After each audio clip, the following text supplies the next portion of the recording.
The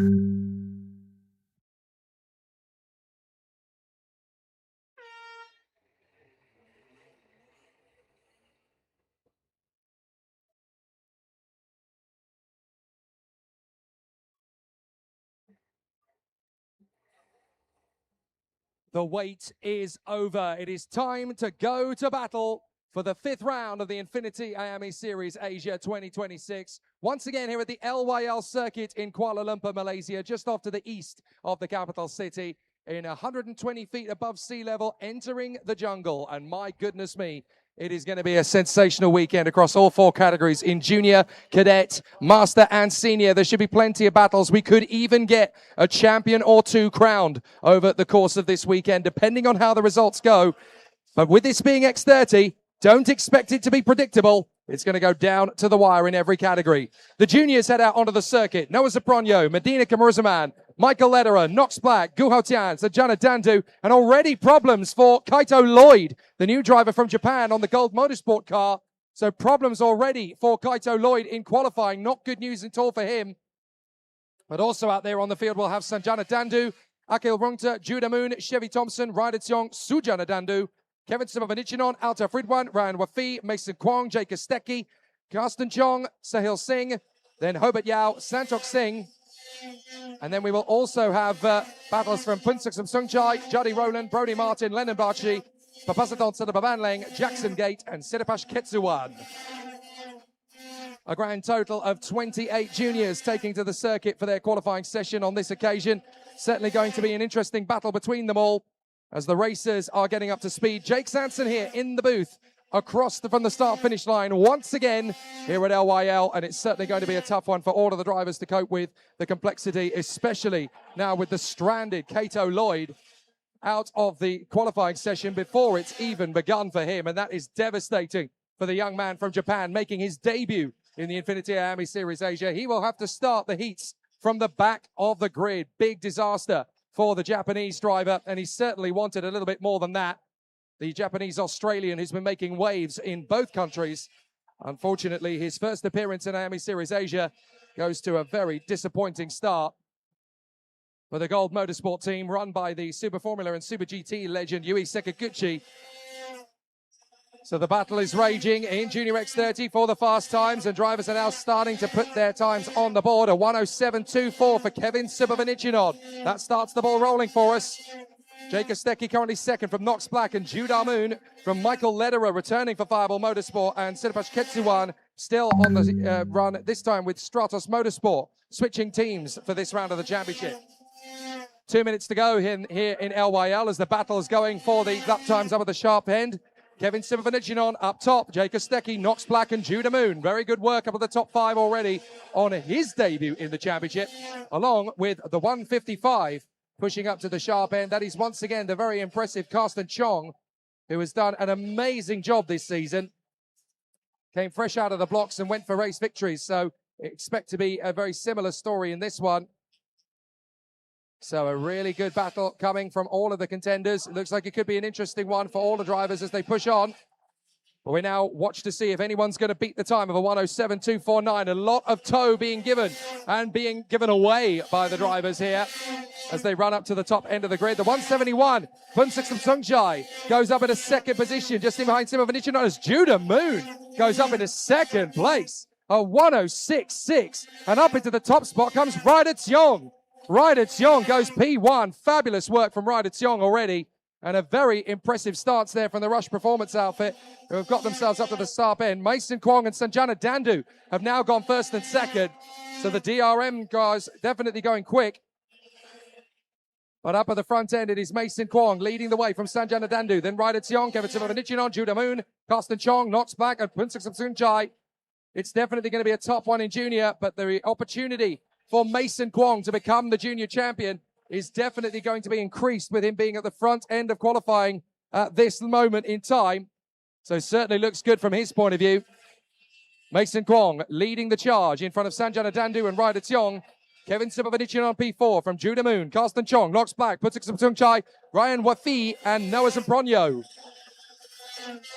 They come through once again. Jake Kostecki goes to the top spot. Jake Kostecki now on top for Australia, and Judah Moon Judah Moon pops up with the fast time. Excellent run from the new boy, Judah Moon, who is making his debut in the INFINITY IAME Series Asia this weekend. Goes straight up to the top spot. Mason Kwong coming back up into third position behind Jake Kostecki, but knocks back his P4, sorry. Then it's Ryder Tiong, Sanjana Dandu, Kevin Sipavanichinon, Akil Rungta, Noah Zapronyo, and Carsten Chong, who finishes P10, and he can't go any better. Checkered flag is in the air, so everybody is going to finish this lap, and then we'll see what the final reckoning is. But for the moment, it looks like we're going to have a rookie on pole position. Jude Moon for Rush Performance. He's there by a fraction of a second, currently in front of Jake Kostecki. Mason Kwong finishes P3. He can't go better. 106.04 to beat. And we're waiting to see what the times are going to be as they come through out of the final turns. Looks like there's going to be a shuffle or two around the deck. Across the line goes Michael Lederer. He goes P5. Is there going to be a change at the top spot? We're waiting for the drivers to try and find that little bit of extra. Judah Moon finishes, no improvement. We're going to see if there's anything from Knox Black. He does not improve. What about Jake Kostecki? He's come into the pits. It's Judah Moon who goes pole position on his debut. Absolutely astonishing. The Australian for Rush Performance on the Henza gets pole position in his first appearance in the INFINITY IAME Series Asia. What an amazing start to the week for him. Second place for Jake Kostecki. Third for Mason Kwong. From Knox Black, Michael Lederer, Ryder Tiong, Sanjana Dandu, Kevin Sipavanichinon, Chevy Thompson, and Akil Rungta. What an incredible turnaround. Sadly, the graphic on your screen is not correct, but the fastest time goes the way of the Rush Performance Henza of Jude Moon. What an incredible result for his first qualifying session in INFINITY IAME Series Asia. He's been quick all week in practice, but there's nothing to translate into qualifying, and to be able to put it on pole position for the heats in his first appearance in the paddock, that is an amazing transformation for him. Well done, and really solid effort from young Jude Moon. What a start to his transformation into an IAME Series Asia driver. So the contenders in Junior X30 give us a wild qualifying session. Mason Kwong, though, championship favorite, going into third position in the heat. So that's pretty good going for him. It certainly makes his week a little bit easier to cope with. His drivers, rivals around him are going to be playing catch-up at the start. But that's not the big story right now. That's kind of a subplot at the moment, as we wait to see the jubilation and the triumph of one Jude Moon. What an incredible turnaround. His first appearance in the championship. Always going to be exciting to witness and watch. But what a start. The drivers have certainly given us plenty of drama and excitement at the opener. So we'll get our chance to get in amongst the drivers very shortly indeed after a solid start to the day. Jake Kostecki has just come in. Jay, near the sharp end, not a bad start in qualifying. How'd you feel after that one? Kart's way better. We just made a lot of progress overnight, and we're still finding a lot of stuff. So the top one's done an amazing job, Grice, everyone. We should go a lot better in the heat. Yeah, because you were a little nervous after yesterday, but you've joined the top one team for this year, and it's a solid start. You can fight for victories from here. How are you feeling going into the heats now? Yeah, I'm pretty confident. The kart's on rails in qualifying, so hopefully I can win this weekend. Stunning. Good job, Jake. Thank you. So an excellent start for him, and that's good to see him back in the championship again after a solid run. We'll see if we can grab a quick word with the championship contender, Mason Kwong. He's just off to the side here as well. Right up in the sharp end. He'll be one to watch for in the races. Mason, just behind you, buddy. Third position. Not a bad start in junior qualifying. Right up in there, and from the second row on the inside, you got a good shot now this weekend. Yeah, I hope I do good in the heats because I'm an inside, so I have more of a chance to win. How confident are you guys that you can pull together a solid effort through the races and come up with the points you need? I feel pretty confident because I'm starting in the inside again, and it gives me more of a chance to have the win, or at least a top 3 finish. We're looking forward to seeing you out there in the races. Good luck, Mason. Thank you. First of all, though, we have to focus on the man who's got the job done on his debut. Jude, what an amazing run in qualifying. Talk us through what it was like out there. I don't know. Didn't know what to expect since it started raining before the race. But I just went out, pushed as hard as I could, and it worked out. It's your first time in the championship, and Rush Performance coming over here with a stronger contingent with the Henza chassis. How are you feeling now going into the heats here? How confident are you on the track? Very confident. I was fast. I was unexpecting it, but I'm pretty good. A pole position is a pole position. I know you'll take it. Good job, buddy. Thank you. Excellent start, and great to see a brand new face on the pole position in INF1NITY IAME Series Asia here in Kuala Lumpur on the LYL circuit. That's a great way to start things off in qualifying. That was the juniors. Now we're going to focus on 2 groups of competition in the cadets. That means that pole position won't be decided until the end of the second group. Get ready for some drama. Very solid start then in Junior X30 and a lot of excitement ahead of the races. And it's always wonderful to see a maiden pole position for a new driver in the championship. And for Jude Armoon, Christmas has come early. It's wonderful to see as he grabs himself a pole position. Very deserved indeed. And hopefully that kind of pace is only going to be continuing for him as we go into the races themselves. But the drivers haven't had a lot of preparation time coming into this one. They've obviously had the Thursday and Friday practice days that they usually have. But official practice this morning for every driver was only 5 minutes long. They didn't get a lot of practice time this morning. So it's certainly evening out the competition, and it's definitely giving the prepared driver the best possible chance to make progress. And it definitely sorts out the tough from the underprepared. And so we head into the cadet category, the youngest category on the field, 8 to 12 years of age, of course. And this week we've got 40 of them, I do believe, to try and battle the way for the top spot. So it's definitely going to be exciting to see who goes through and who gets eliminated from the competition. Don't forget, there's only 36 spaces available in the final. So with 40 drivers, sadly 4 of them will not get to go through to Sunday's final. However, they will all race until that point. So it's certainly going to be intense to see who gets into the drink and who has to sit on the sidelines.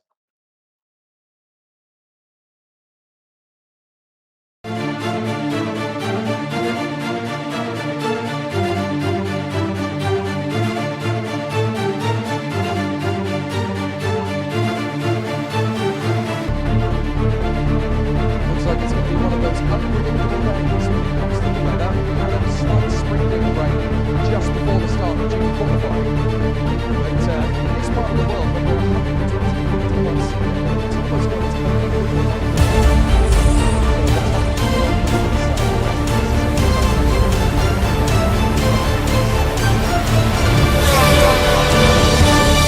It's difficult to predict which clouds are going to break and which ones are going to fly over. So we'll keep an eye on the weather over the course of the day.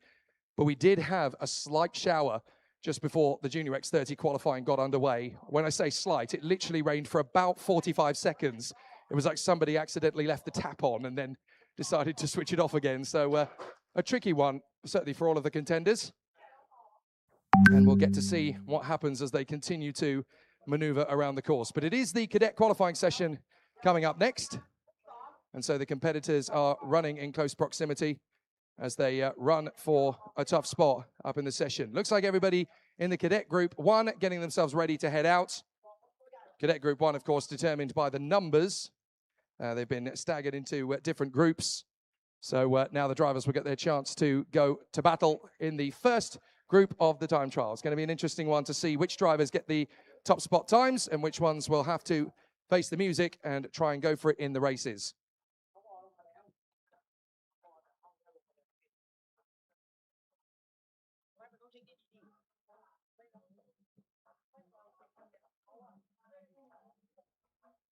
Certainly the battles are going to be very tough up at the top end. We'll see some exciting drama from the competitors right from the outset. I think it's going to be pretty interesting to see how the contenders will make good use of it. Well, we'll see some good competition for sure as the drivers get themselves geared up and ready for the challenges that await them. 5 minutes, of course, we'll go on to the timing sheets. You don't get long to set your laps. You go out, you set your time, you come back in. Very simple. So you've got to try and make good use of that opportunity. And finding the space in the track is also a very interesting challenge. You can sometimes get held up by the drivers around you. But you can also use the driver in front of you to actually benefit you in the tow. So it's not easy to figure out what the best tactic is. And one race to another, one tactic works and another doesn't. So it's not easy to differentiate between the two. You've really got to be focused on the objectives. You've got to look at the data and figure out exactly what's going to work in your favor It's not always clear. So the competitors are obviously going to use whatever tools they have around them to make best use of the situation. But it's never easy, and you can always make a miscalculation very easily. So in the cadet category, it is Max Schilling who is currently the championship leader in front of the Australian Cruz Priello. There's only a 3-point swing to seal the championship as far as Max Schilling is concerned. If he can outscore by 3, then the title is mathematically sealed before we get to round 6. So it's definitely high in excitement for the DRM camp, but of course there's a lot of different things that can play out here. Not only have we got several drivers who can win and have won in cadets over the course of this year in both the heats and the finals, but we've got a lot of new faces coming in for the first time towards the end of the season to test the water for 2027. And that always adds a little spice to the drama as well, because you never quite know who's going to have the ultimate raw pace. And if somebody unknown comes in and takes the pole position or the second place, then it's up to the established drivers to be as consistent as they possibly can and stay in the top 5 wherever possible.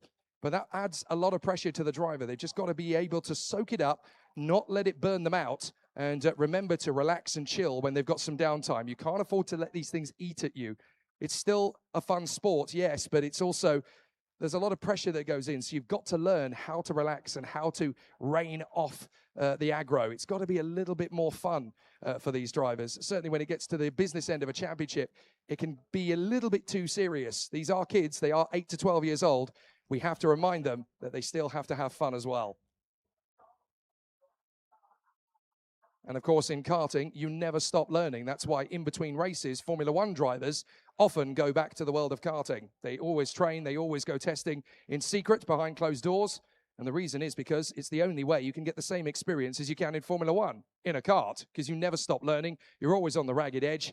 And we always say that karting is Formula One without the money. It's very serious to see how much learning is always done.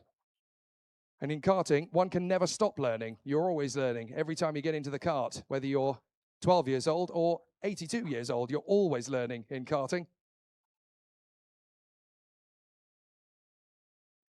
That cloud is certainly making its way across the horizon. Whether it's going to break over us is going to be an interesting one. But certainly I know there's a few drivers out there who would quite like a little bit of rain over the course of the weekend to change the grip levels. Some of the drivers have been telling me it's very grippy at the moment on this circuit, and particularly bumpy as well. It was always a bumpy circuit when we got to the first championship race in 2024, back in September 2 years ago. But obviously with time and with more racing, the tarmac depreciates. It always will. That's called science. And now, for a few of the drivers, it's very bumpy out there. So they're obviously wanting a little bit of rain to take off some of the grip of the rubber, to wash it out a little bit and make things a little bit easier to cope with. So the horn goes to prepare the drivers for their call to get out on the course. And 5 minutes will go on the clock. The Cadet Group 1 time trial gets underway then, and it will be time for the drivers to set their fastest times to put themselves in the best possible position on the grid. So Cadets Group 1 heads out onto the LYL circuit. A big challenge coming for all of the contenders. Remember that these are the youngest competitors in the competition, aged between 8 and 12 years old. I can't think of another sport on the planet that puts so much scrutiny and so much pressure on a young athlete between the ages of 8 and 12 at such an early stage in their career. It doesn't happen in the worlds of football, rugby, tennis, athletics. They're all done, all those competitions behind closed doors. None of it's live streamed, whereas, of course, our sport is at cadet level. So there's a lot of weight of expectation and a lot of pressure that goes in for these kids. But they love it just as much as they feel the strain of it. So hopefully we're going to have another very busy but very exciting weekend in the Cadet X30 category. So as all the drivers prepare for action and prepare for battle out there on the course, we'll see the drivers get themselves into a neat position. A little bit dark and cloudy in various points on the course. Hopefully that's not going to turn into a mid-quali shower. As long as it stays dry, I think everybody's going to be relatively okay. That's the thing. If it stays dry throughout, then you're okay. But if it changes mid-session, there's not really a lot you can do about it. You end up working on instinct. And of course, if it changes mid-race, you don't have time to change tyres. You wouldn't be able to change tyres anyway. It's not allowed in the regulations. So you have to work with what you've got. Already a big battle as the contenders are trying to put themselves into a good position. The wind is certainly increasing. So that could be a bit of an issue if the rain does start to come in the middle of the session. But certainly as it runs at the moment, the cadet time trial for Group 1 under starters orders. And the drivers are certainly putting on a good showcase at the moment. In this session, it is Austin Lowe, Zhang Yicheng, Aito Hosokawa, Liban Lewis Kanan, Marcus Kilby, Falik Fariz, Jensen Hammond, Zidane Iskander, Matthew Cooper, Darren Arthagani, Carson Choi, Chotanin Idiakararat, Ahmed Johan, Bimpak Yurang Fatai, Xiaoboen, Mohamed Fawibawo, Chan Oswan, Shababa Salama, Siddharth Sretanakul, and Michaela Draper of Australia, who will run in this particular qualifying group. And of course, it will be the fastest driver across the two groups that sets the pole position time outright. So one group can go faster than the other, and if the second qualifying group is quicker than the first, then the fastest driver of that group will be outright pole position. But it's of course very important to watch what will happen across both sessions. So as the drivers get themselves dialed in and start the fast times, it's Mohamed Fawibawo who goes to the top spot with the first opening flying lap, a 1:14.1 in front of Jensen Hammond and Shabal Basalama, Carson Choi and Pimpak Yuring Fatai from Zhang Yicheng and Siddharth Sretanakul. So early starting gambits then for the drivers. Some of them working in the gaggle, others working alone. Just trying to get themselves into a good position to put their first lap times on the board. The last one who's going to set their first time is Liban Lewis Kanan. Where is he going to be on the times? He's going to be in 16th at the moment, so an opening gambit for him. And we'll see what Mohamed Fawibawo can do as he runs up at the sharp end of the dais. He currently has the top spot for the Rehabat GMX Phantom team in front of Jensen Hammond, Sababa Salama, and Carson Choi, now having moved across to the DRM Racing team, the young man from Hong Kong. Bimpak Yuring Fatai and Zhang Yicheng from Siddharth Sretanakul, Marcus Kilby, and Austin Lowe. Then it is Chan Hao-Chuan, Michaela Draper, Aito Hosokawa, Darren Arthagani, Falik Fariz, Tiap Bowen, Liban Lewis Kanan, Ahmad Johan, and then Brio Itigakararat, Zidane Iskander, and Matthew Cooper. That's the way it works at the moment. But of course, the drivers are on their second flying lap now. We'll see what kind of times they can come up with as they come across the line. Is anybody going to knock Mohamed Fawibawo off the top spot as they fly through? Carson Choi goes top spot. Carson Choi and Sababa Salama, 1 and 2 at the moment for DRM. So Carson Choi goes up to the top spot. Very good lap time indeed for him, a 1:14.1. So Carson Choi certainly putting on the good speed to start the ball rolling. Got to be careful because it looks like we may be getting some of those rain clouds coming over, which could be interesting for the second session, could be interesting for the end of this one. As the drivers are going to come through and set their fast times, you're only getting enough time really for 2 flying laps of the course. So for Carson Choi, it looks like it might be enough to be on pole position, but is it going to be enough? Because there's certainly some big pushes from the Peak Racing team. We can see on our screens there, that is Chan Hao-Chuan working closely with Zhang Yicheng as they try and work their way further forward, but they are being chased by the DRM pair of Carson Choi and Sababa Salama. It will be a good feat for Carson Choi to get on the top spot. Having just moved to the DRM Racing team, he could be a really big asset for them this week. So as the time comes down to 0, the checkered flag will come out, and it's time to see who's going to get the top spot after a very tough session. Up at the top spot, Zhang Yicheng and Chan Hao-Chuan come through as Mohamed Fawibawo goes up in a second position at the end of the session. Is anyone going to go furthest up? Bimpak Yuang Fatai goes 4th in front of Jensen Hammond. But are we going to see a big move up at the top spot? We're not. It looks like it's going to be Carson Choi all the way. Carson Choi on the DRM with a 1:13.8. His final lap was quicker. Very quick time indeed in cadet as the cool tyres really start to work in these temperatures. So Carson Choi getting the job done. Liban Lewis Kanan is going to complete his final flying lap. What kind of a difference can he make? He stays in 18th place. Not great news for the Garang Motorsport driver, but it's Carson Choi from Mohamed Fawibawo, Sababa Salama, Bimpak Yuring Fatai, Jensen Hammond, Zhang Yicheng, Chan Hao-Chuan, Darren Arthagani, Falik Fariz in front of Siddharth Sretanakul in P10. So Carson Choi gets the job done. Fabulous start for him as he puts himself into the top position after a very solid run. Carson Choi on the top.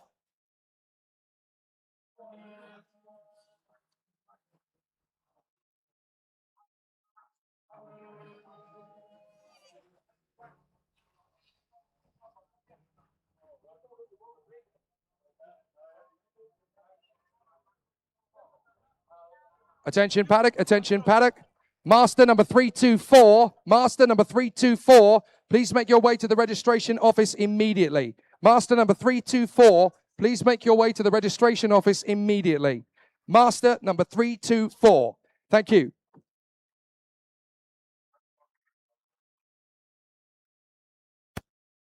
So the first of the Cadet X30 groups has finished, and I can tell you I've got spots of rain, and I know it's raining because I'm walking through the paddock in it at the moment.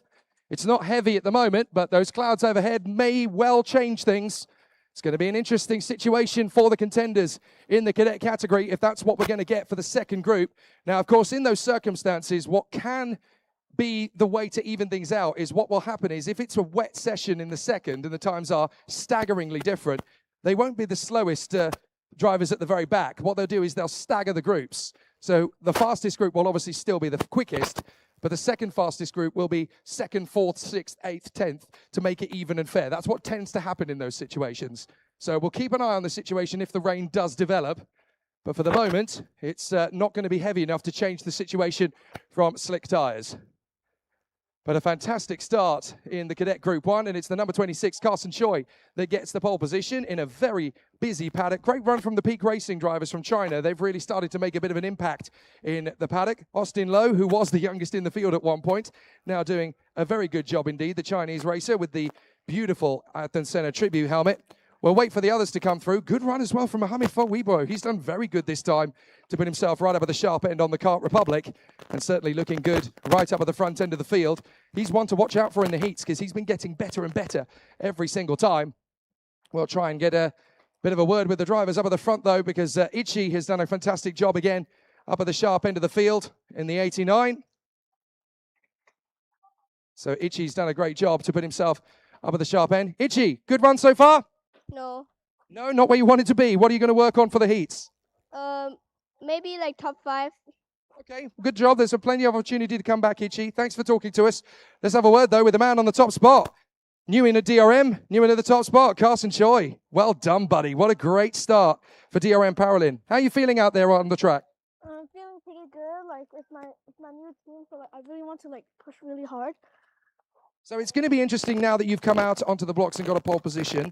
How are you feeling in terms of the comfortable running out on the circuit? Do you think the tyres will go good today? Yeah, I'm pretty sure the tires will go good today because like the air conditioners like not that hot and it's like pretty cool. So like there's enough grip, but then it won't overheat the tires. Well, you've told us everything. Go and enjoy the moment. Your first pole position of the year. Well done. Thank you. Great start for Carson Choi. Excellent kickoff for his first time at DRM Paralin. That's the provisional pole position, don't forget. Fastest in the group, and it's a great start. But we need to see if the second group is actually going to go quicker. There is a chance of that. It's certainly been an interesting one. There's one more guy I want to see if I can grab a quick word with up at the sharp end while we've got some time. And that's Jensen Hammond, back at the front end again, having put on a great performance out in the Middle East. He's back here again. Jensen, good to see you back in IAME Series Asia. Good run from you, right up in the top 5. How are you feeling after qualifying? I'm feeling pretty good about the time I did, and I got someone pushing me on my on the lap I did, so it was good. There's some very tough races coming up in front of you. It's going to be tricky to know what the weather's going to do. How confident are you and the guys that you can stay on top of things? I think we're pretty confident because we have a lot of teammates in DRM, so we can push and work together, and hopefully we'll do well. And of course, there's a championship to be won amongst the DRM guys, but you're only focusing on winning races. How's the dynamic at the moment? Pretty good, yeah. Let's hope it stays that way. Good job. Okay, thank you. Well done to Jensen Hammond, right up there at the sharp end. It's really going to be interesting that we've got so many new faces in DRM this week, obviously thinking about 2027 and their full-time campaigns for next year, whilst there's a championship battle going on in the middle of all of it. Speaking of which, Cadet Group 2 is coming right up.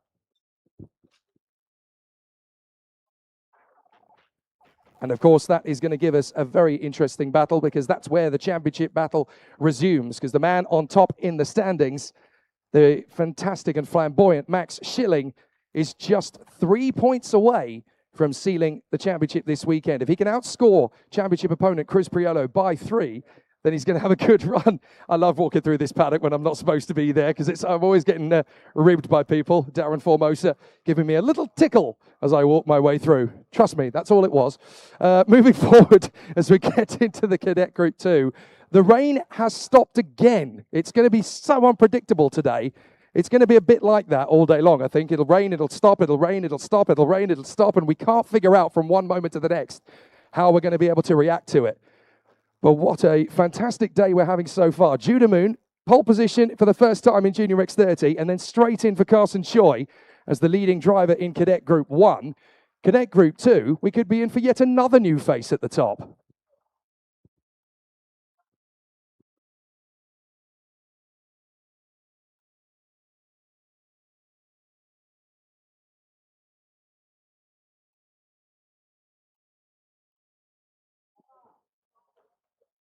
Attention paddock, attention paddock. If you are the driver of a Land Rover Defender registration VPG 3659, can you please move it immediately? You are blocking the entrance door to the facility. That is the Land Rover Defender VPG 3659. If that's your car, please go and move it, or it will be moved for you. Thank you.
And so we go around the course again, another 5 minutes of the LYL circuit to come as the cadets head out onto the circuit to try and get faster than the time just set in the previous session by Carson Choi.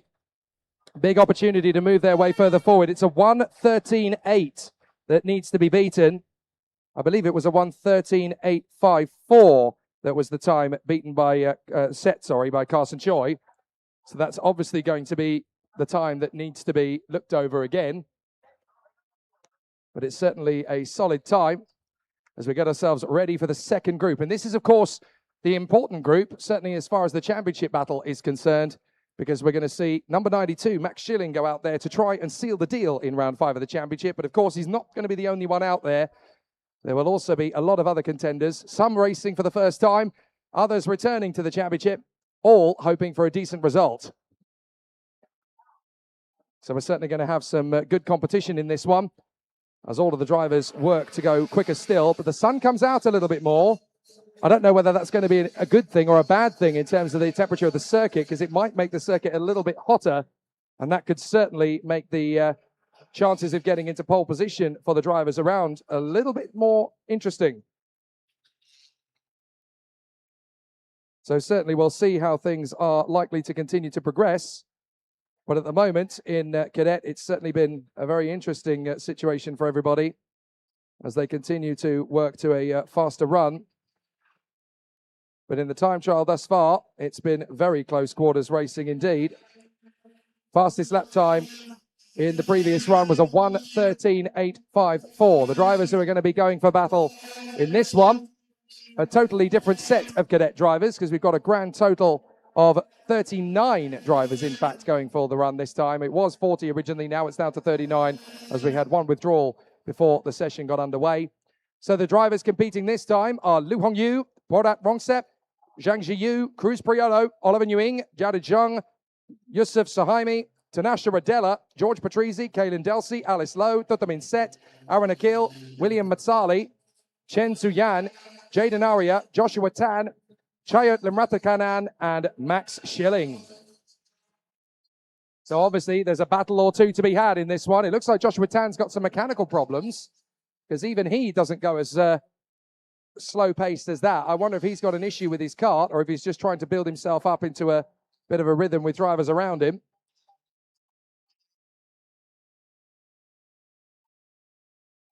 So we'll have to wait and see what the situation is on that one. For the moment, though, of course, all eyes are going to be on the 92 to see where he comes up, and of course on the 8, Cruz Priolo as well, to see how well he does. An interesting battle all the way through the day. Opening gambit for Max Schilling. What's his first time? It's a 1:14.8, so that sets the ball rolling. George Patrizi second from Alice Lowe. Then Jared Jung. Up to the top comes Jaden Aria. Jaden Aria in a 1:14.819, so just a fraction of a second quicker. We're still about a second away from pace, though, so don't expect too much drama from the opening lap. It's going to be the next 2 laps that really decide it. And, of course, anybody that manages to get across the line in time to start a second flying lap will have the benefit of being able to get that flying lap out of the board. And that second flying lap was where we managed to see that 1:13.854 for Carson Choi. So who's going to get the better time in the cadets? And more importantly, if that lap time is quick, is it quicker than the first group? So through they come. It's going to be interesting to see who's going to get the times. George Patrizi doing a grand job in this one on a 1:14.9. Just over a tenth of a second away from Jaden Aria on the opening lap, but it's the second and third laps that are really going to count. And we're going to see what sort of pace the contenders can have. Real problems for Joshua Tan. That's a mechanical issue. That's definitely not a driver issue. A 1:45.6. He's 30 seconds away from pace. So he's definitely got an issue. As they come across the line, we're going to see what the times are. Patrizi gets a 1:14.4 from Zhang Jiyu. Jaden Aria goes top on a 1:14.1. Kaylin Delsey on a 1:14.2 from Chen Tzu-Yan. It's looking good at the moment. Max Schilling comes through on a 1:14.85. He hasn't improved. So that's an interesting one there as the drivers continue on their charge for a second lap. This is going to be fascinating as we go into the second run, but it looks like it's going to be Jaden Aria who has the top spot from Delsey, Chen, and Patrizi.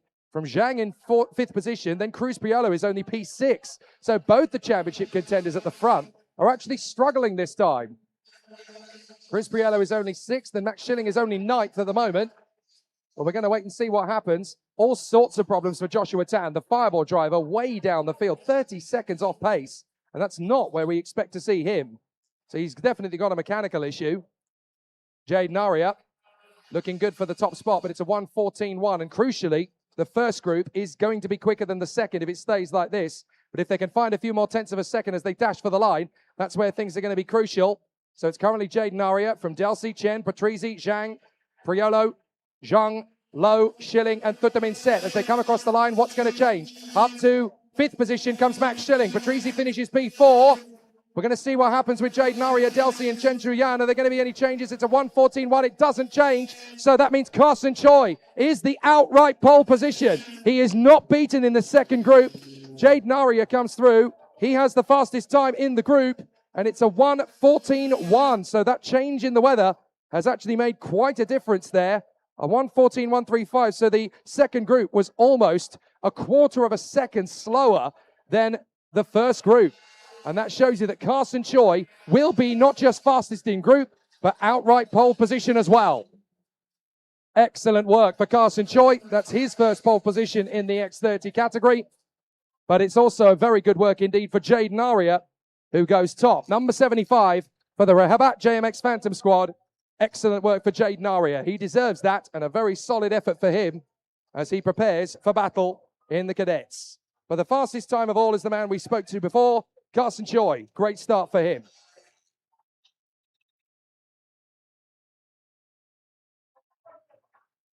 So already some interesting battles to come out of the qualifying session. Certainly looking very good indeed for cadets to give us some exciting racing. Now that the qualifying is out of the way, it's up to the teams to make a good work of it. But there is certainly going to be some excitement from cadets. There are a lot of drivers out of position. The championship contenders, Max Schilling P5, Cruz Priolo P7. So even the contenders for the title are not really in a strong position. Sababa Salama was top 3 in his group, of course, the fastest of the 2 groups. So that's certainly something to keep an eye on as well. Certainly some tough battles coming from everybody. But in cadet, it's certainly a nice surprise to see Carson Choi bag his first pole position in the category after his new appointment with the DRM squad. Good effort from the top 5. They've all certainly been giving us plenty of quality in that second group. It's been mighty exciting to see how everything has come together. I'm going to squeeze my way in there, folks. Apologies. I'm allowed to. We're the only ones who are. So we'll shut the gate and keep everybody out. There we go. Max Schilling, end of the session, top 5. That's a pretty fair start after a difficult run in the session for everybody. It was pretty hot out there in the second group. How are you feeling after it? I don't actually know what position I am, so I don't know how if I should be happy or not. Well, I mean, it was looking like the second group out there was actually trickier than the first one. It got a bit hotter in that second one. How are you feeling on tyres?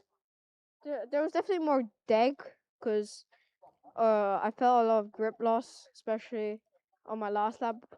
But on my last lap, I got a slipstream from George, which was pretty helpful to get a good lap in. I hope that's enough to secure a good position for the heats, and let's see what we can do from there. So I can tell you that in that group you were P5, Cruz Priolo P7, so you were ahead of him for the time being. That's got to give you a little bit of confidence going into the heats. Yeah, we're still gonna do a couple of tweaks, see how, because the tires are digging a lot, which is not the best. So we'll do it for 2 weeks and see what we can do in heat 1. Okay, a very good start. Well done, buddy. Thank you. We've got to make sure that we don't hold things up as well. I'm trying to make sure we talk to everybody whilst not causing too much of a traffic jam. I want to see if we can grab a word with the other man in the title fight for Australia, Cruz Priolo. Cruz, tricky start for everybody there. Certainly all of the championship contenders struggling, including yourself. How tough was it out there on the hot temperatures? I reckon it was just didn't have good track position really. I reckon if I had better track position, would have been able to fight further up. But it is what it is. We'll fight up in the heats and see what I can do.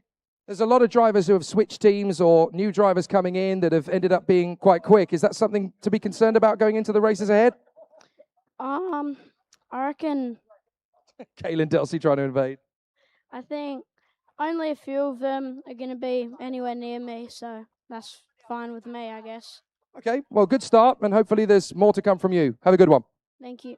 Good to hear from Cruz Priolo. So we heard from both drivers. Neither of them are feeling particularly comfortable at the moment because they know it's going to be a tricky one all the way through the weekend now that neither of them are in the top 3 for their group. So it's only going to make our life a bit more exciting watching, but for them doing it, it's going to be pretty tricky.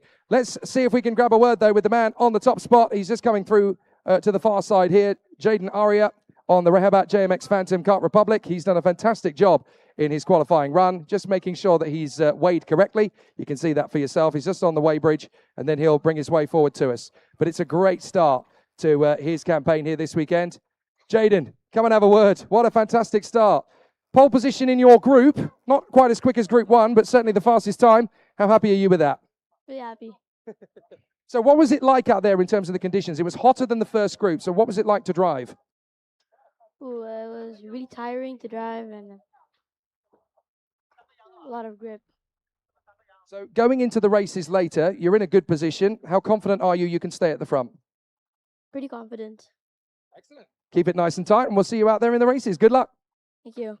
Jaden Aria bagging his first fastest time in the groups of the year in cadets. So very good work. Certainly a few surprises across both the classes thus far in junior and cadet X30. I wonder what kind of interesting factor we'll get in the Master X30. Can anybody knock Luke Armstrong off the top spot? Certainly he has been the master of the Masters this year. Every time he has come to race in the 2026 season, he has taken victory in the final. 3 wins in a row at Thailand on 2 occasions and in Macau last time out in May. Now he's got a chance to technically seal the deal this weekend. Another dominant weekend of maximum points. 36 to be scored in total, of course, over the weekend. 1 point for the outright pole position in qualifying. 10 points for the pole position after semi-final, or superheat, I should really say. And then 25 points for winning the final. That's how you score championship points in this paddock. 36 is the maximum you can score. And of course, at the moment, it's looking very good indeed for Luke Armstrong to become the Masters champion. But looking good is not the same as doing the job. You've got to make sure you get out there, do the hard work. And he and the Simon Racing team have been absolutely on it like a car bonnet all the way through the week, with assistance, of course, from Jimmy McLaren, who's been the right-hand man for Luke Armstrong through the course of this season on the technical side, making sure that the spanners are all in the right place and all of the bits and bobs are doing what they should be doing. So all they've got to do is finish the job, but it's a little bit harder to do than actually saying.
And so the perfect 10. The Master X30 category goes to battle once more. Luke Purser, Tiru Kumaran, Zaidi Zulkarnain making his debut in the championship. Luke Armstrong, Wedisa Kamchan, Howard Zaralo, Tamuko, Peter Chua, Ian Willock, and Darren Hollywood Formosa.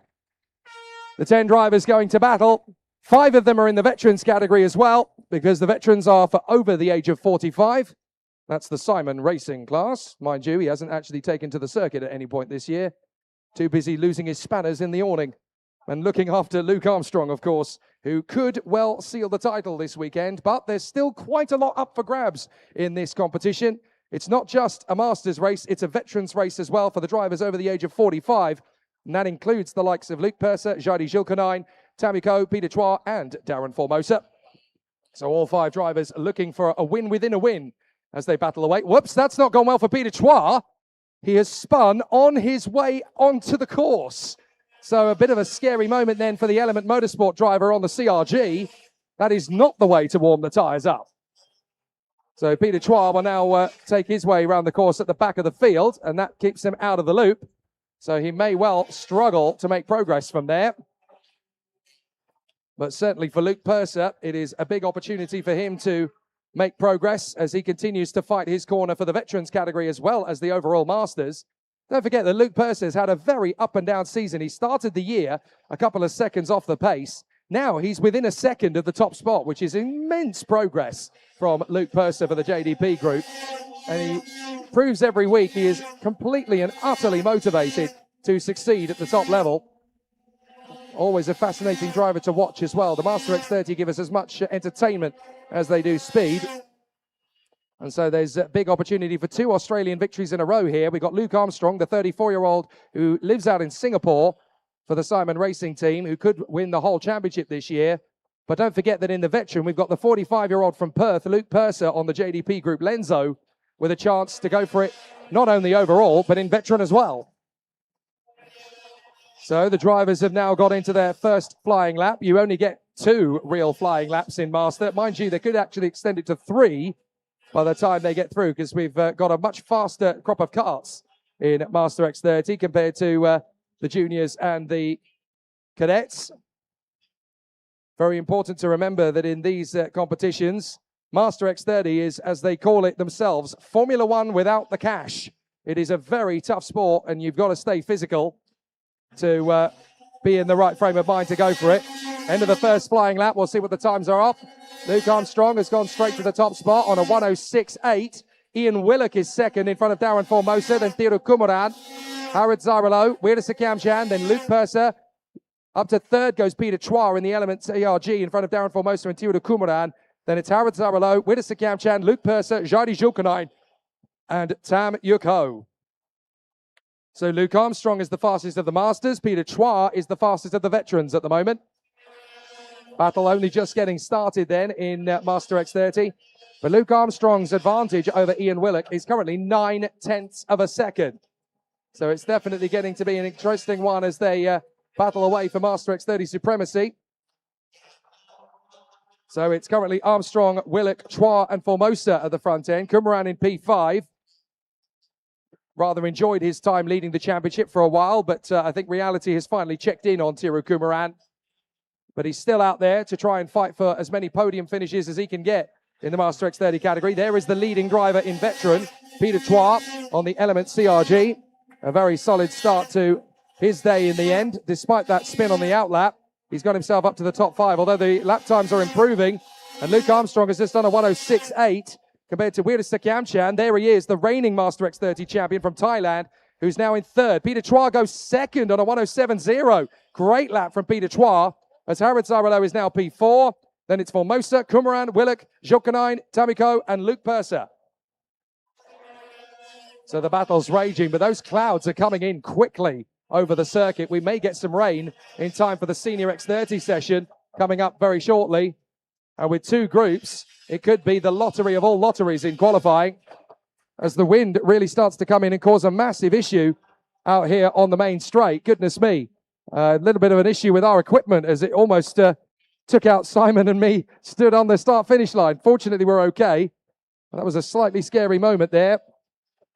Fortunately, my computer has survived the onslaught as well. That's good news.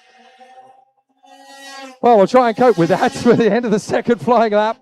Luke Armstrong, a 106.1. That's big pace from Luke Armstrong. Tiru Kumaran now goes second in front of Weird Kamchan and Peter Chua. Over the line, we've got a few more times coming in, and we're going to see a change in the top three again. Not this time. So Tiru Kumaran second. Good run from him.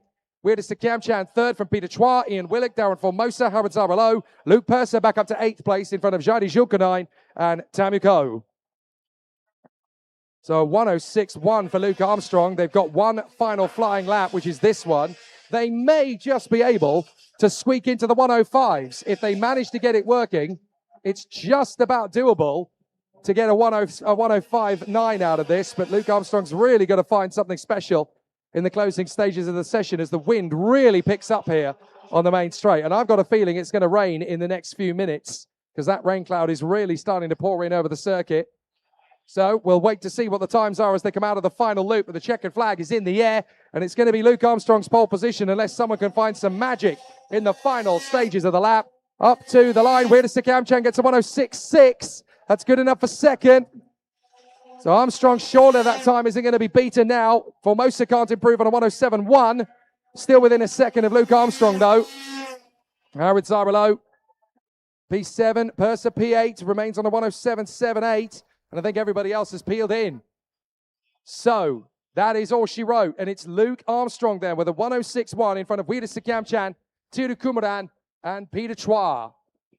So a fabulous battle is going to come to fruition then as we get some real changes to the dynamic. But in Master X30, it's no major shocks as to who's on pole position, because it's the same man who's been at the front for most of the season.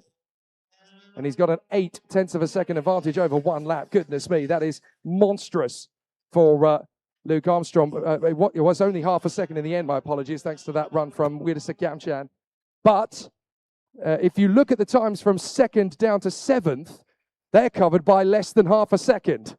So that is quite extraordinary to see how close the lap times are in that particular run. So Master X30, very close indeed. Well, the rain clouds are certainly starting to sweep over the circuit. Whether they actually break or not is not clear cut, and it's certainly tough to know who's going to get the best of it as they work their way through the field. The Senior X30 contenders about to get out onto the circuit. They're going to have a good run. So it's going to be a very good one indeed for the contenders in Senior X30, provided it stays predictable in terms of weather. Dry is good, wet is good, in between, a nightmare. So that's not what they want. Let's grab some words with some drivers. Tiru Kumaran, right up there at the sharp end, third position in time qualifying. We'll let you get your skid lid off, mate, first, don't worry. Tiru, not a bad start, third position. How are you feeling after that? Well, no problem. I think we have to just be in a good position, and I think from what we've seen since the beginning of the year, our boosters come in on Sunday. So I just have to be as close as we can, and we go for the attack on Sunday, full thrusters. It looks like we're going to get stereotypical LYL weather today. It's going to keep it guessing for us. So how do you feel it's going to go? Cats and dogs tomorrow. Today doesn't matter. Tomorrow, cats and dogs. Rain. Okay, we'll hope for that, Tiru. Thanks, buddy. Tiru Kumaran clearly wanting to keep us involved in the action. Let's find the man on the top spot. Great performance yet again. Luke Armstrong, not a bad start. Very quick lap time indeed, a 106.1 there. You wanted a bit more, didn't you? No, there was definitely like a 5.7 in it, but we just trying to time the traffic is tough, and 5 minutes you get about 3 good laps, and then that's it. So they were pretty quick out of the gate, though. I couldn't keep up, and then by the time I could, it's too late. I kind of got some people in the way, so that's okay. Is this weekend made a little bit tougher for everybody with only having had 5 minutes official practice this morning? Does that really affect your approaches coming in? It shouldn't do. We've had 2 days of practice, so I hope not. But it's always tough, right? Like, you don't have much time, and you put new tyres on. It's raining a little bit now, so but you just got to get on with it. So are you confident in both wet and dry? If it does get really temperamental later, are you going to be strong in the wet as well? I hope it rains as much as possible. I like the wet is good. I think actually a lot of these guys are quite good in the wet, so we'll put on a pretty good show if it rains. And it's tough, though, because it looks like it's better rain now for seniors, so good luck, boys. Yeah, it could be an interesting one for them. Thanks, Luke. Thank you. Always an interesting word with Luke Armstrong. He always tells it like it is. I want to see if we've got a quick chance to have a word with Peter Chua, who was the leading veteran. Has he already disappeared? Yes, he has. He's already done a runner on me. Never mind. We ran out of time. We'll have a quick word with Luke Purser, though. He is going for the victory in veteran. It's looking like a tough one, isn't it? It's a very tricky circuit out there today anyway, but qualifying was not an easy one for anybody. No, it was one of those mixture of there's grip, there's no grip. where do you go? Activation was a big thing. I think we just left our run too late. But we know we'll have a bit of pace during the race. But age-old thing, just one more lap. But you have a bit of a reputation in this championship for having a tough quali and then it all comes together in the races. Do you think that's going to work out again for you? Yeah, I prefer it that way. Why do things the easy way? You qualify down the back and then you work way forward. It's a bit more entertaining. So, no, looking forward to it. We're looking forward to the entertainment as well, Luke. Good luck today. Thank you. Always good to see what the master drivers can give us, especially in the differing and changing conditions. We've already got the whistle over there for the seniors, and it's a little bit of rain in the air. This could be a bit of a lottery. And you know what happens in lotteries? You get a surprise winner. Could be fascinating to see who comes through. We've got a championship battle, of course, on our hands in the Senior X30 competition. But guess what, folks? Walking through the paddock, here comes the rain again. It's Eurythmics down here in the paddock. And we are having an interesting time of it, as now the hardest job in the world goes to the mechanic. What do? Do you set the kart up for the wet, or do you keep it for the dry and hope that that's going to be good enough? Not an easy one for any driver to predict, and I certainly wouldn't be any one of those mechanics having to make that decision right now if I could choose to be. Not an easy task as the rain gets heavy down here in the paddock and all hands goes to the spanners. What do? Do we keep the strategy dry, or do we change it all and go to wet and hope it gets wetter? It's very difficult to predict what happens now, and it all comes down to the skill and dexterity of the driver on the track and the intelligence and the quick thinking of the mechanics. It's a tough one now for Senior X30 quali.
So we get ready to go into senior time trial group 1, and I can tell you that it is raining more and the drivers have gone out on slicks. It is going to be fascinating to see how the drivers cope in these conditions. Pretty much the entirety of the field have remained on slick tires. If in doubt, stay with what you know, but it's going to get very tricky over the next 5 minutes with the rain pelting down here at LYL. Group 1 could end up being the quickest group, just by virtue of the fact that they've stayed out on slicks. When we go to wets, if it gets there for Group 2, the lap times they'll be able to produce will be fascinating.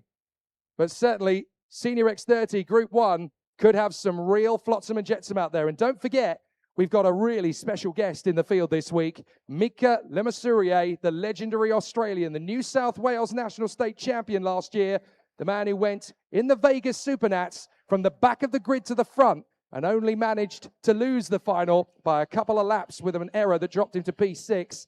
He won at Townsville in Australia last month. He was P4 in Melbourne last week. And here he comes to IAME Series Asia to showcase what he can do amongst the continent's best drivers. A lot of drivers are already talking about the possibility of him getting pole position and maybe even the win in the final tomorrow. He hasn't even turned a wheel yet on a fast lap. That's how big this guy's reputation is. So the drivers venturing out onto the course, and it's slipperier than ever here on LYL. As of course now, we've got the added bonus for us spectators of rain with everyone on slick tires. But this is where the drivers earn their staples. They get their reputation nailed to their back. If you can handle slick tires in damp and rain worsening conditions, that shows you how good a driver you really are. So many battles to come then as the contenders are getting their way around the course. Group 1 has a whole host of superstar drivers to talk about. So let's get into the running and we'll talk about the drivers in the groups. Ryan Gunnar-Wardner, Zardy of Rijkaard, Michael Henderson, Amir Danish, Melvin Shane, Toby Gale, championship leader, Dylan Lowe, Lee Wei, Sonny Ratcliffe, Mika Lemasurier, Dylan Tan, Svat Anuras, Andrea Galimberti, Panya Yamchan, Shun Sekaguchi, Aidan Lim, Paco Samiento, Travis Teo, Dominic Setiaban, Caleb Tan, and Aidan Forbes for 29R. So now the drivers really are starting to push and find the fast laps in Group 1. We'll try and figure out who's going to get the best of it as they run in close court. But getting that fast time is going to be very tricky in greasy conditions. It's currently psychological rain rather than wet tyres rain, but if it keeps falling, we're certainly going to have a fascinating day at the races ahead of Junior X30 Heat 1. Over the shoulder, looks the 2-2-3 of Toby Gale, and already Mika Lemasurier is faster on the Stratos Tony Kart. He goes quicker. Shun Sekaguchi goes to the top. The Japanese racer on the Gold Motorsports machine gets a 106.8 out of it. Shun Sekaguchi of Japan is on the top spot for the moment. So it's Sekaguchi, Lemasurier, Dylan Tan goes third in front of Zadi Raikal. Paco Samiento, Ryan Gunnar-Wardner up in P6. Great run from the Sri Lankan thus far. 7th place is Dominic Setiavan in front of Toby Gale, Dylan Lowe, and Andrea Galimberti. Tough running so far in Senior X30. We knew it was going to be an ultra-competitive weekend. But a fabulous start for the Japanese racer, Shun Sekaguchi. It was misery for Gold Motorsport in junior. It could be glory, hallelujah, in senior. As Shun Sekaguchi really is pulling out the goods for Gold Motorsports. But Toby Gale is leading the cavalry over the bridge. Galimberti is chasing him down, as is Mika Lemasurier, who's clearly got into the rhythm in INFINITY IAME Asia nice and quickly. Second quickest out of the blocks. So what kind of times can we get? Toby Gale goes top. Galimberti goes top. Lemasurier goes top on a 105.8. Sekaguchi again. 105.6 from the Japanese. Sekaguchi is nailing LYL on his debut. A fabulous start then for Shun Sekaguchi. Now Dylan Tan grabs the top spot. 105.5 for Dylan Tan, the Singaporean, going big guns here at LYL with a minute on the clock. Sekiguchi second, Raikal third, Lamasurier, and then it's Sonny Ratcliffe from Travis Teo, Baka Samiento, Galen Berti, Aidan Lim and Toby Gale, only P10. What a battle this is going to be in the final couple of laps. Some of them will just have enough time to get across the line and start another flying lap, but not all of them will. Galen Berti's really pushing Gale on the racetrack, trying to close up on the Birolart driver. This could be a real lottery this weekend, and it could certainly shake things up in the championship fight. Toby Gale trying to get away from Galen Berti out of the final turn. This is only Group 1, don't forget, of seniors. Anything could happen. Up to the top spot goes Galen Berti. Lamasurier second. So Galen Berti gets the top. Sekiguchi goes second again. A 105.2. So Galen Berti is now on the top spot. Is anyone going to improve? Galen Berti is going to get overtaken here as he's dueling with Toby Gale in the qualifying session. They've hit each other in qualifying. I cannot believe it. Gale and Galen Berti roaring over track position, and they've hit each other. Neither of them are going to get a better lap time out of it. This isn't even racing yet. Oh my word. Galen Berti and Sekiguchi quicker than everyone from Lamasurier, Tan, Teo, Gale and Setyavan. Sadia Raikal is 8th from Aidan Lim and Sonny James. And the battle has got underway before the first race. Toby Gale and Andrea Galen Berti tangling during their qualifying lap. So we're going to see if anything changes as they come to the finish line. Not everybody's going to get a final lap in as both Galen Berti and Gale bail out of their final lap. What can Lamasurier do? Does he go quicker? No, he doesn't get a faster lap time in. My goodness me, Setyavan does though. 5th position. The Komodo Dragon just in behind Dylan Tan. Then Teo, Gale, Raikal, Ratcliffe and Aidan Lim. But a very dramatic end to a very dramatic qualifying session. It's Galen Berti who goes top from Sekiguchi, Lamasurier, Tan, Raikal, Setyavan, Teo, Toby Gale, Paco Sarmiento and Sonny Ratcliffe. Wow, very, very tough stuff. And the battle goes to war games almost before racing gets underway. The rain is coming down harder now. So it's certainly going to be a tricky one for all of the contenders. And we're certainly going to have a much tougher time of it in terms of the setup for Senior Group 2. I'm actually going to see if I can steal an IAME Series brolly very quickly, just because it is getting pretty wet down here. I'm going to run around the paddock somehow. I wonder if I can I quickly borrow a brolly if I go over there, or am I not allowed to? Okay, I'll wait. Don't worry. I'll get wet. Don't worry. I had a try. Charity begins at home. Don't worry. It isn't actually raining as hard as I thought it was, to be fair. But I do want to have a quick word with the guys at the Sharp End. That was very interesting and very entertaining. Before we've even gone racing, they are banging wheels for track position in quali. It matters this weekend, clearly. My goodness me. So we're going to see if we can have a quick word with a couple of the protagonists. First of all, we'll see if we can have a quick word with Andrea Galen Berti. Top spot in qualifying, Andrea. It was very tricky out there, very tough with the rain coming down. How much was the grip changing over those couple of laps? I think the grip didn't change too much since the first session. I think there wasn't too much of a difference even after it rained. And nothing else. Awkward moment on the final flying lap between you and Toby Gale. What are your thoughts about it? It was just a misunderstanding. There's nothing to it. Okay, fair enough, Andrea. Good job. Good fastest lap. We'll see you in the races. Thank you. Good start for Andrea Galen Berti. Good job there for the Italian. He gets his version of events. I think Toby Gale's already disappeared with the Birolart team. We're not going to hear much from him. Let's have a word with Shun Sekiguchi, though. 2nd position for the Gold Motorsport driver from Japan. Great start from him as he's already put himself into a very strong position. And what a start for the Gold Motorsport driver. Shun, that was brilliant. 2nd position in quali in that group. How are you feeling after that one? Yeah, I didn't expect this. From the practice, I was at P10, so I'm just happy. So moving into the heats now, you've got a real chance to put on some good displays. How confident are you with the tyre degradation? How do you feel it's going to go?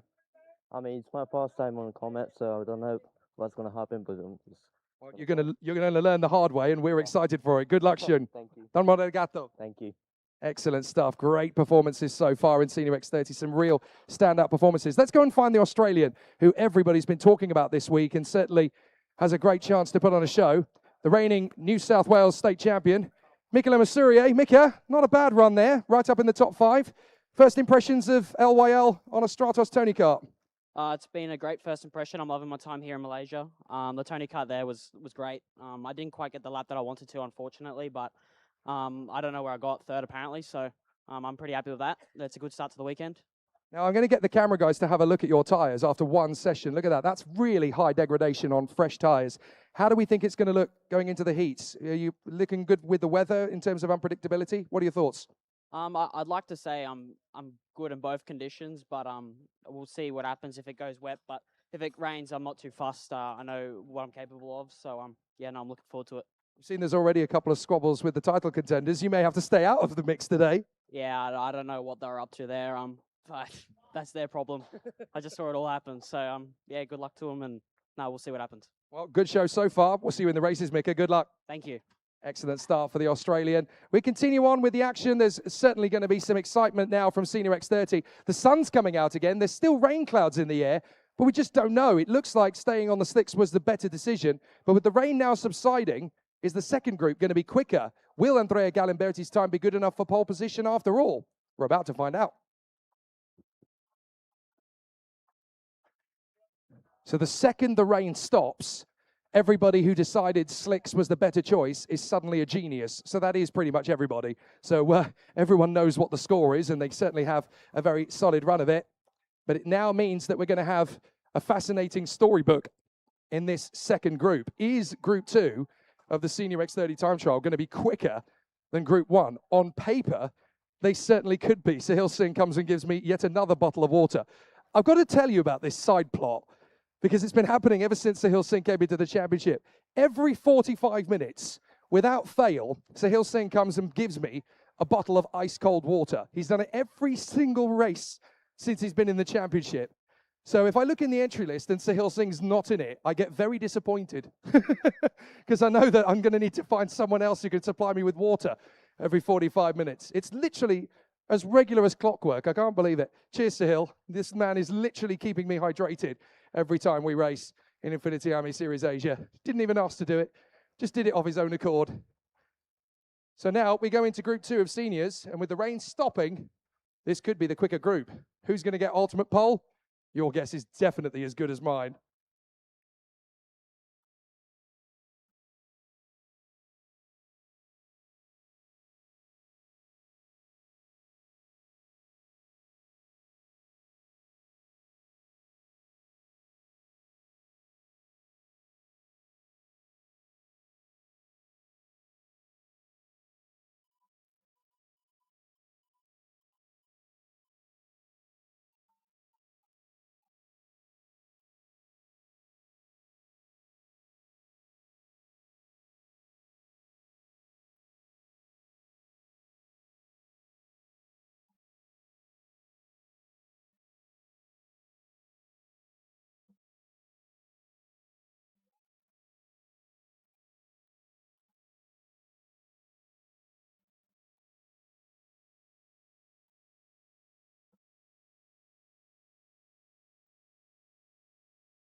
So the final battle of the time trials begins as we get ourselves into the mix. It's going to be a fascinating battle now as the battle for qualifying gets under starters orders one more time. And the Senior X30 drivers are finding more rain in that gap. It started raining again.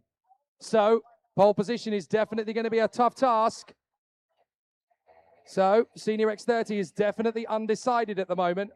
And apparently there is going to be a little investigation into what happened during the first group. So nothing is decided yet.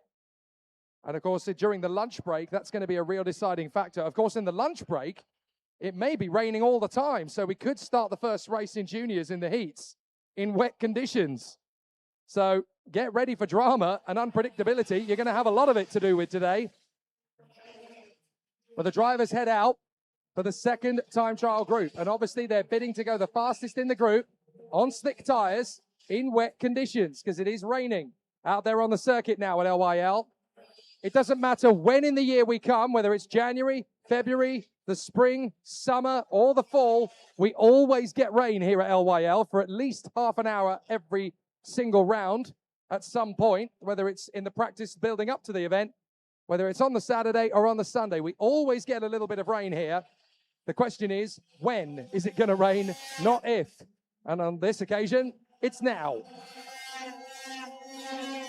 So the drivers in Senior Group 2, time trial for X30, set off into their first flying laps. And we've got an amazing group of drivers to go and fight out for the top spot in the session. Freeman Uy, Ethan Singer, Conrad Garrow, Tianwen Chen, Danish Chen, Aaron Garcia, Panu Steenmankong, Rafael Kamal, Ashton Yong, Bruce Chen, Wadapong Yamchan, Putra Adam, Jerry Chi, Sierra Kojima, Jonas Tan, Nathan Arya, Ethan Sito, Kai Burke, Arman Sahu, Leonardo Mori, and Rajarat Anantakan.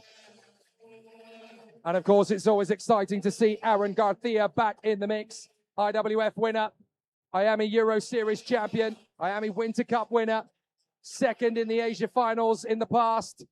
So great to see him out there. Oh my goodness, the rain is really coming down now here at LYL. It's now a proper rain shower. So now it's going to come down to who's got the best wet weather skills on slick tires. All those days in the rental conditions, when you're out there on slicks in the rain, drivers are going to be sliding around all over the shop. It is going to be a miracle if they can even finish a couple of flying laps here. So across the line comes the 2:44 to set the first flying lap. Wadapong Yamchan on a 1:17.7, Kamal on a 1:17.2. The lap times are very slow indeed in the second group. And there is a problem with the 2:07. Problems there for Ethan Singer as he comes off the final turn. Now he's got to try and go into another flying lap on the back foot. But it is absolute cats and dogs out there now, raining big time out on the circuit. And so it's going to be about tiptoeing around the course to try and get the best lines through the corners. This is where all those days going on to the rental kart circuit to try and cope on those slick tires in the rain are going to come good. And Sarah Kojima has pirouetted around. She wasn't the only one to spin either. A couple of other drivers spinning around too. This is all going to be about feel. This is all going to be about big drive. As Conrad Garrow hits the barrier. Conrad Garrow has gone into the barrier. Oh dear. It is so difficult to pick your braking point in these conditions. Rain on slick tires. It is absolute disaster zone for everybody. And Conrad Garrow was one of the drivers I would have tipped to have been up in the top 5 in these sort of conditions. And everybody's really struggling. Big slides all around the course. As the back ends will step out, it will be a bit like running bumper cars at the fun fair out there. The back end sliding as drivers getting into rallycross mode. Aaron Garcia has the fastest lap by quite some way. A 1:13.6 for him. Everyone else is in the 1:17s. My goodness me, it is an absolute disaster out there for the drivers in Senior X30. But the thing is, going on to the wet tyres would have been a disaster as well. Doesn't matter which way you cut it. So now it's all going to depend on how the drivers will fare going through those final couple of corners. I think it's going to be Aaron Garcia all the way as we have a big moment there for the 258. That's a big issue for Jerry G, the birthday boy yesterday for Top One Motorsport. Thursday, sorry, that's when he had his birthday. But just trying to keep on the road is an absolute mission at the moment. Drivers are desperately trying to get the karts turned in. And at the moment, it's going to be Aaron Garcia by virtue of the fact that he's got a 2:13 compared to everybody else on a 2:17. Astonishing situation. Slick tyres in the rain. What more can you ask for? Yellow flags. Another spin up at turn 10. That's one of the Tony karts going around and trying to rejoin without losing too much time. But the checkered flag is coming out. And I don't think anyone's going to get a faster time than the one they've already set. I think everybody will be going straight back into the pits. I don't see anyone finishing this lap. It's an big spin out of the final turn on the way back to the pit lane. Goodness me. A very scary moment indeed then for, I think that was the Birillard, the brand overalls suggest it might have been Ashton Young. I'm not sure exactly. We'll double check on that one, but a very scary moment at the end as everybody retreats back into the pits. There's no point trying to finish the lap. Absolute disaster, and it looks like it's going to be Aaron Garcia who has the top spot by virtue of the fact he was the only driver to set a time in under 2:15. An absolute disaster out there. So, in absolute adverse weather conditions, it's going to be a little bit crazy. I will try and get down there, though, to have a quick word with Aaron Garcia. We'll try and do it under the awning. Goodness me. This isn't fun. But it's all right. It's Malaysia, so when it stops raining, my shirt will be dry in about half an hour. Don't worry. But this is the chaos of rain when it hits during a dry qualifying session. And all of a sudden, Andrea Galimberti's lap time in Senior 1 is looking pretty special, actually, because he's not going to be beaten by anyone in Group 2, as it becomes an absolute lottery. And now, wherever you end up on the starting grid, it's pretty much a lottery.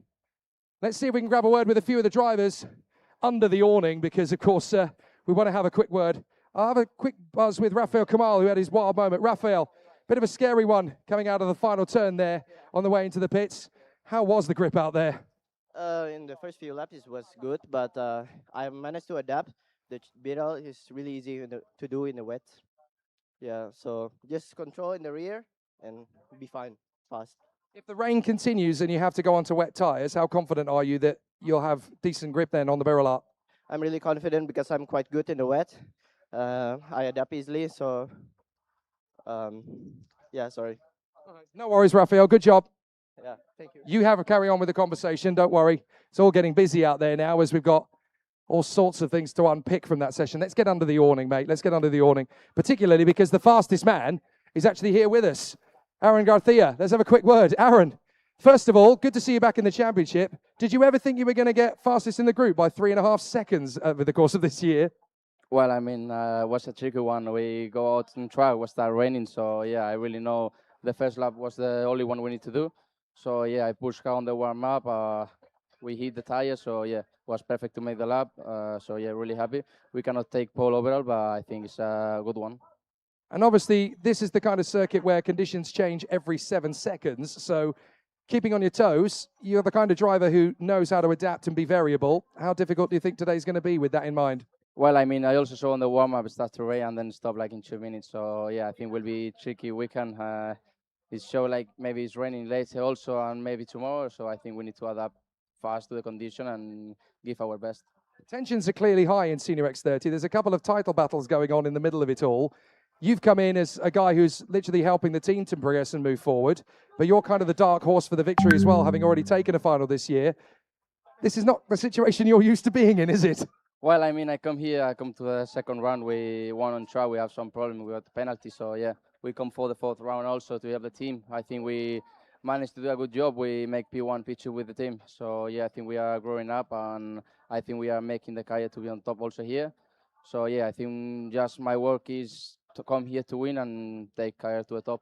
If you get a win and make the championship go down to September, we get a little bit more of a show. So is that your plan as well? Well, obviously, I will try to make it a bit tension on the last one. So, yeah, we'll go for it. Exciting stuff. Good job, Aaron. We'll see you out there this afternoon. Thank you.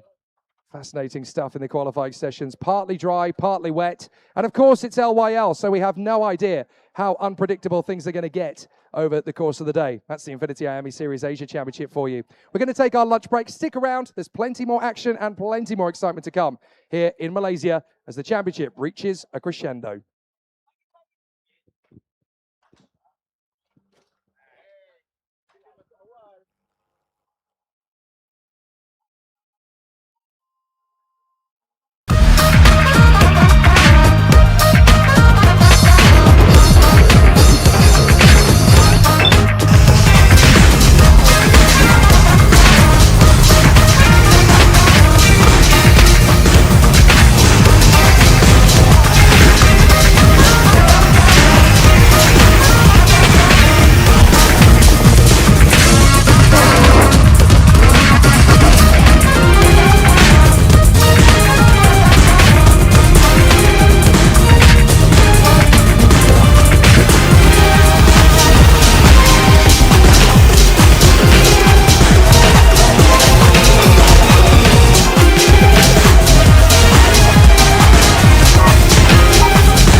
After all of the drama of the qualifying sessions, it's now time to get into the mix for the Battle Royale on track.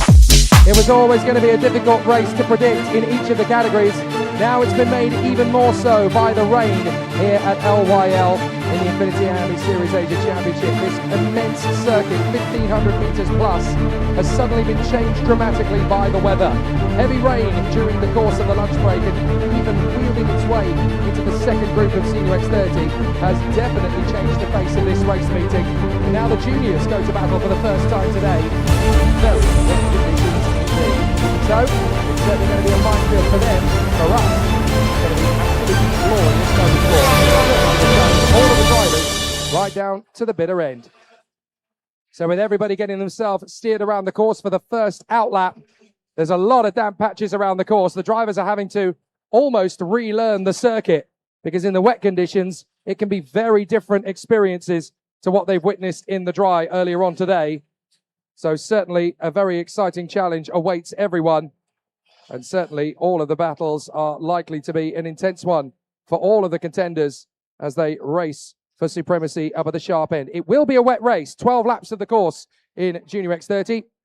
And it's certainly going to be an exciting and intense one when the battles get under starters' orders. Pole position, though, going the way of the fantastic Jude Amoon, who managed to get himself done at the first port of call on the race start. After a fabulous lap in qualifying, he now leads them away for the first heat. So with all of the contenders trying to line themselves up, it looks like we're going to go around for 2 formation laps. It looks as though the first lap, it's not going to be a race start. They'll go round again. So Jude Amoon obviously giving them the cue in. There's not going to be a race start on this occasion. They'll go around a second time to learn the track in wet conditions. Obviously, the drivers need to pay attention to the lights as well as to the kart in front of them. Quite a few of them misjudged that. They were so busy focusing on the kart in front, they weren't really focusing on the starting gantry. But the race director, Mr. Martin Bean, clearly deciding that in these difficult conditions, it makes a lot more sense to give these drivers a second lap around the course to relearn the circuit in these conditions. Obviously, when we go to fully dry conditions, I think it will return back to a one-lap situation once again. But for the time being, it makes a lot more sense to be in position ready for the off.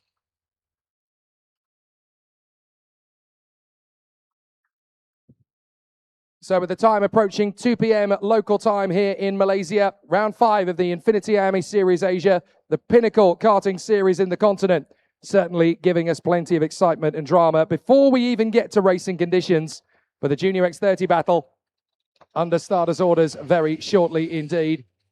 And definitely with a lot of excitement to come from the battle. Jude Amoon on the top spot from Jake Kostecki, Knox Black, Mason Kwong, Michael Lederer, Ryder Tsiong, Sanjana Dandu and Kevin Sivavanichinon. Then Chevy Thompson and Akil Rungta from Noah Zampronio and Karsten Chong. Sahil Singh, Bunsiksam Sungchai, Babazathon Sinabavanlang, Ryan Wafi, Sujana Dandu, Sirapash Ketsuwan, Guk Tian, Altaf Ridwan, Julie Rowland, Brody Martin, Medina Kamaruzaman, Jackson Gate, Lennon Barchi, Hobart Yao, Santok Singh, and at the back of the grid is the Japanese rider, Kaito Lloyd, having had his problems in a very difficult scenario leading up to the battle. But it's certainly going to be an intense one for all of the contenders. Apologies for the difficulties on your graphics on your screen. Hopefully that will all be corrected later in the day. But certainly my list was absolutely accurate. Jude Amoon and Jake Kostecki side by side. Jude Amoon for the Rush Performance Squad on the Henza kart, and Jake Kostecki aboard the Top 1 Motorsport Kart Republic. Another new appointment for him this year. Having moved from Birolart Asia to DRM, he's now moved to Top 1 Motorsport, the Thai team. As we get ourselves out of the final turn and up to starters' orders, we will hopefully go to racing conditions straight away. We do, and up we go. Jude Amoon with a good start as they run for the first corner. Good start from Knox Black. He's going to try and get in a second position up the inside of his Australian comrade as they work through the first couple of corners. Flat out past the Porsche gantry, and they run up to turn 3, the first breaking point on the course. Is everybody going to get through without too much drama as the rain intensifies on the far side of the course? Drivers trying to pick their way through, and it is Jude Amoon who leads the way up into third place. That's the hard-charging Ryder Tsiong trying to work their way through. No, that's Sanjana Dandu coming forward. So everybody skates their way through. And that is the DRM Paralin. I'm fairly sure that's Sanjana Dandu, who's come up into second position. That's the 129, my apologies. That's Mason Kwong.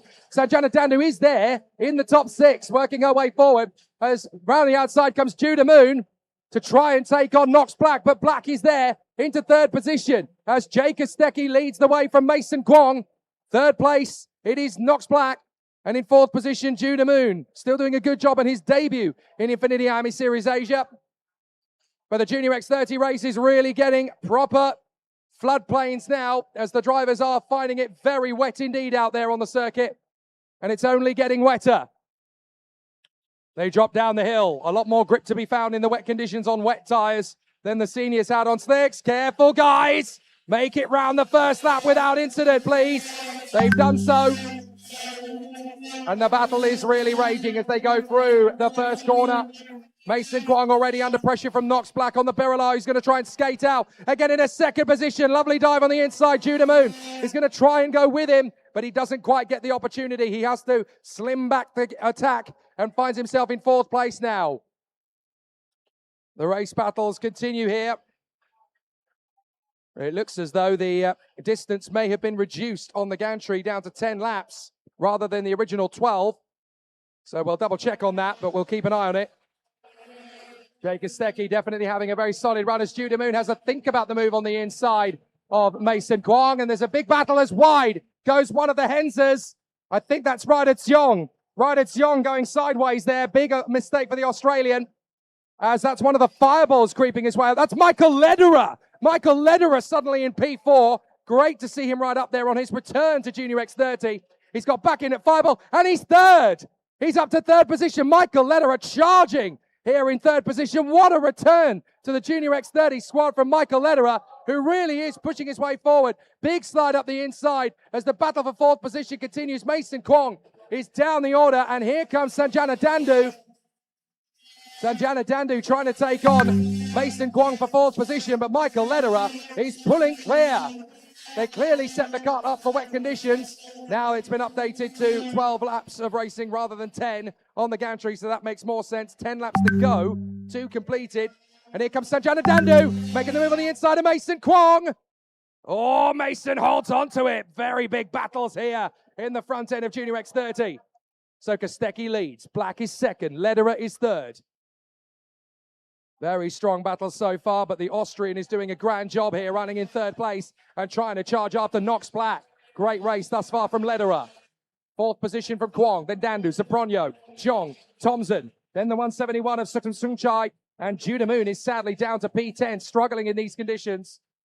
Big dive on the inside further back. That's the 110, I think, making the move on the inside line. That's Akal Runta making the move on Brody Martin. And we got a couple of drivers down at the back. That's Lennon Barchi and Altif Ridwan, who've clearly had an incident on the opening couple of laps and now are trying to make up a bit of a recovery drive. But so far, so good for Kostecki. He leads the way. Black, Lederer, Kwong, Dandu, Sapronyo, Zhang, and Thompson. Down the other side of the bridge, and we've got a little bit of nudging. So the drivers try and step out of the tow. That's the 195 of Siddharth Ketsuwan. He's going to lose 2 places. What a move from Ryan Wefai. Ryan Wefai makes 2 in 1. Excellent bit of racecraft from Ryan Wefai as he gets 2 overtaking moves in one go. So Kostecki from Black, Lederer, Kwong, and Dandu. Top 5 remains at that as Jay Kostecki just settles himself in for a fairly smooth and fairly comfortable run at the front. Seems to have stopped raining again for the moment. Yellow flags down at turn 3. We've had a spinner as one of the Tony karts has ended up down at the back there, I think. No, my apologies. It's one of the Lenzos that's fallen away down to the back. That might be Brody Martin. Very unfortunate indeed for him. So Kostecki and Knox back in second. Big slide wide.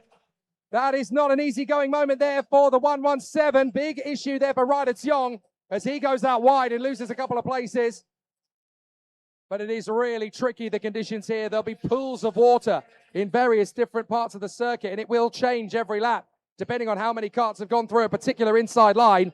So Ryder Tsiong finding out the hard way, as there goes Siddharth Ketsuwan on the inside. So Ketsuwan gets through to make the place on Ryder Tsiong as well. Tricky stuff here at LYL. Bit of a run wide in the positions just in front of them.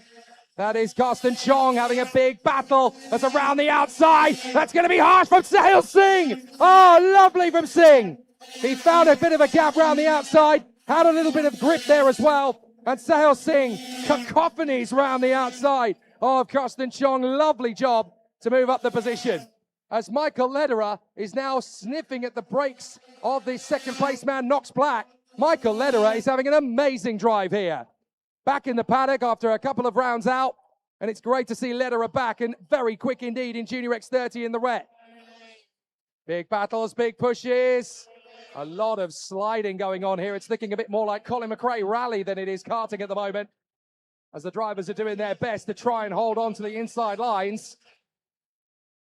Big move from the 112 Chevy Thompson. He's got Sahil Singh with him for company again. Sahil Singh is absolutely charging around this LYL circuit. Sahil Singh is picking them off like raisins right now. Lovely bit of work, as there is the original pole man, Judah Moon, the Rush Performance driver on the Henza. Here comes the battle behind as Sahil Singh is trying to get the overtaking move here on Chevy Thompson on the Kart Republic. But Sahil Singh has been charging all the way through this race. He comes over the top of the bridge. He'll get a run into turn one for sure. Comes off the final turn. Is he going to make the dive on the inside line? He is! Lovely bit of racecraft from Sahil Singh again. Into P9 goes the Malaysian. At the expense of Chevy Thompson, the LOR racing driver, now down to 10th. So Kostecki leads, Black in second, Lederer still third. Then in fourth is Kwong from Zampronio, who's found a move on Sanjana Dandu. So Zampronio now puts the Birolart Asia Kart into the top 5. And Zampronio's really going strong in these conditions. He's got good instincts to hold his position and give himself some good moves on the inside line. So Zampronio definitely going well here. Dandu in 6th. 7th is Suksum Sungchai. The Thai's doing a good job as he runs in front of Judah Moon. So Pun Suksum Sungchai definitely making a good play of it as he makes on a bit of a decent run of it. The 171. Several drivers trying to take good advantage of the situation as they work their way further forward. I tell you who is having a great race. Kato Lloyd. He started at the back of the grid and he's now in 18th. The Japanese drivers come through nearly a third of the field already. Very good work from the Japanese driver. So Kato Lloyd recovering well on the Gold Motorsports chassis. Up the inside. Oh, a bit of a run wide there for the 185. That's Papasathon Silva Banlang. So he gets out wide. Silva Banlang on the Birolart.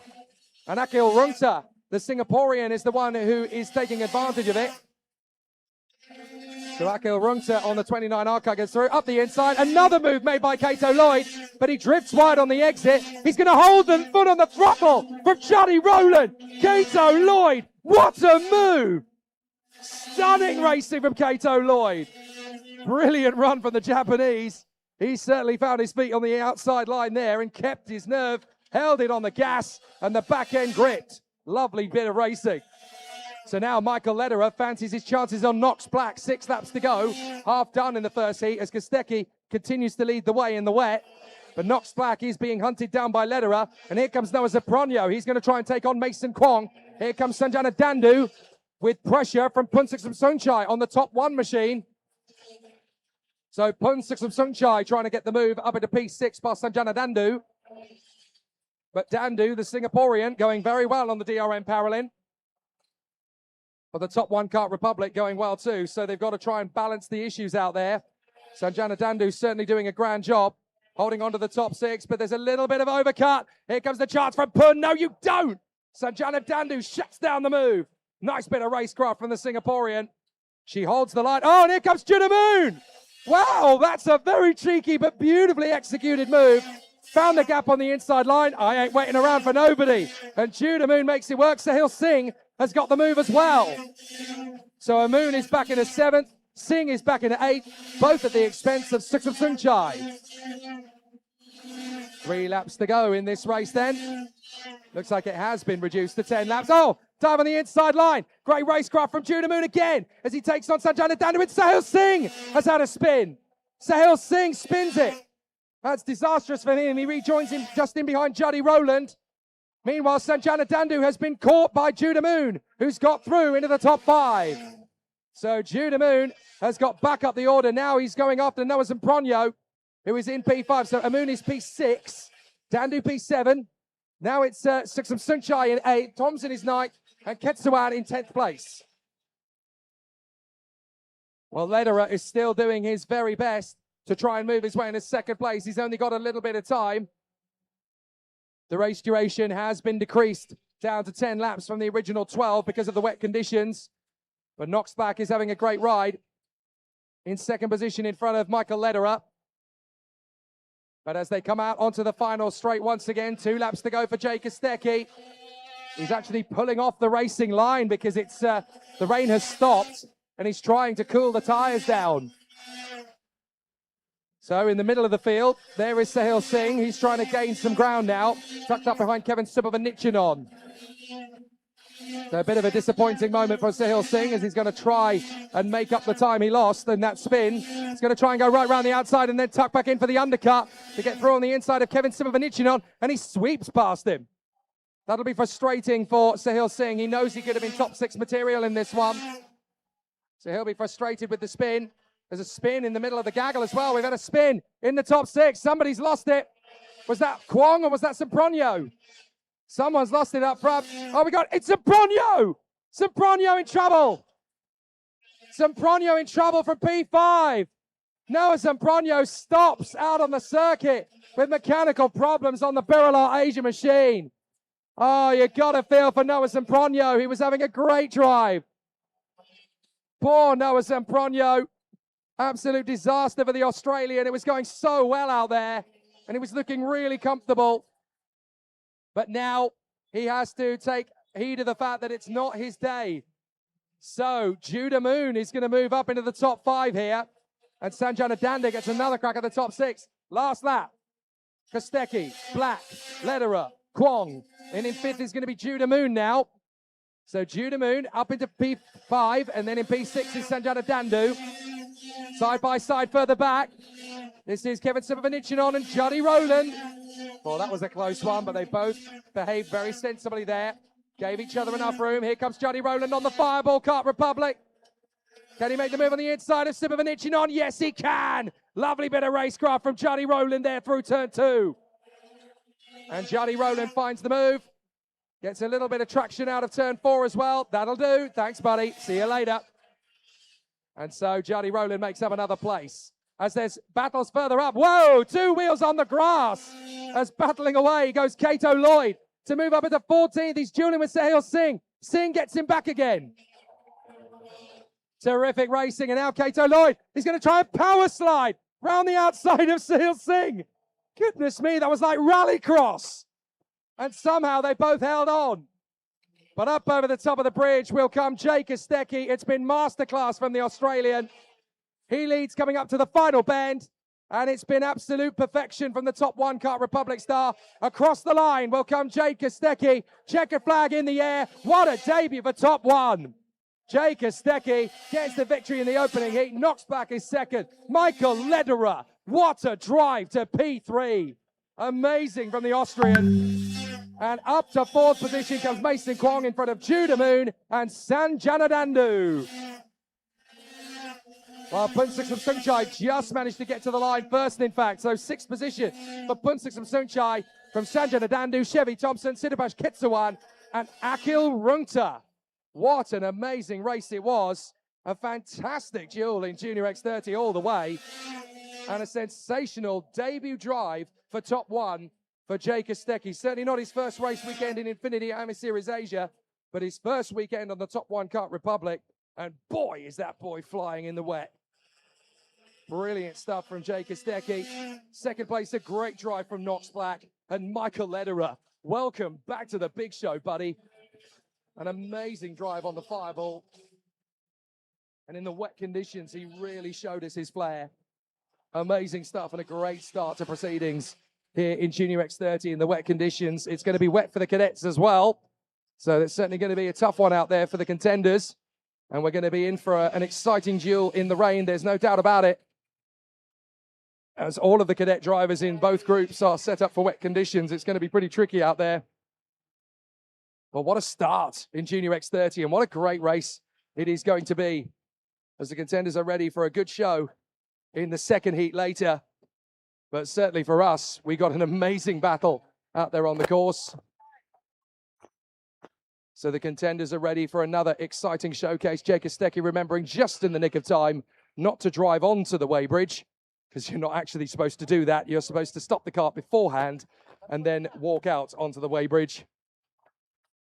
But what a fantastic opening race for Jay Kostecki, the Australian, in his new berth at Top One Motorsport. A great start and certainly going well with an amazing amount of effort going into the preparation, but certainly in the wet, he's looking a lot more confident than he was in the dry. And he certainly took advantage of the situation. Very good news indeed for him. Just making the checks on the weighbridge. Everything's A-OK. And no worries at all for Jay. That'll do very nicely indeed for him. And a fantastic start to the weekend for the Aussie. Jay, before you disappear, we want to have a quick word, mate. Fantastic opening race. Good start.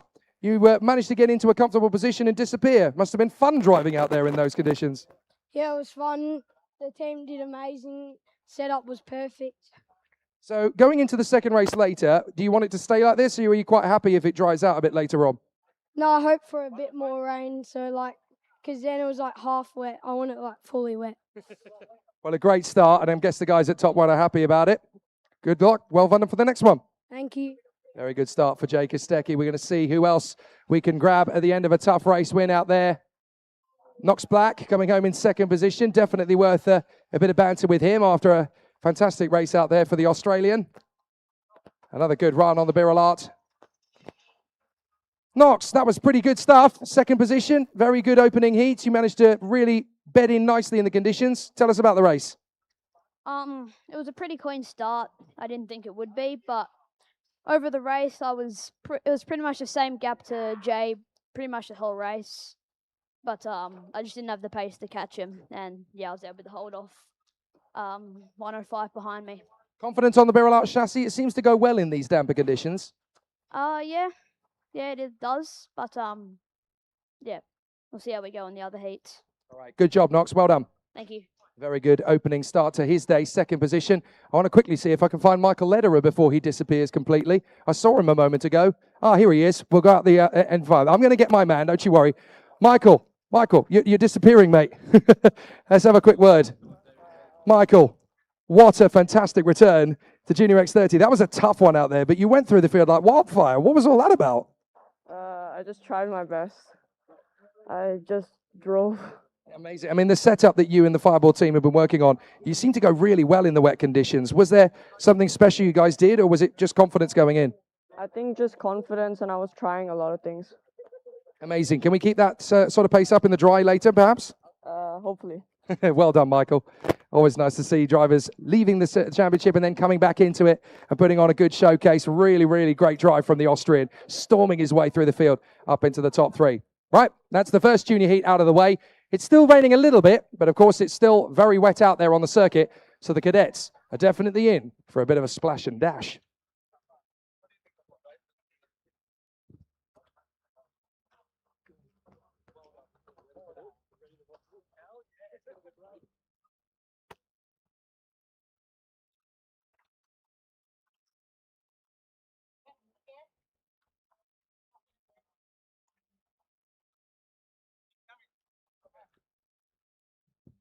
So while the Malaysian skyline continues to make its mind up, it's been a bit half and hearted over the course of the day. Half an ask away from logic at the moment from these clouds overhead. We're never quite sure from 1 minute to the next if it's going to rain, if it's going to stop, if it's going to dry out, if it's going to rain again. That's Malaysia for you. It always keeps us guessing, particularly here at LYL when we're 120 feet above sea level. It's always very tricky indeed to guess exactly what the weather's going to do. But of course, in cadet, it's going to make things very tricky. We've got so many immensely good drivers up at the sharp end of the field. And in the wet conditions, we're really going to see the experience and the confidence in these guys come out as they get ready for their first heat. Keep your messages coming in on the live stream. Who are you cheering for? Who are you rooting for? And where are you watching from?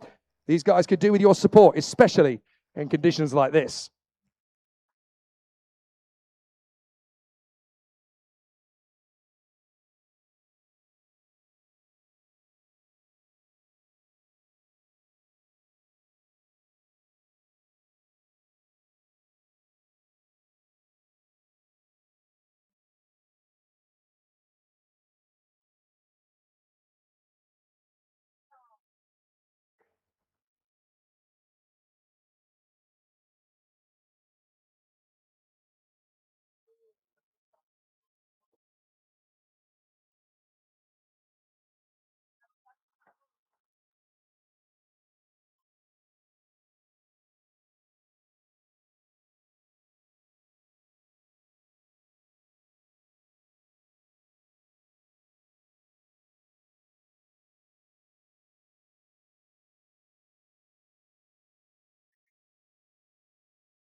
So into the first heat of the cadet groups we go, and it's going to be Group A versus Group B. It's still wet out there on the course. It's still raining a little bit. It could intensify again as we go into it, and it's very clear that all of the karts out on the circuit are going to have wet tyres and wet setup. So it's changed completely compared to what we had in the earlier sessions in the dry for the cadets. But it's certainly going to make things a little bit more mixed up as the battles go to war once again. So as we get ourselves into the mix for the cadets, it's going to be a great battle. All of the drivers are going to be battling their way around the course then to try and put themselves at the sharp end. The fastest time of all in the cadets was Carson Choi with a 1:13.85. The fastest group was the first group. So it'll be interesting to see what now happens going into the second group as the cadet drivers venture off onto the circuit. Don't forget, this is the 8 to 12-year-old group. It is the youngest drivers in the competition. And we're going to have some really good battles for everyone out on the circuit. Let's talk you through the starting grid. Hopefully the graphics are up to date now as we work our way through.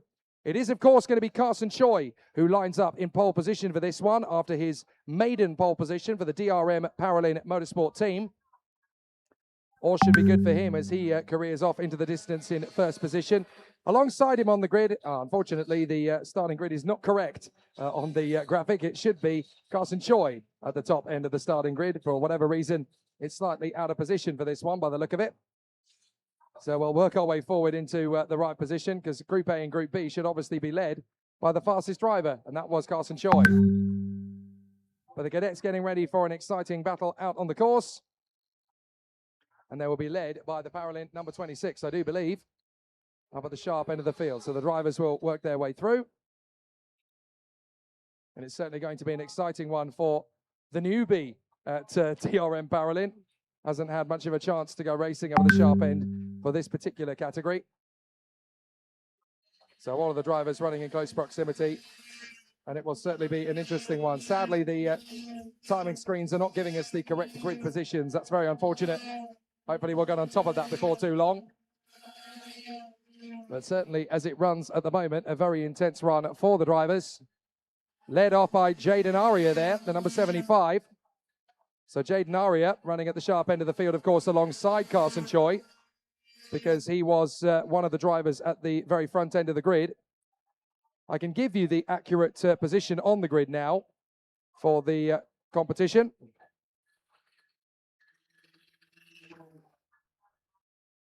So the starting grid should obviously be updated between the cadets. We'll hopefully get that confirmation very soon. The starting grid in full, we'll see. Oh, there's a problem there for the 99. That's Michaela Draper.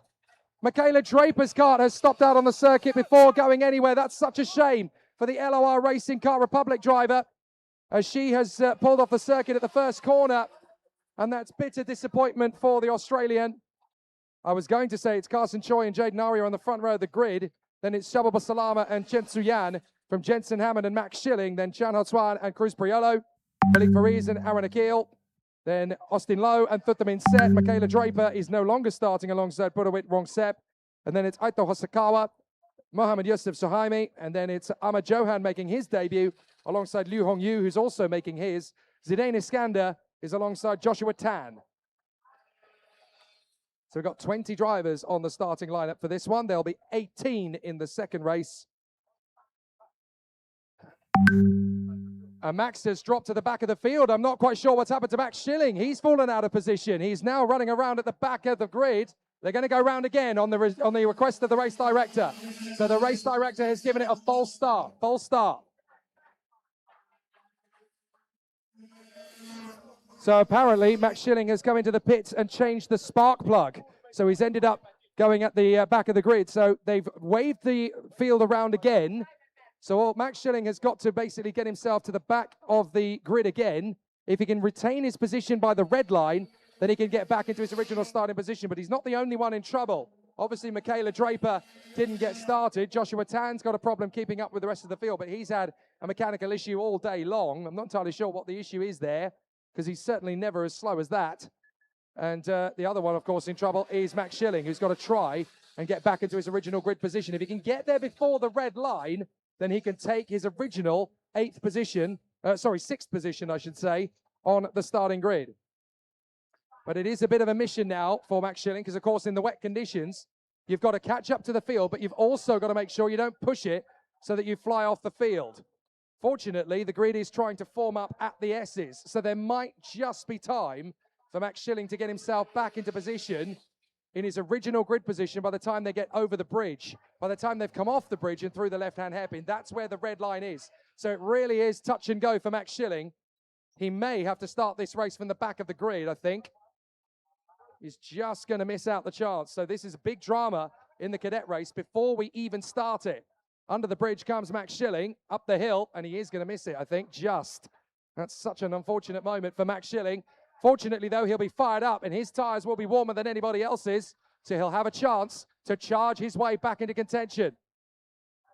And he knows he's got to go from the back, but he may as well start racing now, because by the time they come off the turn, they will already be up to speed. Here we go, up to starters' orders, we're racing in the first cadet heat. And side by side go Carson Choi and Jaden Aria as the drivers charge their way through the first turn. Already a decent start as Jensen Hammond and Cruz Priello are trying to make up big ground around the outside. Priello's going to make it to fourth, maybe make it to third as Jaden Aria goes for the lead on the inside, and they're all drifting wide. They managed to catch themselves back up the order. Couple of drivers making some big gains on the first lap as Jaden Aria squeezing Carson Choi, and he's leading. Jaden Aria in the lead from Carson Choi as the rest of the field squabbles to make progress. Big trouble, contact. That's Thutamin Set. He's collided with Austin Lowe, and the 6 in there as well. That's Pudawit Wongsep getting involved in it on the CRG. And there's big problems. Subir Basalama slowing. I cannot believe it. Subir Basalama slowing, and we got a spinner into the barriers. Subir Basalama's got a problem. Oh, mechanical problems for the Indonesian. Subir Basalama slowing. One of the big contenders in the championship, and he's dropping to the back of the field. What a dramatic start as in the barriers. That is Falik Fariz on the Birulat. He's got problems now as well, trying to recover. So the RL karting driver from Malaysia trying to get back in the race. But it's absolute chaos so far. Amazing work from everybody else, though, to hold it on the racing line, as that's the 77 of Chan Ho Xuan battling away now. Aria leads the way. Carson Choi in second. Third position for Chan Ho Xuan. Jensen Hammond, Cruz Priello, Aaron Akil, Chen Tsuyan and Eito Hosokawa, Yusuf Sahaimi, and Max Schilling. Max Schilling's P10. How has he done that on the opening lap? Major problems for a lot of other drivers in the field. Subir Basalama's dropped to 13th. Big problems for Austin Lowe trying to recover. All sorts of disasters in this one, as Max Schilling is already back in the top 10. He's 5 places back from Cruz Priello, but he's now ahead of his teammate Subir Basalama, who is crawling around the circuit. Big problems for the Paralin driver. So Carson Choi trying to get back on terms with Jaden Aria. Little bit of a nudge for third position. Both drivers kicking out wide. Here comes Cruz Priello. He's going to get into fourth position. He makes the move on Jensen Hammond. And so Cruz Priello's into fourth place. Good run from the Lenzo. And as he moves up into fourth position, he's enjoying sliding around. We've got more problems, as that looks like Falik Fariz, having tried to get going again, is out of the race, and he's not the only one. So a couple of issues there already. Falik Fariz has broken down. And there's another breakdown somewhere else on the course. We've had a couple of drivers retire from the race already. So that is another of the Birolats. That's Thutamin Set. Thutamin Set's not come around again. And problems for Jaden Aria. Aria's slow coming off the turn. He's down to third now. So Jaden Aria down to third position. Here comes Cruz Priello, as Chan Ho Xuan is now up to second place. So Cruz Priello trying to go after Jaden Aria. Jensen Hammond there in P5. Aaron Akil, Chen Tsuyan, Aito Hosokawa, Max Schilling, and Yusuf Suhaimi. So they run their way through once again. Big opportunities as they work their way to the inside line. Jensen Hammond trying to get back in on Cruz Priello. Cruz Priello trying to convince him to work with him. We've caught up to Jaden Aria. Now we can go for it, as Carson Choi and Chan Ho Xuan are being caught by the 3 of them. So the battle for the victory is raging up front. Carson Choi leads, then Chan Ho Xuan, Jaden Aria, Cruz Priello, and Jensen Hammond, all 5 of them battling away for position. And it looks as though we've got an issue in the pit lane. I think Subir Basalama's in. Subir Basalama's in the pit. No, he's not. He needs to come back to the pit. Subir Basalama down in 17th position. What is happening for Subir Basalama? An absolute disaster for the Indonesian, who is almost a minute behind the leader, Carson Choi. Well, there is the number 2. That was the driver who was in trouble earlier on. That is Lu Hotsuan, I believe. Having a problem earlier on. Sorry, no, it's Lu Hongyu who had the problem there. So Lu Hongyu retiring before the race even began by the look of it. Well, Max Schilling is now all the way up into 7th place. He's got the move on Chen Tzu-yan and Aito Hosokawa on this lap. So now Chris Briello in 4th place. It's the comeback of comebacks for Max Schilling. There he is in front of the 73 of Chen Tzu-yan. So he's got through, and now he's chasing Aaron Akil. What a comeback for Schilling. Carson Choi still leading Tian Ho Swan. Then Jaden Aria and Cruz Briello from Jensen Hammond. Then a bit of a gap back to Aaron Akil and Max Schilling. Schilling's going for the move. He's in front. Max Schilling in P6. Max Schilling's in P6. Siaba Basalama is cruising at the back of the field with a problem, and now the rest of the field is going to catch him to lap him. What a disaster for Siaba Basalama, a man we know is capable of winning, who's done it several times, and now he's down at the back. Carson Choi, Tian Ho Swan, Jaden Aria, Chris Briello, Jensen Hammond, and now Max Schilling in P6. Very exciting racing up front in the cadets with 5 laps to go, as there is the very talented Tian Ho Swan, who's really stepping up the attack on Carson Choi. Can the Chinese driver get past the man from Hong Kong? Up the hill. Jaden Aria doing a good job in 3rd position. Here comes Max Schilling. He's catching up with Jensen Hammond. What a storm back from Schilling. He's got 5 laps to go. He can do this. He's got the pace. He's clearly got the tyres. Oh, and a spin of the back. A spin of the back. One of the BRM Paralins has gone around. That is the 47. That looks like Ahmad Johan's gone around, but he's recovered quickly. So Tian Ho Swan going well. Trying to close up again on Carson Choi. Jaden Aria, Chris Briello, and here comes Max Schilling on the inside of Jensen Hammond. He bails out of the move. Comes back at him for another go. And now makes the move on the inside into turn 3. Lovely job from Schilling. Dancing his way back to the top 5. So Schilling, in classic Max mode, goes from the back of the field to P5, and he's still got 4 more laps. Meanwhile, into the pits comes Shabil Basalama. What a disaster for the Indonesian. Certainly doesn't deserve what's going on here. And there's more drama around the course for some of the others in the field. But for Shabil Basalama and Falik Fariz, it really is game over for the moment. They'll get another chance in the later heat, of course. Jaden Aria getting back on terms with Chan and Choi.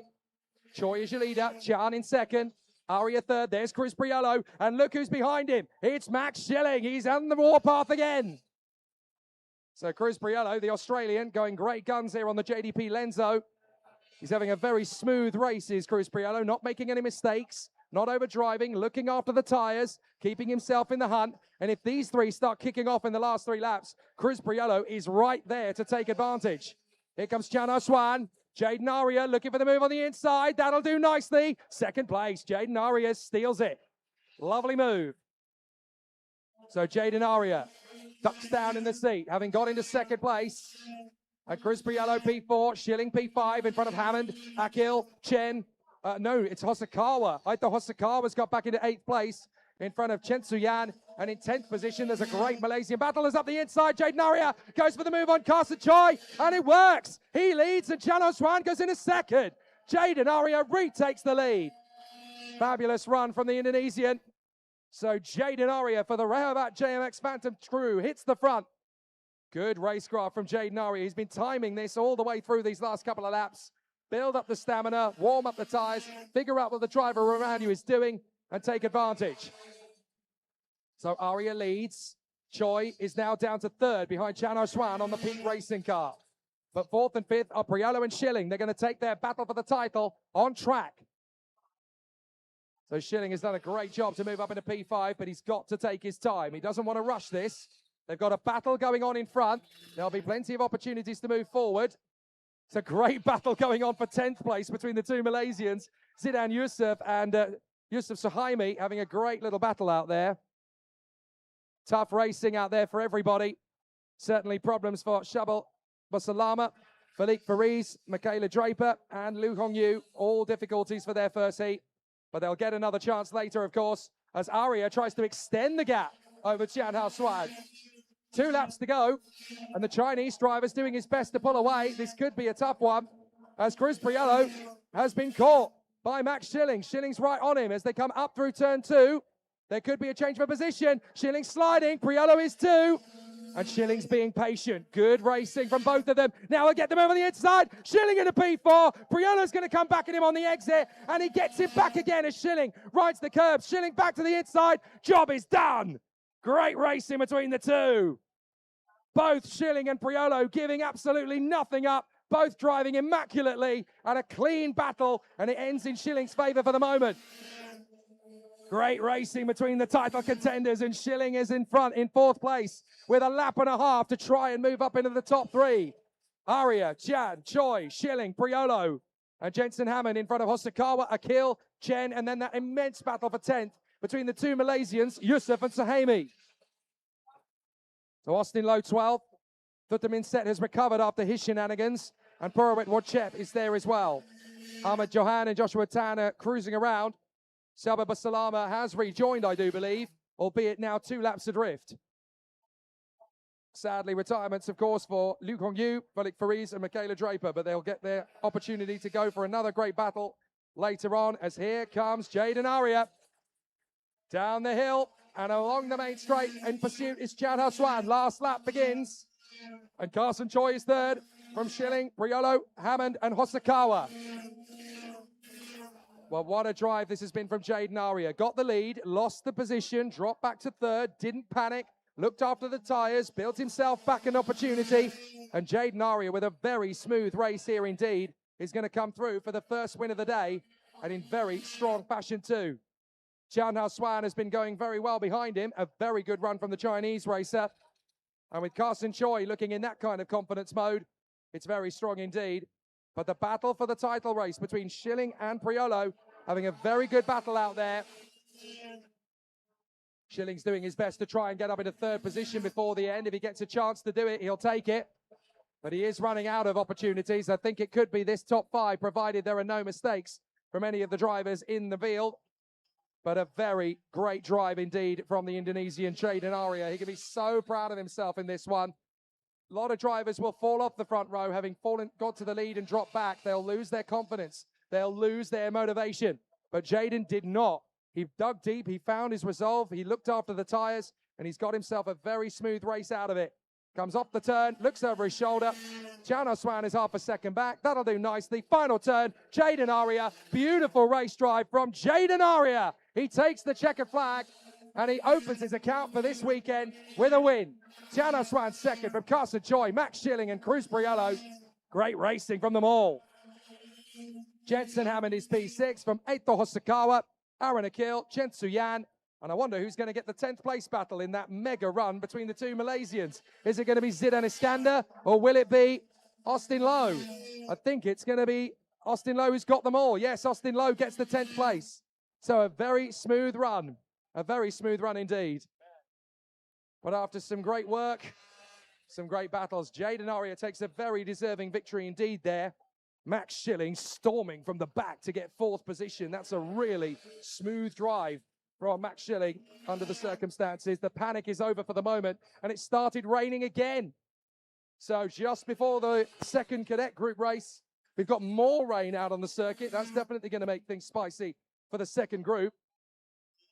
So we're definitely in for more drama. But the race battles are going to be exciting all the way, and they were certainly very tricky indeed to cope with.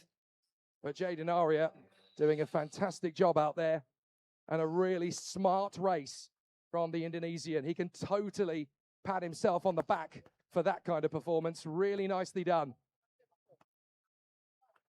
So the contenders are ready for another exciting duel in cadet. We'll talk about that race very shortly, but for now, we've got to give some credence to the drivers in cadet who have worked their way through the wet conditions in fantastic fashion. They've been absolutely amazing. They're finally coming back in after a very tidy race. Here is Jaden Aria, the first one in after a very smooth race drive, and he can really be proud of what he's achieved in this one. I would get the camera under the awning if I were you, because it might start getting wet again. I'll go out. You stay where you are, buddy, and we'll try and grab the words with the drivers as they come in. But certainly such a mature drive for Jaden Aria. He didn't sweat too hard there. He didn't push himself to too many extremes. And he was really, really solid all the way. But a fantastic run from Jaden Aria to get the victory in the circumstances. Jaden, come and have a word, buddy. Really, really solid race from you. That was a tough race because, take your helmet off for us if you can as well. We'll talk to you. You got yourself into the lead early doors. It was tough on the front row, but then you slipped back. But you didn't panic at that point. A lot of drivers might have done, but you got yourself into a position where you could still challenge and give yourself a good run. What was it like trying to get yourself back into that position on the tyres?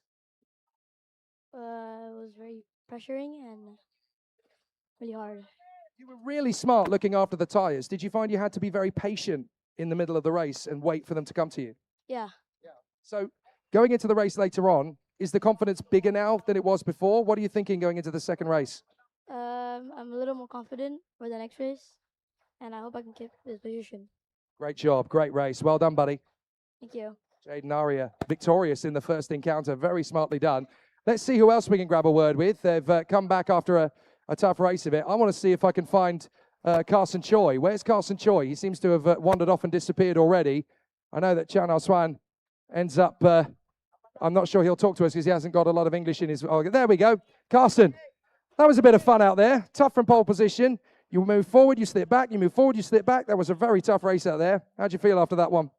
Well, I felt good, but then I think maybe in the wet I'm a bit weak compared to the others. Maybe a lack of experience, but we'll see how the next heat goes. So you're kind of hoping for dry conditions in the next one. Yes. But look, you did a great job out there. You held on, and it was a very tough race out there.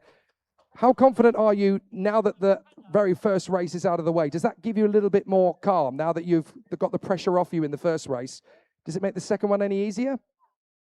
Well, now I feel more confident because I get more experience each race, each heat, and now we just fine tune the setup and the engine to do the best. Good stuff. You made a really good opening account out there. Well done. Thank you. Good effort from Carson Choi. Good performances out there all the way through the field. Good to see the two title contenders in the top five after varying different races out there as well. Schilling having to charge his way through from the back of the grid. He looked really fed up, but that's the best fourth place I've ever seen from him. And Chris Priolo right up in the sharp end there. That keeps the championship alive, but both of them, my goodness. One race done in cadet, another one right around the bend. So more great action to come in the cadet race. Very tough out there for all of the contenders. They certainly gave us lots of excitement and lots of drama. But that's only one cadet race. There's another one very quickly in pursuit. And then, of course, we'll have the Masters. And they're probably relishing going out in the wet conditions. A lot of the Masters very skillful indeed in the wet with all their experience. So a chance for them to go on to a fresh box set of wet tyres is probably something they're really excited about. Mind you, the track is drying. It's not dry, but it is drying. And the rain is subsiding again. It really is going to be one of those days where it just changes every 5 minutes. So all of the mechanics have basically got to have the slick tyres they started with and a fresh set of wets in preparation, ready for a very tough race battle indeed out there. It's going to be very difficult to predict how things are going to go.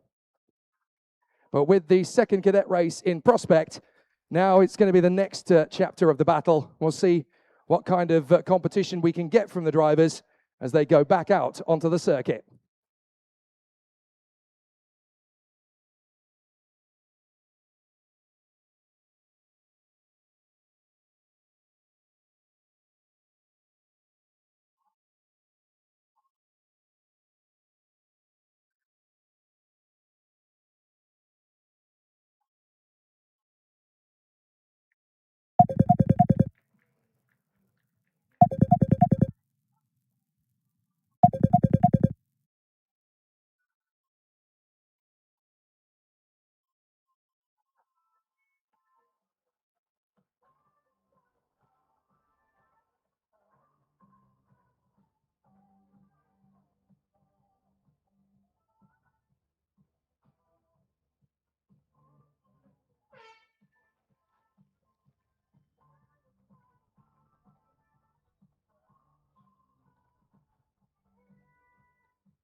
So we'll do it all again. Second cadet race and a second group of drivers to go to battle. Certainly going to be an intense one, and we knew right from the outset it was always going to be a tricky battle to talk about. Into Group C versus D we will go then. The drivers venturing out onto the course, and it's a very impressive pole position in this race for Mohamed Fawibawo. Great to see him up at the front end of the field alongside the ever-impressive Kalen Delsey. He's been threatening a win in the cadet category overall for quite some time now, and the Hot Wheels racer for Top One Motorsport now that he's moved to the team in his native Thailand. This could be the day when he finally comes up with the goods and gets his first win in an overall heat. Pimpak Fatai is third on the grid with George Patrizi in P4. Could be his first win. He's been threatening to do that for quite some time as well. And Super Giorgio, like the Mario Bullet, has a great chance to work his way forward. Fifth on the grid for Zhang Yicheng. Zhang Ziyu is in sixth on the grid. Then Darren Arthagani, Jared Zhang. And then we have Sidovic Sretanakul and Alice Lowe in the top 10 from Marcus Colby and William Mazzali. And then it's Siap Boen and Oliver Nguyen from Chatanin Itiakararat and Chayat Limratanakan. Limano Iskanan, Tanesha Wadella, who took the win in IAME Sri Lanka last week, and Matthew Cooper, who didn't get a lap time down in qualifying. Let's see how many places he can make up. So it's certainly flotsam and jetsam around the course. It's going to be a second formation lap again, so that the drivers learn the course in these tricky conditions. But the race director, Martin Bean, definitely giving these cadets a little bit more of a chance to work their way around the course. And let's not forget that the 8 to 12-year-old class are certainly learning by experience in a very tough situation out there. Jaden Lauria straight off the cart after his win and is already on the sidelines watching race number 2. He wants to figure out what the ramifications are for all of the great battles out there in cadets. So, Heat 1, C versus D. We'll see what happens in this one, but it's definitely going to be tricky to predict. And certainly for the two men on the front row of the grid, cometh the hour as far as they're concerned.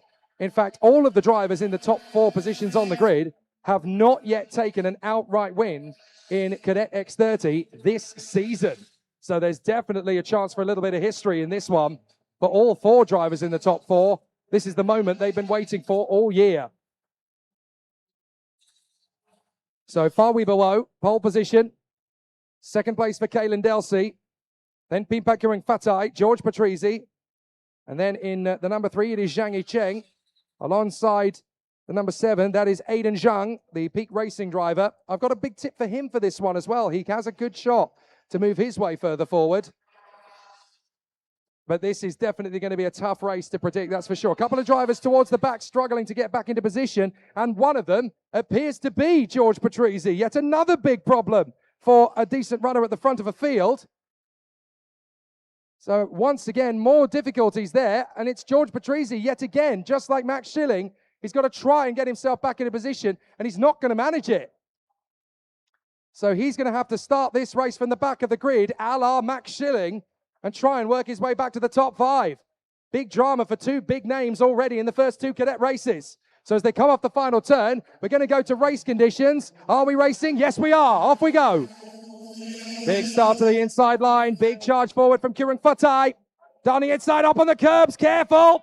Goodness me, that was almost a big slosh out as they went through the first couple of apexes. Now they come up to the inside line. Bit of a slide on the far side. Stay off the curbs. That's going to be slipperier than the racetrack at this part of the turn. And as they work their way through turn 4 and 5, couple of shoves, couple of nudges, but it looks as though everything's A-okay. And up front, it is Kalen Delsey who leads the way. Kalen Delsey in front. Fantastic start for the top 1 tie. So an immense move from Kalen Delsey as he heads the front for the top 1 squad, looking for their first win of the weekend, and certainly looking good for them. Second place, the 62. Oh, a nudge on the back of Kalen Delsey comes from Fawibawo, but Fawibawo not able to move up. And as a spin further back, it's one of the Hensers that's gone wide there. I think that is Marcus Colby. So Marcus Colby for Rush Performance, he goes out wide. Big disappointment for him. He'll have to try and recover as now Patrizi makes his first overtaking move. That is on Matthew Cooper, who had a problem on the start as well. But up the hill, it is Kalen Delsey under pressure from Fawibawo. Over the top of the bridge, Delsey leads. Second is Wibawo. And third place, closing up to them, that is the hard-charging Aiden Zhang for Pierce Sexton Racing. Going very well indeed. So as they work their way through, out of the final turn, and Fawibawo is already on the back of Kaylin Delsey. Great charge from Aiden Zhang, coached by Pierce Sexton. Good to see those British racing colours back in international competition again. And so now we'll see if Kaylin Delsey is going to get the off pressure from Fawibawo. Wibawo does not go for the move. Delsey trips out wide, covers the line for the inside. Good driving from Delsey, holds his nerve, and holds the lead for the moment from Wibawo. So Delsey, Wibawo, Zhang, and then it is Zhang Yicheng who is in fourth position. No relation, of course, those two. They just have a very common surname, the two drivers there. Bit of a run wide from Delsey, picks up a little bit of moisture from the curb. But Wibawo goes out wide too, so not a big difference between them. Wibawo looks for the move as Kaylin Delsey lines the cart up in the middle of the road to avert the overtake. Very smart from Delsey, but now Wibawo fancies another challenge to try and make a bid up to the chicane. Can't get through at the S's. Here's the battle further back. This is the hard-charging Darren Arthagani trying to charge up to Xiao Bowen. So Xiao Bowen doing a good job to run up in the top 10. More big pressure as, again, George Patrese makes the same move he made earlier on Matthew Cooper, clearly running wide and having a bit of a problem earlier in the race again and dropping back.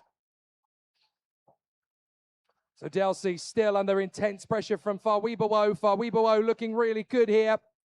So Fawibawo doing his best to go for the position. Down the main straight.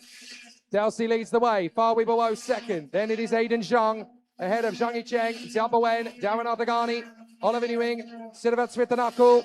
Alice Lowe is in ninth place in front of Brio. And then Marcus Colby from Matsali, Kanan, Pimpak Kurang Fatai, Chayut Limratanakan. And then it is Tanasha Radella. She's in front of Jared Zhang, George Patrese, and Matthew Cooper. Delsey's doing a grand job here to hold the lead. This is a really smart bit of defending from Kaylin Delsey. Every attack that Fawibawo sets up on him, he always knows where to place the cart. Fawibawo's alongside him as they go side by side down the back straight. This is it for Fawibawo. Surely the Indonesian's going to have this. He kicks it out wide and makes the move stick. Lovely bit of racecraft from the Indonesian. Fawibawo comes through and takes the place, just as we saw from Jaden Aria. Fawibawo does the same. And there's a spinner into the barriers here at the hairpin. I'm not sure who it is that's gone, but we seem to have lost another one of the top one drivers trying to recover the cart and get back into the hunt. As up the inside comes Zhang Yichen. He's going to try and get into third, and he's done it. The peak racing driver from China gets ahead of Aiden Zhang. We've had a spinner further back. It's the 44. It's Brio. Brio's had the issue there, so Chotonan Yetakorarat has had the spin in the hairpin. He recovers, but he's fallen to the back. So off the turn and a very difficult run now for the race leader. Fawibawo now has to watch as Kaylin Delsey charges after him. So Fawibawo into the lead. Kaylin Delsey into second. Third is Zhang Yicheng. Big slide. Aiden Zhang still going well in fourth place. Fifth place for Darren Artagani. He's got ahead of Xiao Bowen. And now we've got this battle for seventh place. Up to the inside line. That's a hard charge from Alice Lowe. Alice Lowe going well. Up to the inside. Switches back. Lovely driving from Alice Lowe. Beautiful overtake on the inside of Siddharth Switanakul and makes that one stick. Actually, it was the number 10, Oliver Newing, but she still gets the overtaking move. Moves up into 8th position. They both managed to work their way ahead of, Siddharth Switanakul got ahead of Newing, and then Alice Lowe did the same. Next up is going to be Marcus Colby on the Rush Performance Henza. But Fawibawo leads. Kaylin Delsey second. Then it's Zhang Yicheng, who is in third place. Aiden Zhang in fourth from Darren Arthagani and Xiao Bowen in P6. So Darren Arthagani doing a good job here in the top 5, keeping the DRM Paralympic squad happy in the top 5 places. Bit of a run wide there from further back. That is a big challenge from Siddharth Switanakul. He's going to have some pressure now from the 38, Alice Lowe. Alice Lowe is having a terrific race here and looking like she could pick up another overtaking move. Up to the inside, Switanakul drifts wide. Alice Lowe sets him up to the outside of the turn. She'll try and dive in for the inside. Alice Lowe will have the inside, but Switanakul will have grip on the outside line. That will do nicely. And now they set off in pursuit of 6th place man, Xiao Bowen. But Alice Lowe has made a good recovery since that move on Oliver Newing. now in 8th position, trying to move up a little bit further forward. So far, so good, and definitely looking pretty strong at the moment. So Fawi Bawo, nearly a second clear of Kaylin Delcy. This is a really good opener for the Indonesian Fawi Bawo. The Kart Republic chassis in the hands of Rehabat JMX Phantom, looking for 2 wins in a row. One for Jaden Aria, now for Fawi Bawo, a second one at the halfway point. 4 laps to go. And you know what? It's looking pretty tricky out there. I wonder if the Master X30 drivers are going to be starting to think about slick tyres. There's definitely a consideration for it now because the track is drying pretty quickly. They'll be keeping an eye on the lap times. That's going to be where they'll make their decision. If the lap times are increasing enough and then falling off at a gradient, that's when they'll think, you know what, dry tyres are going to be best. But it's tough to make that decision. You've got to know the circuit personality when it dries out to have a better opportunity to work your way forward. So the contenders are looking for the chance to make that play. Off the final turn come the leaders. Fawi Bawo leads. Kaylin Delcy in second place. Third position is the hard-charging Zhang Yicheng. Hayden Zhang doing a good job in 4th in front of Darren Garney, Tia Bowen, Sidovic Svetanakul, and Alice Lowe from Oliver Newing. Then Colby, Matsali, Kirung Fatai, Kanan, Nimratanakan, Zhang, Patrizi, and Radella. And there is still a great battle between these two. As Sirovic Svetanakul has caught up to Tia Bowen. Tia Bowen is going to have to work hard here. The Racing Galaxy driver trying to hold on. Here comes Sirovic Svetanakul. He wants to make the overtake. Tia Bowen is protecting his line, and that's giving Alice Lowe a good run. Alice Lowe is going to try and work her way to the back of these two. If she could jump them both, that's going to be top 6 for her. But Tia Bowen is working hard to keep back Sirovic Svetanakul, who's got a good run on him. Down the back straight to the inside line. Svetanakul makes the move, but runs wide on the exit. Is that going to be enough for Tia Bowen to get him back? Tia Bowen's back in front. Very good racecraft from the Chinese driver. Tia Bowen holds his nerve, and the Racing Galaxy star keeps his position. Now Alice Lowe's going to get the run on Sirovic Svetanakul. They nearly bang wheels as Svetanakul drifts out wide, cuts back across on Alice Lowe. Lowe's going to get another chance up the hill. So Alice Lowe, one of the 3 ladies in this competition and one of the 2 in this heat. The other, of course, is Tanasha Radella. She took a win in IAME Sri Lanka last week. So we'll get to see how it all continues to battle on. But up the inside line, Svetanakul is going to get the run on Tia Bowen again. They drift out wide. And Alice Lowe is going to have another crack at it. Great battle for 6th place, this. This is wonderful. Sirovic Svetanakul goes to the inside of Tia Bowen. Meanwhile, George Patrizi has worked his way forward. He's now got ahead of Jared Zhang. So George Patrizi, that puts him up into 15th place. But with 2 laps to go, that is not the race they wanted or deserved. So Fawi Bawo has pulled away to the tune of 1.2 seconds, and that really sets him up for a great victory, and it's going to be double trouble for the Indonesians. Jaden Aria got the win in the first, and now his teammate, Fawi Bawo, is going to get the win in the second. So it really is going to be a big change-up for the form books here.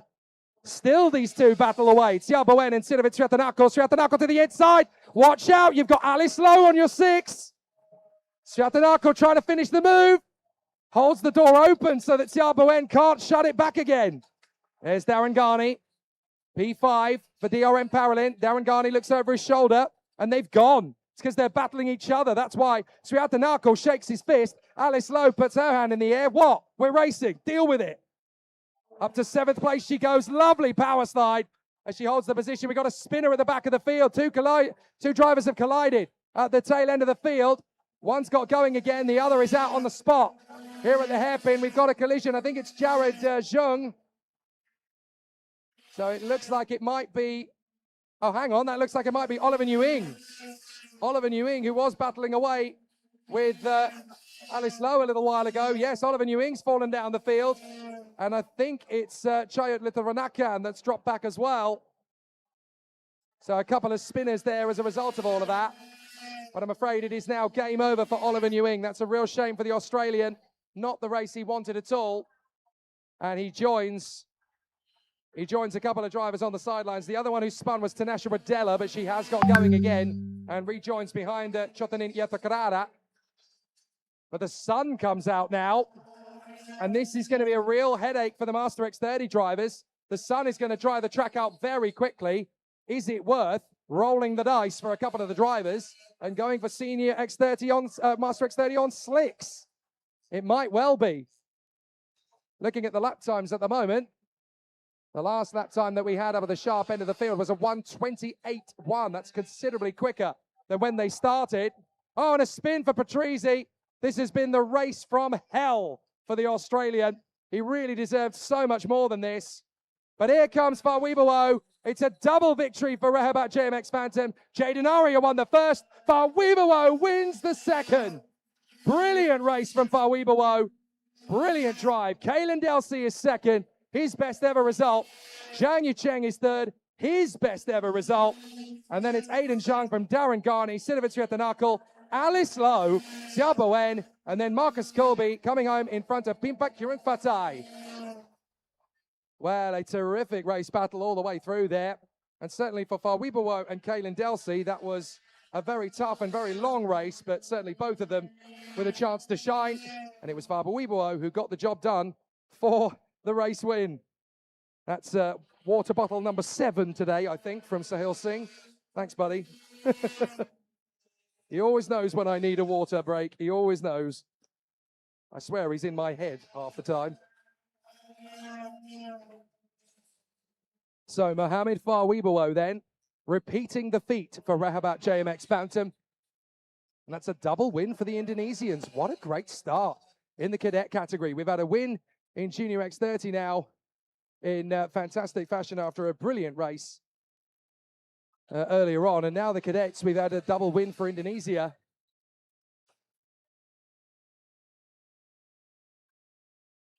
So an epic drive up front and a really solid battle in the early stages. But once again, the sun's come out. And so for Senior X30, the wet strategy may not be the best one. Depends on how quickly the track dries out now, because we could well be in for the mix for another very solid race battle ahead of us. But after another great race in cadet, it's another Indonesian triumph for the same team. There we go. I've got myself yet another bottle of water, courtesy of Sahil Singh. Thanks, mate. You certainly need to drink a lot in this paddock. There is the Rehoboth JMX Phantom driver. 2 wins out of 2 for the team. Jaden Aria got the first one. And now Farwibawo gets the second. A very good start to the day. Come on, Far, let's have a quick chat. Excellent run after a great race battle. That looked hard work out there. That looked really, really tough. What was it like to drive? Yeah, the start was wet, but every lap it started to get dry. So based on your experience, if you were to tell the masters what tyres to put on next, would you tell them stay on the wets or would you tell them to go to slicks? I think you should stay on the wet. You think stay on wet? It's still wet enough out there. Why is that? Because it just feels still slippery. Okay, so you've got 1 win out of the way, and that's a really important one for you. How do you feel now going into the second? What's your thinking about that? Yeah, I'm pretty confident for the second one, and I hope I win the second one. Amazing. Go and enjoy the win with your team and get ready for the next one. Have fun, mate. Well done. Thank you. Farwibawo, very impressive victory for him and a really, really smart bit of driving all the way. Let's see if we've got a couple of the other protagonists in and around. Where's Kalen Delsey gone? I think he's wandered outside already. He's brought his kart into position, and Kalen Delsey seems to have already had a bit of a walkabout. Where is Kalen? Has he disappeared already? I think he might have done. Yep, I think he's gone. We might have to try and grab him a little bit later on. Certainly the big news, though, in the Cadet X30 category, a pair of victories for the Indonesian squad drivers from Rehoboth JMX Phantom. First Jaden Aria, now Farwibawo. The championship contenders are still in the mix, but it could be a very long weekend for them. We're in for some very unpredictable racing here this afternoon. Speaking of which, Master X30 up next. So the man who's just taken the victory, Farwibawo, has just advised the Master X30 drivers, I would stay on wets. It is getting quicker, but it's not quick enough yet for slick tyres. There you go. That's from one race driver to another.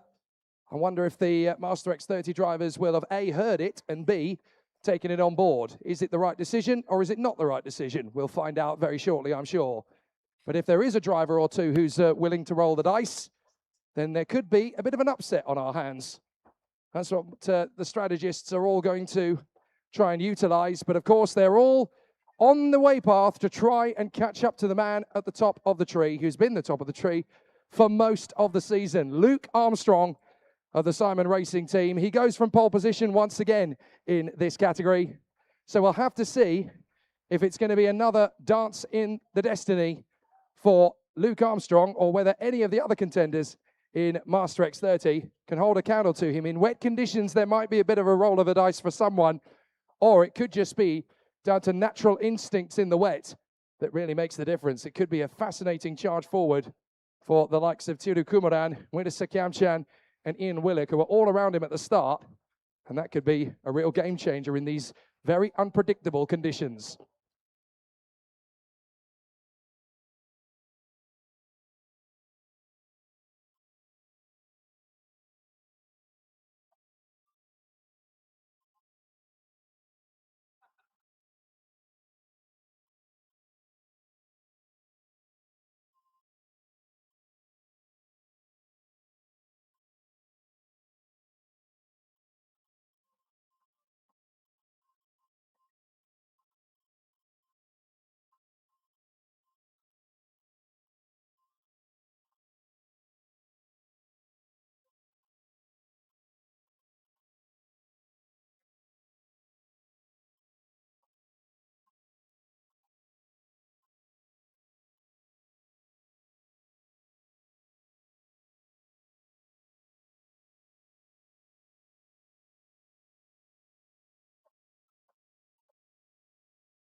So time for the Master X30 duel. All of the drivers are on wets. Looking at where the clouds have come from, it doesn't look like there's going to be any more rain. This could be the toughest race of the entire day. By the time we get to the last couple of laps, those wet tyres could well be screaming at the drivers for a little bit of respite, and I don't think they're going to give them any. It's going to be a very tough race indeed out there. Looking at the junior heat, there's a whole waft of front fairings, which I'm not terribly surprised about in those tricky conditions. It was always going to be a very difficult race for so many drivers out there. All you've got to do is lose the braking point by half a meter, and all of a sudden, your front fairing is loose. Never easy. But we'll talk about that in a little while to see if there's any major changes to the order. It certainly didn't look like there was any in the top 5, at least. Masters, Heat 1. Luke Armstrong will be pole position for this one, as he has been so many times over the course of the season already. But here's the big one. Alongside him on the grid is going to be Weerdersik Yamchan, the reigning Master X30 champion. Then Tiru Kumaran and the leading veteran Peter Chua. Ian Willock, P5 on the grid for Singapore, and Darren Formosa for Australia in P6 of the grid. Then it is going to be Harald Cyrilo from Luke Purser, 8th on the grid. Then Zaid Zulkarnain making his Master X30 debut. And Tamio Ko, the man from Hong Kong, in P10. So with all of the Master X30 drivers getting themselves dialed in and in position, there's not a single more drop of rain falling from the sky, and it doesn't look like there's going to be. So they're going to go around for a second formation lap under these conditions. But Luke Armstrong, well aware of the fact that this is going to be a tough race even for him. Now, interestingly, yesterday, Luke Armstrong was running on Merlin colours on his graphics, black machine. On this occasion, he seems to have switched to the Simon Racing traditional colours on his kart. Both still a Tony kart, but of course, they've changed and danced between the different graphics through the course of the year. You're totally allowed to do that, of course. There's no regulation that states you have to stick with the same graphics through the weekend, but it's just interesting that they would suddenly change it midway through the weekend. So an interesting one there for the Simon Racing driver at the front of the field, Luke Armstrong. Then Yamchan, Kumaran, Chua, Willock, and Formosa.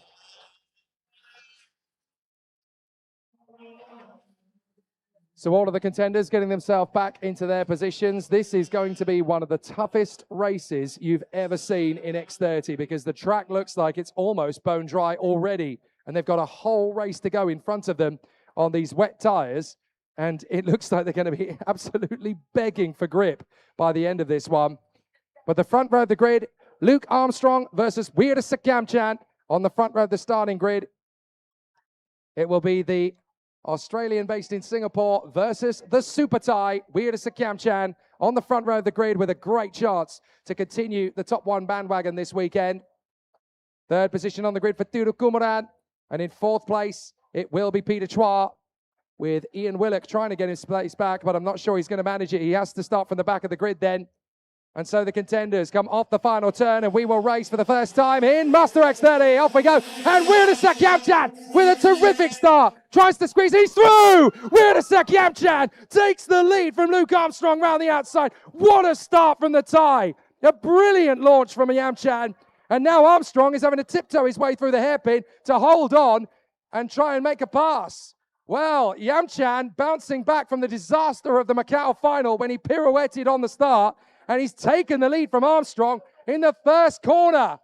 That is so difficult to do from second on the grid, and Yamchan is right there to battle with Armstrong. He holds the lead. Here comes the Thai, and the top one star, reigning Master X30 champion, leads the way from Armstrong. Peter Chua's made a great start as well. He's up in a third position ahead of Kumaran, Formosa. And here comes Luke Purser trying to tangle with Harald Cyrilo. Great racing already in Master X30. 10 laps of the course. Armstrong's trying to make the move on Yamchan. They're going to go side by side under the bridge. And Armstrong can't get through. Yamchan is holding it round on the inside line. Great challenge from the Australian, but great defending from the Thai. Weerdersik Yamchan going for glory here in the first race of the weekend. He knows that in these conditions on wet tyres on a drying track, he may have the best chance yet to beat Luke Armstrong. On the dry conditions on slicks, Armstrong has been the quickest all week. Yamchan may have a chance here to go for it on Armstrong. But Armstrong's going to attack him into turn one. Up through two, Armstrong's going to attack, trying to find the inside line on Yamchan. No chance. Yamchan slices across the apex and holds him at his word. Armstrong tries again. No, you don't. Weerdersik Yamchan's not a Master X30 champion by accident. He knows exactly where to keep Armstrong at bay. He holds the inside radius. Armstrong gets level again. No chance. He drops back across the inside fairing. No contact between them, but Yamchan keeping it so steady. There is a reason why Weerdersik Yamchan is a Master X30 champion. He knows where to place the kart everywhere you look. We've got a great train developing for third place. Chua, Kumaran, Formosa, Zyrilo, and then Luke Purser. Great racing for third as well. Peter Chua, the leading veteran, out in front of Tiru Kumaran, and the 61-year-old megastar Darren Formosa still doing a great job. Excellent driving from him. Harald Cyrilo can't quite squeeze in up the inside. And again, Formosa holds it to the outside. Lovely job. He knew the grip was there, so he kept it. Down the drop. Still, Yamchan versus Armstrong. Here comes the move from Armstrong up the inside. Yamchan holds it on the outside. No, you don't. Lovely grip. He neutralizes it on the outside. In these conditions, it's the smart driver that wins. And Yamchan is doing everything he can to keep Luke Armstrong at bay. The reigning champion versus the incumbent champion. These two having a great squabble up front. Top one versus Simon Racing, and Thailand versus Australia. Luke Armstrong doing everything he can to get through, and Wiratesaki Yamchan saying, it's my race, mate. Fantastic. Wiratesaki Yamchan holds his nerve to the inside line, and Luke Armstrong's coming for him. Through the kink, down the back straight. Yamchan's so good. He brakes nice and early, gives himself that time to control the radius. Armstrong gets alongside. No, you're not getting through there. One of the battles of the season in Master X30. There's 8 laps of this. Can Yamchan possibly hold on for 8 more laps of Luke Armstrong's onslaughts? Under the bridge.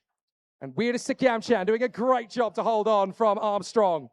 Up the climb. Luke Purser has finally been caught by Ian Willock. They go over the top of the crest. Armstrong's going to need to get creative here. Yamchan's not letting him have anything. Out through the course, out through the final turn. Yamchan's holding a good inside line. Armstrong drops back to kick up the inside line and come for him from a far way back. Is this going to be the chance for Armstrong? He's come back. Now he's going to charge back in. Through turn 1. He's gaining. Armstrong trying to resist it for the inside. Yamchan knows he's there. Positions the inside line smartly. Armstrong's going to try and cut back. No way, Jose. This is lovely from Wiratesaki Yamchan. He's finally got the kart and the conditions underneath him to drive the way we know he can go. And Armstrong is actually on the back foot for once. Out of the turn. Check over the shoulder. Yamchan knows he's there. There's a couple of kart lengths between them. Even he's gesticulating. Yamchan's trying to convince Armstrong, stop racing me. Let's push away from the field because they're not far away. As up to 4th comes Darren Formosa. Formosa's made the charge past Kumaran. And Darren Formosa is now catching up to Peter Chua to go for a win in the veteran. Under the bridge. Wiratesaki Yamchan. Luke Armstrong tries again. Little bit of curb there on the inside. That halts the charge over the bridge. But he's cooking up another move. You can sense it from Armstrong. The back end kicks out. They're all on wet tyres on a track that's almost bone dry. And Wiratesaki Yamchan is positioning his kart in the right places at the right time. Here comes Armstrong for another go. Peter Chua 3rd. There's Formosa, Kumaran, Zyrilo, Purser, Willock, Tamiko, and the new boy Zaidi Julkanine. Again, Wiratesaki Yamchan protects that inside line. Once more, Armstrong can't find the gap on the inside line. This is such smart racing from Wiratesaki Yamchan. When you're on wet tyres on a track that's getting bone dry and the tyres are begging you for a little bit more grip, you're never going to find it. And so you've got to drive smart. It's not about the fastest driver. It's about the most intellectual driver out there. And Wiratesaki Yamchan is placing the car exactly where it needs to go. He's braking early. He's getting the turn in. He's adjusting the weight transfer of the kart. And he's allowing the kart to carry itself around the apex exactly where it needs to be. This is so smart from Wiratesaki Yamchan. Armstrong is clearly the faster driver over 1 lap. But Yamchan is intelligent. He knows where the kart's got to go to keep Armstrong back. Here comes Ian Willock looking for a move on Luke Purser. Purser's giving a little bit of pressure to Howard Saralo over the top of the bridge. And Howard Saralo's got a little bit of pressure to put on Tiru Kumaran. And it's stalemate between Yamchan and Armstrong. 5 laps to go in this race. And Yamchan is doing all the right things to keep Armstrong at bay. And if the tyres are starting to drop off, there's no chance for Armstrong to get back in. They're all going to have 0 grip. And I think Yamchan is going to have this. Peter Chua, 3rd place. Formosa doing a grand job in 4th position, 2nd in veteran. The next target is the leader in veteran, Peter Chua. Then it's Kumaran. Here's Zyrilo. Luke Purser looking for the move on the inside in the JDP Lenzo. Not far from him is Ian Willock, who had that problem at the start. That's why he's down in 8th place. Then Tamiko and Zaidi Julkanine. As Wiratesaki Yamchan is pulling away from Luke Armstrong. We want to bookmark this one because Luke Armstrong has never been vanquished quite like this before. Certainly not in 2026. And Wirtasek Yamchan just called the master of the masters to get the job done. In these tricky conditions, he knows exactly what to do. Tiru Kumaran trying to get away from Howard Zarilo, Purser, and Ian Willock. Love these battles in the middle of the race. It's particularly difficult in a race like this when the track is basically slick ready now. And we've got wet tyres on every car, so they are going to have no grip at all. Here they come again. Big opportunity now for the leader. Wirtasek Yamchan to just settle into the rhythm. Luke Armstrong second. There's Peter Chua. Now, Chua is under a bit of pressure now from Darren Formosa. Again, this is all about an intellectual driver. The smart driver is going to be the one that will make good use of just that little bit of smart driving. Here comes Luke Purser to the inside of Howard Zarilo. No thanks. Howard Zarilo shutting the door on Luke Purser there. Tough bit of racecraft required now if you're going to make the overtaking moves to get the job done. But Yamchan is pulling clear. I don't think Luke Armstrong's going to get the win in this one. Yamchan well out in front. Third position for Peter Chua. Fourth place for Darren Formosa. And then in fifth place, it is Tiru Kumaran from Howard Zarilo, Luke Purser, Ian Willock, Tammy Coe, and Jaidi Jilkanine. All these battles continue to develop. It's all going full guns blazing for the moment. But a very solid race battle in pursuit. Running a little bit delayed on time because of the weather conditions, unfortunately, but we'll try our best to get back on schedule as soon as possible. And the drivers are still relentlessly hunting down the moves that are going to move them further forward. So the battle really is raging out there as the contenders are trying to put on some smart moves, but the smartest of them all is the man who's scampering away up front. The 3-4-4, Wirtasek Yamchan, P to his friends, the master to everybody else.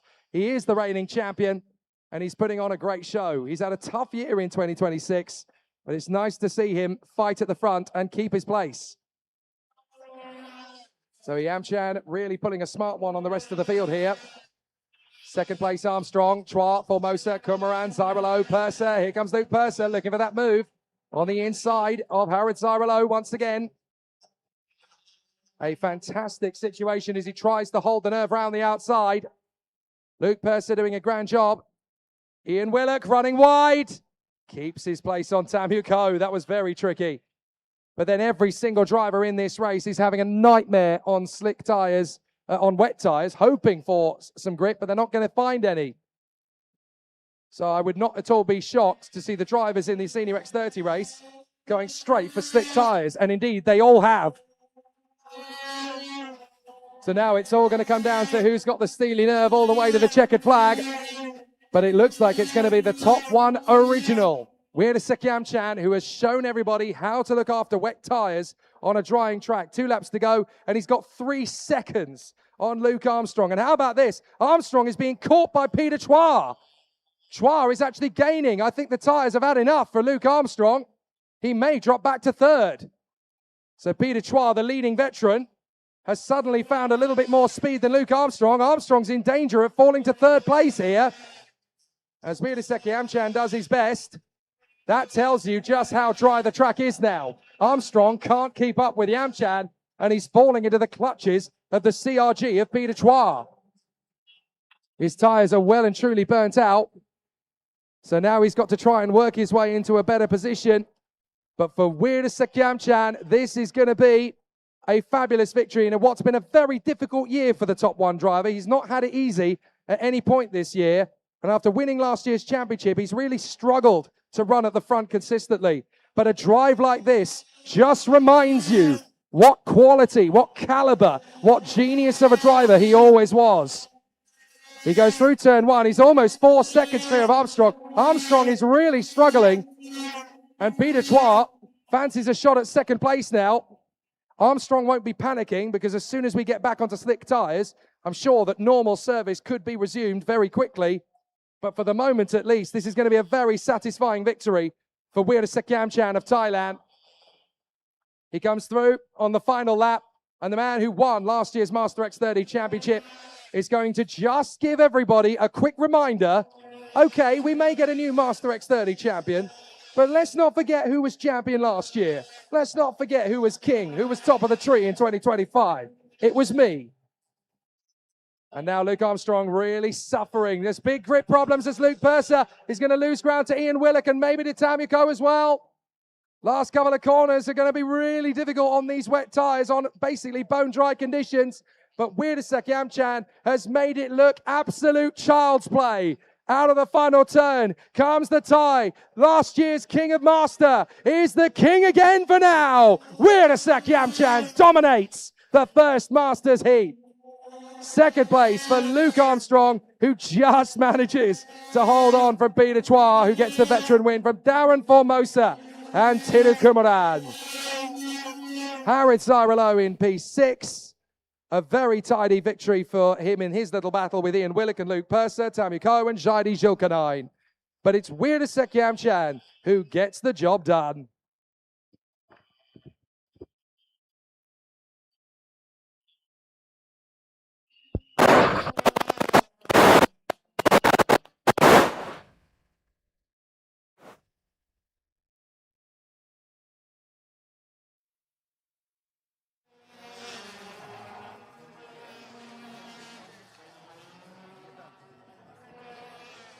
Well.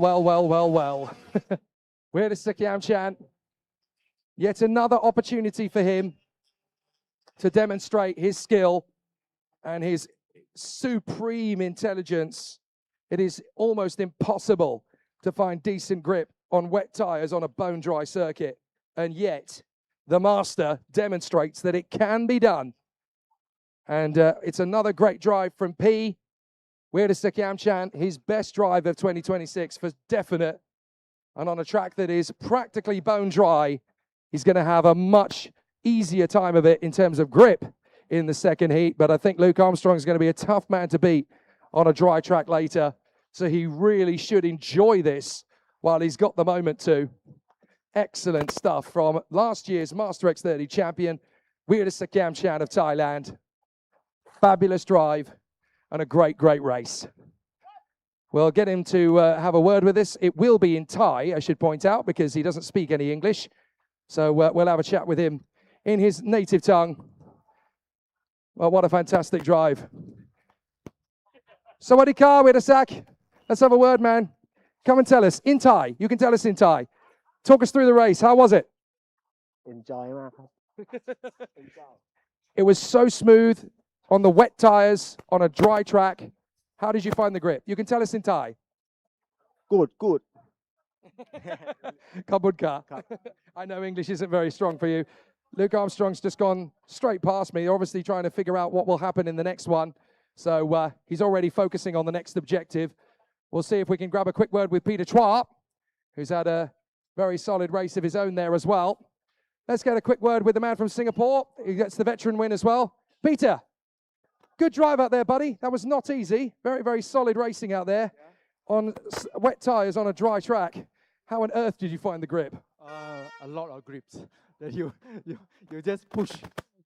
The tire is all gone. Yeah, we got. I mean, how early into the race was it? About lap 4 or lap 5 that the tyres were finished? I think middle. I think lap 6. Lap 7 is going to finish it. It's finished. So looking forward to getting back onto dry tyres later, perhaps. Yeah. Well done, Peter. Definitely. Well done, Peter. There you go. Two very different opinions there in terms of the race battles on wet tyres on what was basically, by the end, a dry track. He said by lap 6, they were done, and that was a 10-lap race. Very difficult. So as the drivers come back in, and let's have a quick word with Mr. Formosa. 4th position, second in veteran. Not a bad run, and one of the most difficult races any racing driver can have. Bone dry track, full wet tyres. How tough was that? Tough. It just became really squirmy. So in the end, I tried to drive a little bit offline just to keep the tyres cool. And I knew I was in 4th. I could have pushed harder, but we've got more races, and we don't know what the weather's going to be like, so I'm going to look after these tyres. So that actually makes life a little easier, having done that race on wets, because the slicks will last a little bit longer into the weekend when you need to use them. Yeah, look, they definitely will. I'm not a big believer of 2 sets over a weekend, but that's okay. It is what it is. But yeah, well, come race 2, race 3 if it's dries. Race 2 today, definitely. Will be fine. Superheat will be great because we're going to have rubber. Looks like it could be an interesting one for you guys. Good luck. I think so. Thanks, mate. A very good start then for both the Masters and the Veterans. Good racing all the way then in the most tough of race conditions. It's never easy to get anything out of a set of wet tyres when you're on a bone dry track. So, cue the slicks. Senior X30 will be back up to full speed. And of course, the Senior X30 drivers are already out on their formation lap, trying to build up the speed and get themselves ready into race condition because there's a lot of time to make up in the schedule. So I think it's going to be wham bam all the way through the races to get us back on schedule. Senior X30 about to get underway though, of course, after a very tricky session. And Andrea Galimberti got the fastest time in the senior category, but he's going to be alongside Aaron Garcia on that front row of the grid. So it's certainly going to be fascinating as we get ourselves into race trim conditions. All of the drivers are going to be pushing their way to the absolute limit in the hope that it's going to be victorious.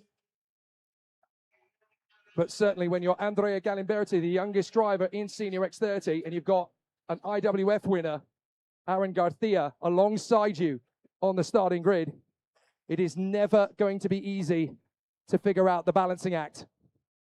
And so with Galimberti versus Garcia on the run to the first corner, that's a race I want to be in for. And certainly in Senior X30 on slick tyres, it's going to be quite the show.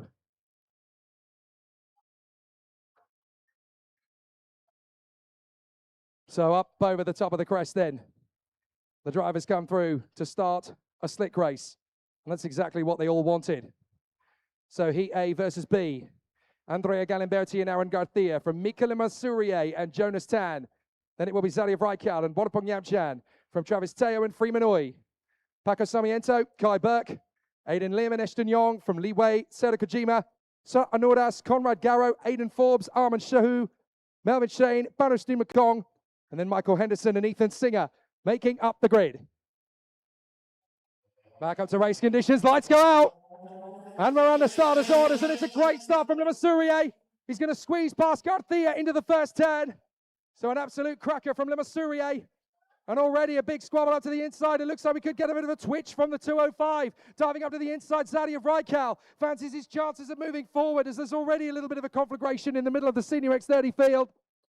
So now they've got to work their way through. Galimberti leads Lemasurier second, and I think that's Vreikal who's come up into third position. Lemasurier dives in on Galimberti in his first racing lap in IAME Series Asia. Mikele Masurier leads, and Galimberti's coming straight back at him to take back the lead. Aaron Garcia is going to try and work his way back into third position. Here comes Vreikal over the top. We're back to slicks, and it's absolutely fantastic racing. Lemasurier all over the back of Galimberti as now we've got Garcia trying to get his way back into third position on Zadia Vreikal. Up the climb, over the bridge, and there's nothing in it in X30. Lemasurier, no longer the leader because Galimberti's back in front. This is an absolute squabble. Galimberti out of the final turn, over the main start, finish straight, and he leads with a 10-lap sprint. Vreikal is now up to second in front of Lemasurier. Fantastic charge from Zadia Vreikal. Back in Malaysia and back at the front. Here comes the charge on the inside from the amazing Travis Teo. Welcome back to the front of the pack. Travis Teo into third position. It is lovely to see the quality of Travis Teo back again. And he's got one over on Garcia and Lemasurier. So Lemasurier all over the back of Garcia. In P6 behind them, that is Paco Sarmiento. Goodness me. The DRM Paralympians having a great run. Garcia dives in, and Lemasurier dives in. They're going to be side by side and banging wheels. Lemasurier has to back out, and that's enough for fourth position for Travis Teo. This is what the LYL circuit is like when it's rained and then gone back to slicks. It's really opened things up, and the grip has changed completely to what we saw in the qualifying sessions. So it's certainly a bit of a tricky one out there. Galimberti is being caught rapidly by Zadia Vreikal. Two of the youngest men in Senior X30 are going to go battle to battle, head to head. Here comes Vreikal. This is Zadia Vreikal's playground. He loves it here. He won the final last season in round 3, and he certainly wants to get back on top in Malaysia. Having had to focus on his studies and his European program, Now he is back in Malaysia once again, and he wants to show everyone he's still the fastest Senior X30 driver in Malaysia. Galimberti, Raikal, Garcia, Teo, Lemasurie, Sarmiento, Yamchan, Yong, Lee, and Sratanuras. A terrific race already, as the drivers are putting on a terrific showcase. And still, we have the unpredictability of the drama of these competitors. Zadia Raikal really fancies going after the Italian stallion, Andrea Galimberti, based in Chengdu in China. Originally, of course, from Italy, and Andrea Galimberti wanting to really make a play of it as he runs through to try and get away from the Malaysian Zadia Raikal. Junior champion back in 2024. Back on the push comes Zadia Raikal. And there's a bit of a squabble out of the final turn. That was Wadapong Yamchan tuning away with Ashton Yong. So Ashton Yong on the 7 racing car had a bit of a wobble there out of the turn, but he manages to correct it without too much drama. Certainly some pretty scary stuff as the drivers run through. Kai Burke is up at the 10th position. Bit of a recovery drive needed from the Birala. Anuras in 11th place from Aiden Lim, Panush Kong, and the hard-charging Ethan Singer, who's making up a lot of places, up to P14 now. Good start from him in the dry. Problems for Sarah Kojima off the start. She's dropped to 19th. And there is an investigation into the 235. That is Ashton Yong. So Ashton Yong is under investigation from the officials. I'm not sure what's going to be the outcome. But of course, if they end up with a black and white flag, that comes with a mandatory 5-second penalty, subject to the confirmation of the race officials. But of course, a 5-second penalty is added to your race time, and it's not contestable. So Galimberti and Raikal still having a great race up front. Garcia's in third. Oh, and that's a problem. That's a retirement for the 255. That is a disaster, I'm afraid, for Aiden Lim. Aiden Lim is out of the race just under the bridge. So there could be yellow flags on the next lap under the bridge. We'll keep an eye on it again. But for Aiden Lim, it's game over for the moment. Still, they push on and battle away, but it is Galimberti from Raikal by 0.3 of a second. Raikal still with a chance to close up and pass the Italian, but there are indeed brief yellow flags for Aiden Lim, but they have already been withdrawn, so they can go green flag racing up at the chicane. Big dive on the inside, that's the 220. That is Steenmankong, I think, who got the move there on Kai Burke. So they're battling away for position. Lemasurie is having a really tough run. He's dropped all the way to 8th place. He was leading on the opening lap briefly, and now he's down to P8. All sorts of problems for the Stratos Tony car. I wonder if the tyres have already got an issue, and they're starting to burn through them. So Mika Lemasurie really struggling for grip in the early stages. So through comes Galimberti. Raikal, Garcia, Teo, Sarmiento. Wadapong Yamchan. Here comes the move. Raikal! Beautiful dive on the inside. Raikal takes the lead from Galimberti. Stunning from Zadia Raikal. Now he's got to hold it because Galimberti's going to come back at him. Here comes Garcia. Garcia and Galimberti wheel to wheel. Garcia will try and get the switch back, and he's on the inside. Garcia's through. 2nd place. So Raikal leads. Garcia 2nd. Garcia round the outside. No way, he goes off the road. Oh, Garcia loses big ground, and here comes, no, that's Teo. Travis Teo snatches the lead. Garcia charges back on the inside, and here comes Sarmiento. Where did Sarmiento come from? Baco Sarmiento in 2nd. That is one of the craziest Senior X30 battles we've had this season. Did you ever think at the end of this lap, the leader was going to be Teo, 2nd was going to be Sarmiento? Absolutely amazing. Garcia is 3rd. Galimberti is down to P7. Wadapong Yamchan now takes up the battle on Garcia. Raikal is 5th. Kai Burke is up to 6th on the Birala. Galimberti all the way back to P7, and he will be enraged. Here's the move from Garcia. Dives in again on Sarmiento. So Garcia back to 2nd. Sarmiento trying to work with Wadapong Yamchan to get back on the Spaniard. But Travis Teo, he's got daylight between himself and the others. Travis Teo, the former Senior X30 champion, is scampering away. See you later, boys. as now Garcia runs in second place. What a return to form for Travis Teo, picking his moment, scampering away, and letting them all battle over the scraps. Now here comes Wadapong Yamchan. This could be a great opportunity for him. He's not finished as high as top 3 in a final before, but certainly getting there in a heat would set him up for a good run later. Travis Teo leads the way, and I cannot believe how he did it. Absolutely amazing. From the former Senior X30 champion, Travis Teo. Beautiful job. Garcia in second. Sarmiento in third. The best drive we've ever seen from Paco Sarmiento thus far. And there's Galimberti still scrapping, this time with Zadia Raikal again. Galimberti and Raikal surely have had enough of each other in this one, but they're going to battle again. They're going to squabble once more.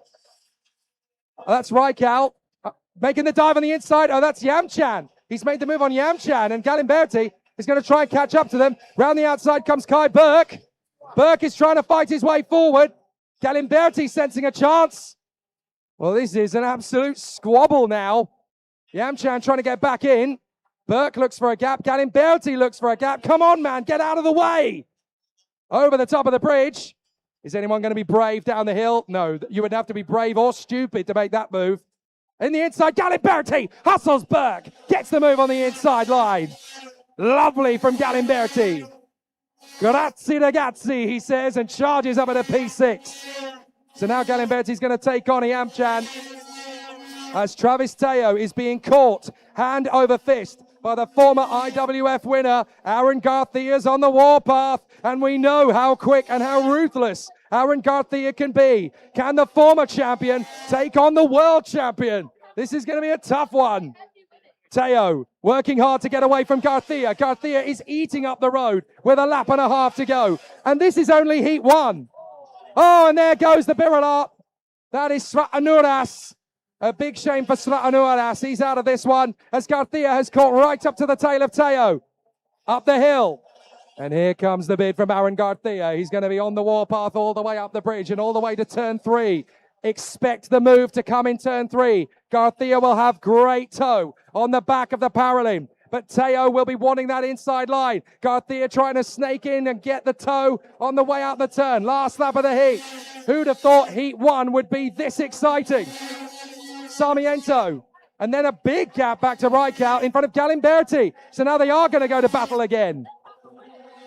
Teo holds the inside line. Garcia dives! Here he goes! And he's done it! Aaron Garcia! A ruthless amigo as ever you'd find him. And Aaron Garcia, Avante! Into the lead. Beautifully done. And Aaron Garcia finds the gap and slices through. You're never going to find a better slice than that in Chicago. And there's an absolute squabble further back for 4th place. Oh, contact! Contact! Up in the air goes the Car Republic of Panu Steenmankong. He lands on all 4 wheels, but it's an absolute disaster. Garcia, Teo, and Sarmiento. That's your top 3. But who is going to come out on top in the 4th place squabble?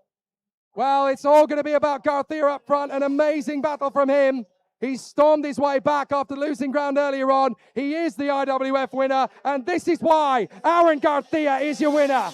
Brilliant in front of Travis Teo and Paco Sarmiento. Absolutely incredible. Apparently, Sarmiento is actually the one in second.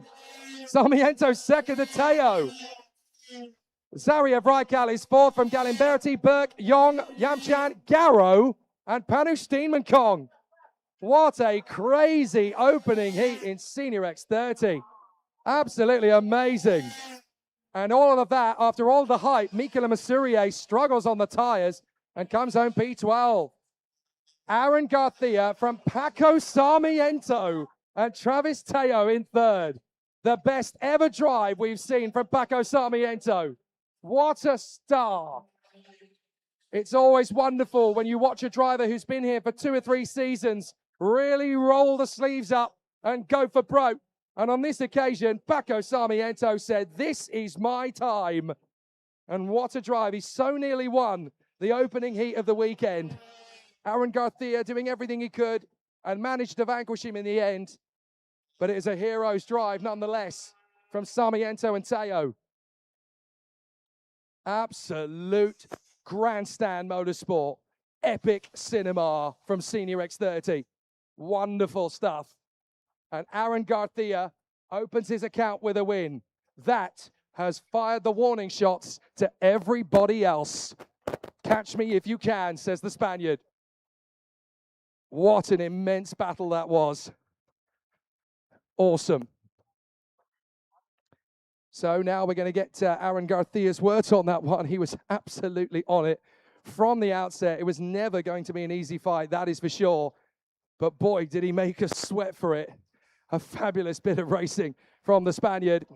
IWF winner, Euro Series winner, winter final winner, second in the Asia final.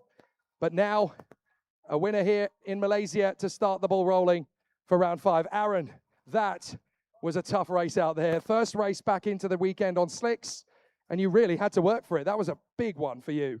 Yeah, I mean, it was quite hard.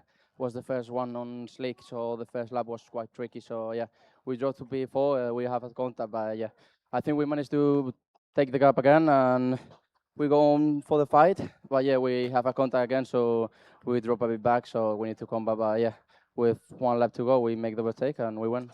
It was tough out there in the middle of the race. I mean, you almost needed boxing gloves out there to keep yourself in a good position. Yeah, I mean, it was a bit crazy. I don't know why they started defending for P3. P1 and P2 was gone. So, yeah, I think it was a good one. It was hard to catch them, but, yeah, I think we have the speed. A great start for the weekend for you, mate. Well done. Thank you. Aaron Garcia taking the first win. Let's go and find the other hero of the story. Where's Paco Sarmiento? Paco, don't disappear, mate. Don't disappear, buddy. I want to have a word with you after that one. Paco, that was some stunning racecraft. You managed to pick some immense moves out of thin air there. Your reactions were on stalks. How was it in the middle of the race? Yeah, I just had to keep my cool. I knew they were fighting, so I just had to wait for the right chance to take the position. And you were a lap away from your first ever win in Senior X30. That's a tough one to go. What else can you give us in the rest of the weekend? I mean, we have things to work on, especially with driving and also our confidence, but I think we have a good base to work with. It's wonderful to see you drive like that. Well done, buddy. Thank you. Excellent work from Paco Sarmiento. Let's have a word with the other man in the equation, Travis Teo. Welcome back. We got the proper speed that we know you've always had. It's been difficult in previous weekends, but you were right up there to fight from the outset. How did that one feel? Feels good to be back, and nothing much to say, but we'll try to keep on moving forward from where we are now, and yeah. So now we know you can be that fast on slicks. What are the chances of a repeat in the second heat? How are you feeling? Hopefully, I don't know, the speed will be better from this heat, and yeah. A good start so far, though, for Travis. Well done. Thank you. Exciting stuff all the way in Senior X30. I mean, I was not expecting that kind of blast in the very first race. How are we going to keep our cool over the course of the weekend when we've got so many more races to come? That was the first group. Now for the second.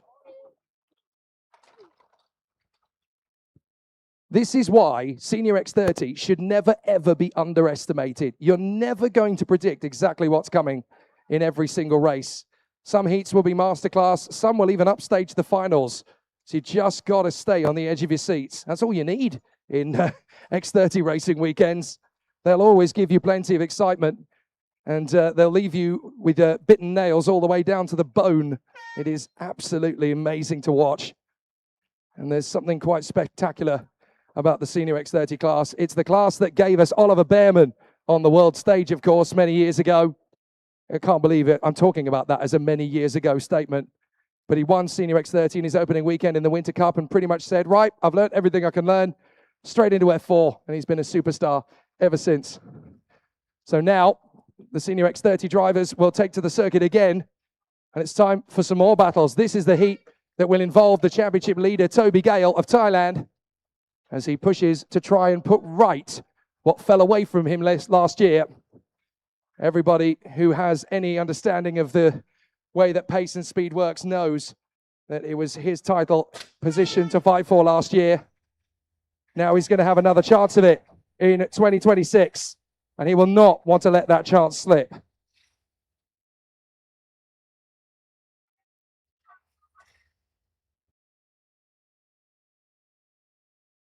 So out we go again, and this time it's going to be the Japanese ace, Shun Sekaguchi, who lines up in pole position for this one.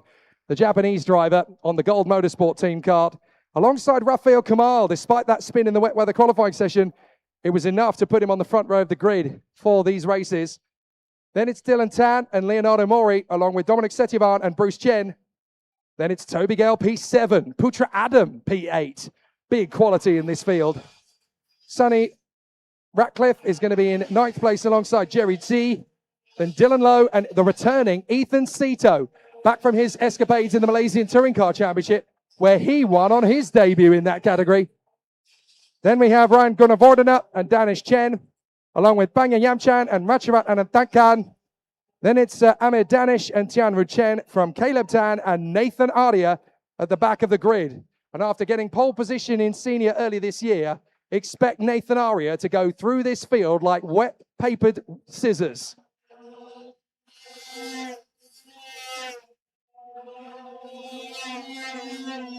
So the drivers will battle away, but it's Shun Sekaguchi who lines up in pole position.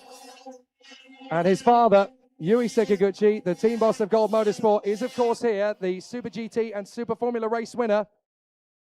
So you couldn't really be learning from any better a driver in terms of tutelage. And of course, it's going to be great to see the Gold Motorsport name and the Japanese flag in IAME Series Asia more and more often in the future. So now it all comes down to the battle for supremacy at the sharp end of this field. And not a bad return on the delivery for the Gold Motorsport driver of Japan, Shun Sekaguchi. A great chance for him to put on a very impressive show here. And the Japanese driver going off the front of the grid. Should be a really good performance from him in this one, the 250. Looking for a very solid race battle all the way. So we'll see how he's able to progress and continue on his fantastic rhythm all the way through. And he's definitely got big potential in this weekend as he continues to hunt for a very solid effort. We've got yellow flags. Someone's already in trouble, is it? Or is it just slowing the field down a little bit more? I think it might be the latter, actually. I thought it was an issue with somebody having pulled off the road, because it's happened a few times already here.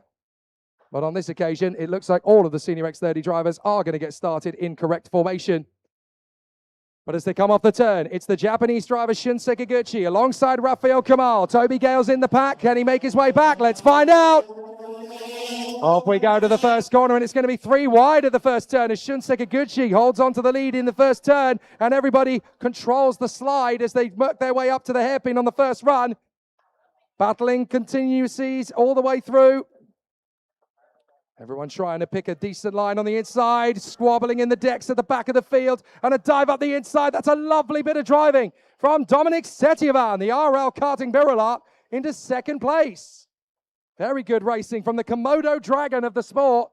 Up into second place he goes then, up to third place, sorry, behind Toby Gale, who's made a terrific start from P7 on the grid. So already a good start for the leader. Shun Sekaguchi, the Japanese ace, holds the lead for the moment and certainly looking pretty strong as he continues making steady progress in this one. So Sekaguchi leads. Dylan Tan is in the mix there in the top 5 as well. So keep an eye on Dylan Tan. He's currently in P4, just in front of the DRM Paralin. That is the kart being driven very ferociously by Bruce Chen. Sorry, no, it's Putra Adam. Putra Adam on the inside. And so across the line they come for the end of the first lap. Sekaguchi, Gale, Setyevan, Tan, Adam, Kamal, Ratcliffe, Chen and Lowe. But the man up front is the Japanese ace, Shun Sekaguchi, following in the wheel tracks of Daddy Yuhi. And as they come up to the hairpin, Dylan Tan has got a lot of pressure on him from Putra Adam, the 233, and Rafael Kamal. Rafael Kamal dives to the inside. Lovely bit of racecraft on the exit. He's going to lose ground here. And Rafael Kamal holds his station up to P5. And there's problems all around the 234 of Dylan Tan. He's going to lose a few positions here now. Through goes Sonny Ratcliffe. Through goes Danish Chen. And that's going to put Dylan Tan all the way back into 8th position, I believe. So very tough opening couple of laps then. Shun Sekaguchi still trying to find some feet. Up with Toby Gale as they work their way over the bridge once more. Tough battles expected from here on out as the drivers continue to roll through the punches. Working their magic through. Tricky scenes here as the contingency is still for high no-nonsense brow racing. Shun Sekaguchi trying to stretch away from Toby Gale and Dominic Setyevan. There is the other RL karting driver. Right in behind him, he's got Putra Adam. So Putra Adam on the DRM parallel, trying to make his move for the inside as Dominic Setyevan dives in on Toby Gale and gets in a second place. Lovely move from the Komodo Dragon. P2 for Dominic Setyevan, the man who represented his nation in the FIA Karting Academy Trophy back in the day. So Dominic Setyevan driving a very solid race indeed here as he continues making his progress. The Komodo Dragon now into second position behind Shun Sekaguchi. Gale is third. Putra Adam is fourth. Rafael Kamal and Danish Chen, P5 and 6. With this kind of weekend, who knows when the championship is going to be decided? Will it be tomorrow or will it be in September? I've got a feeling it could be the latter. They run down the bridge and onto the banking on the far side of the course. Sekaguchi leads Setyevan. Gale is third. Then it's Adam, Kamal, Danish Chen, Sonny Ratcliffe, Leonardo Mori, Dylan Tan, and Ryan Gunnawardena. So they continue on. Up to the inside. Lovely late move from Toby Gale. Oh, stunning timing. Left it to the last possible moment to make the move on the inside line and left Dominic Setyevan no resistance at all. Stunning move from Toby Gale. A champion's overtake. And now it's time for Putra Adam to repeat the feat on Setyevan. He'll make the dive on the inside. Late move. And he's there. Beautiful pass. Putra Adam into third position. Setyevan goes again. Tries to get the move back. Putra Adam over the curbs. Setyevan and Adam are having an absolute squabble for third position. Fifth place is Danish Chen now. Sorry, no, that's Kamal. Kamal diving up the inside of Setyevan. And now they finally separated. And so it's the man in third position, Putra Adam, who gets away with all that. And here comes Danish Chen. He now fancies a chance to go after Rafael Kamal. So still they battle on. It's a 10-lap race. 4 laps completed, 6 laps to go. Sekaguchi, Gale, Adam, Setyevan, Kamal, Chen, Ratcliffe, Mori, Tan, and Gunnawardena. Never good easy on the battles there as they continue to squabble away. Dive on the inside line. That's a lovely bit of racecraft from Ratcharat Atanakan. He dives in there on Dylan Lowe and makes the move. Big dive further up. That's a big lunge from Kamal. And a beautiful sweep in from Danish Chen. Danish Chen takes them both. The Singaporean dances his way to P4. Meanwhile, they're still squabbling, Kamal and Setyevan. And as a result, it's really tightening things up. Here comes the dive on the inside from Mori. Oh, Leonardo Mori, the magician on the inside apex. Leonardo Mori really sticks it to the inside as Setyevan and Kamal have really set themselves up here to go backwards down the field. Just a little bit too heated, a little bit too aggro. And as a result, everyone's taking advantage of the gaps that have opened up.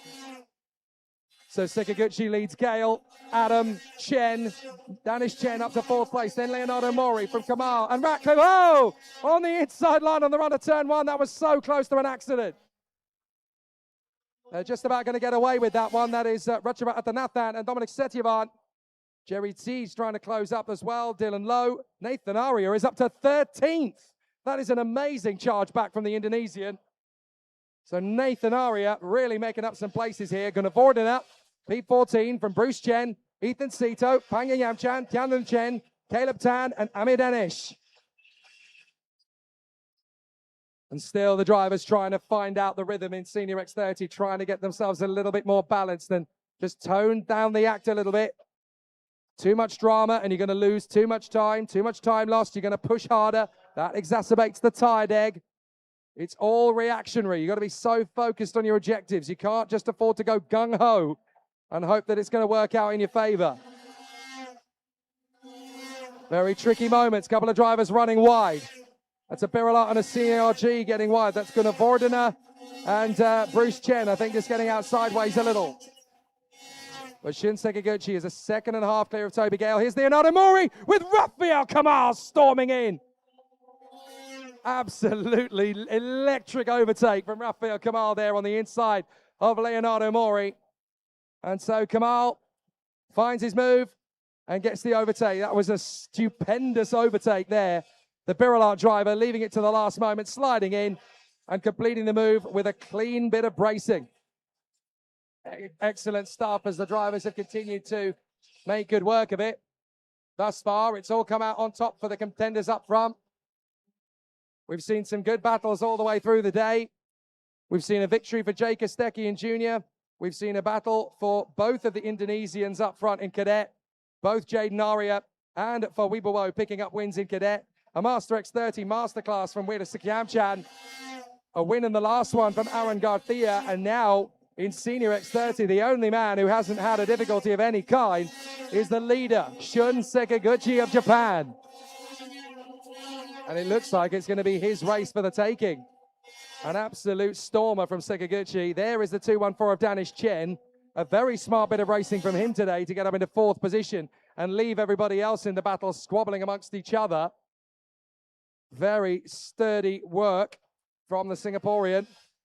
Rafael Kamal's got ahead of Mori. Further back, this is the fireball of Sonny Ratcliffe, dueling away with Dylan Tan. And this will be frustrating for Dylan Tan. He's going to have to commit. Very nicely finished on the inside, but he's left the space. That was clean from Tan, but Ratcliffe was a little bit wayward, so it was enough for Tan to finish off the overtake. Say what you like about Dylan Tan. He may not necessarily have the killer instinct. He is a fair driver, but he is smooth when he needs to be, and he could certainly pick off the overtake when it counts. Meanwhile, there is the hard brace of the push from Panya Yamchan further back. Panya Yamchan trying to get into the mix. Off the turn, trying to make progress as they work through the final hairpin. And Yamchan is trying to give chase to Dylan Lowe, Bruce Chen, and Ethan Sito as they all run in close proximity.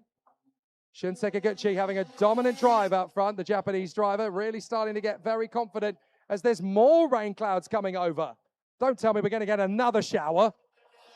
That certainly wouldn't help us out any at all. So the drivers still giving us a nice swabble. 2 laps to go. Sekaguchi, the Japanese driver, leads the way from Gale, Adam, Chen, Kamal, Mori, and Dylan Tan. Then Sonny Ratcliffe. Sonny Ratcliffe making a very good early impression for the Fireball team on his Kart Republic. As over the top, here comes the Japanese star, Shun Sekaguchi. He and his father, Yui, are taking a week off from attending Super Formula. They're racing at Sugo this weekend. But that's not their focus. Their focus is superstardom in IAME Series Asia. And Shun Sekaguchi is driving a great race and looking very strong indeed this weekend. Tidiest racer thus far in Senior X30. Certainly had an easier job of it than the others did in the previous race before it.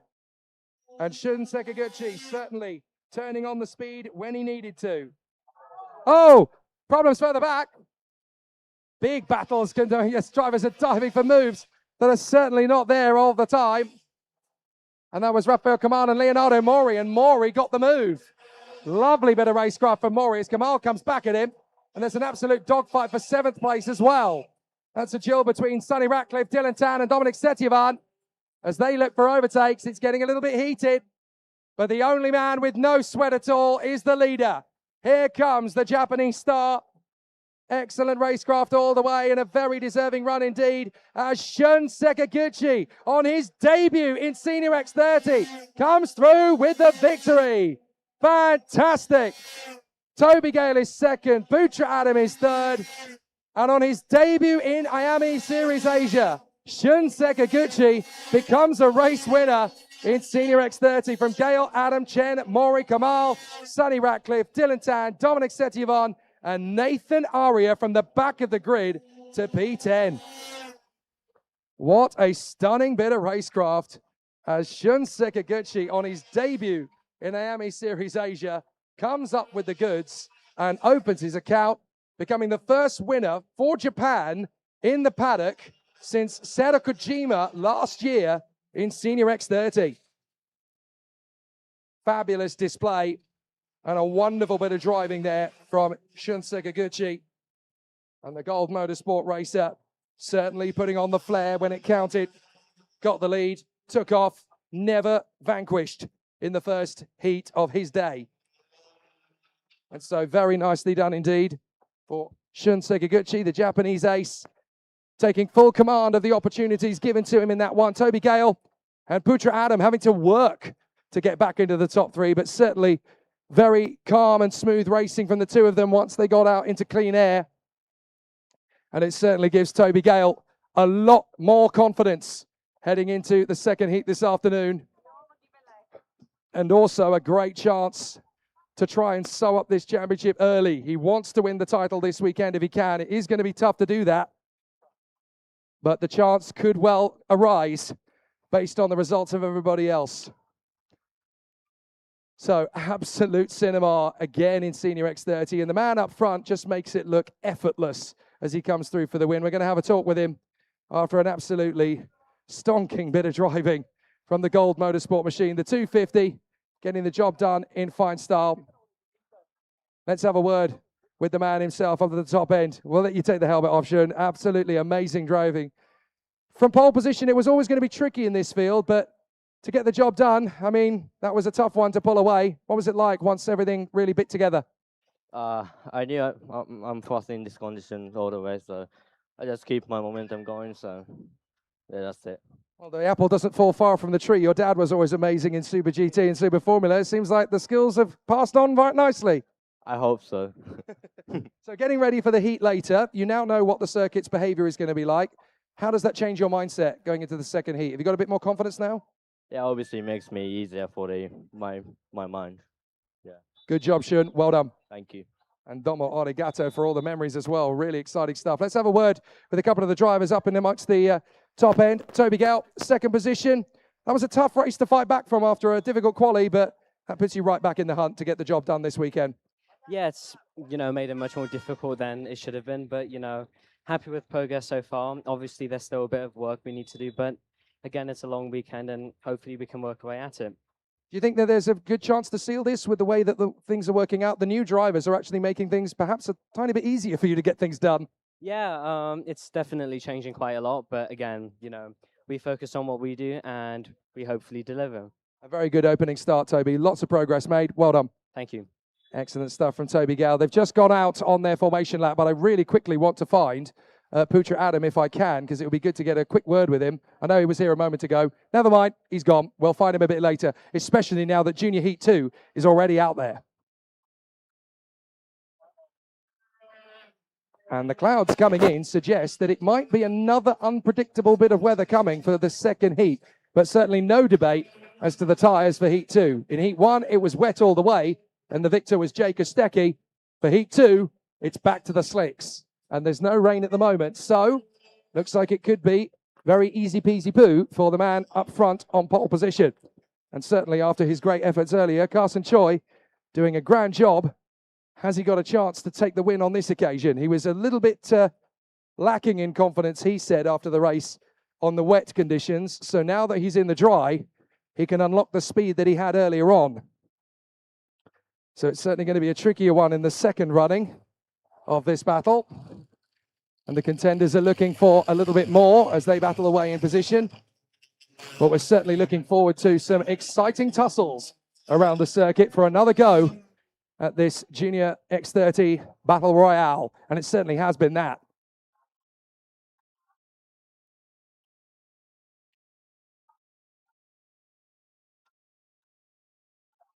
So out of the final turn,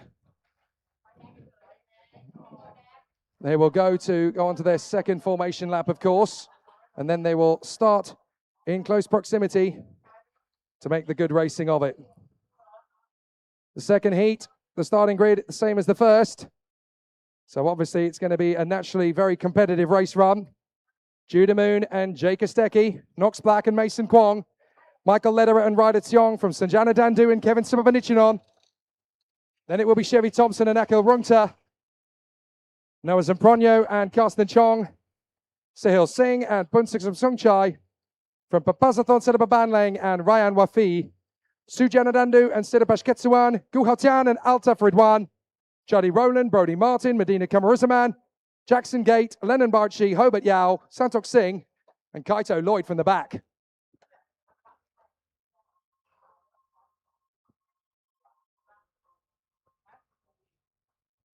So as the contenders gear up for the second Junior X30 heat, this time they're all on slick tyres with the potential for rain to intervene. Last time they were on wet tyres with a chance for it to dry out. So that just shows you how changeable LYL can be. But at the sharp end, it's Jay Kostecki looking for win number 2 for the Top One Motorsport team, alongside the hard-charging Rush Performance racer on pole, Judah Moon. He struggled in the wet. If he's got the same pace that he did in the dry earlier, then Judah Moon could be on for his first win on only his second attempt. Let's find out how it goes as we get underway. Jay Kostecki racing to the first turn, trying to squeeze Amoon. Amoon is not going to be intimidated. Great racecraft from him. Mason Kwong up to the inside line to get second, and he's there. Mason Kwong in a P2. Lovely bit of racing from him. He holds his nerve and gets ahead of Jay Kostecki. So Mason Kwong comes through. There's contact in the chicane.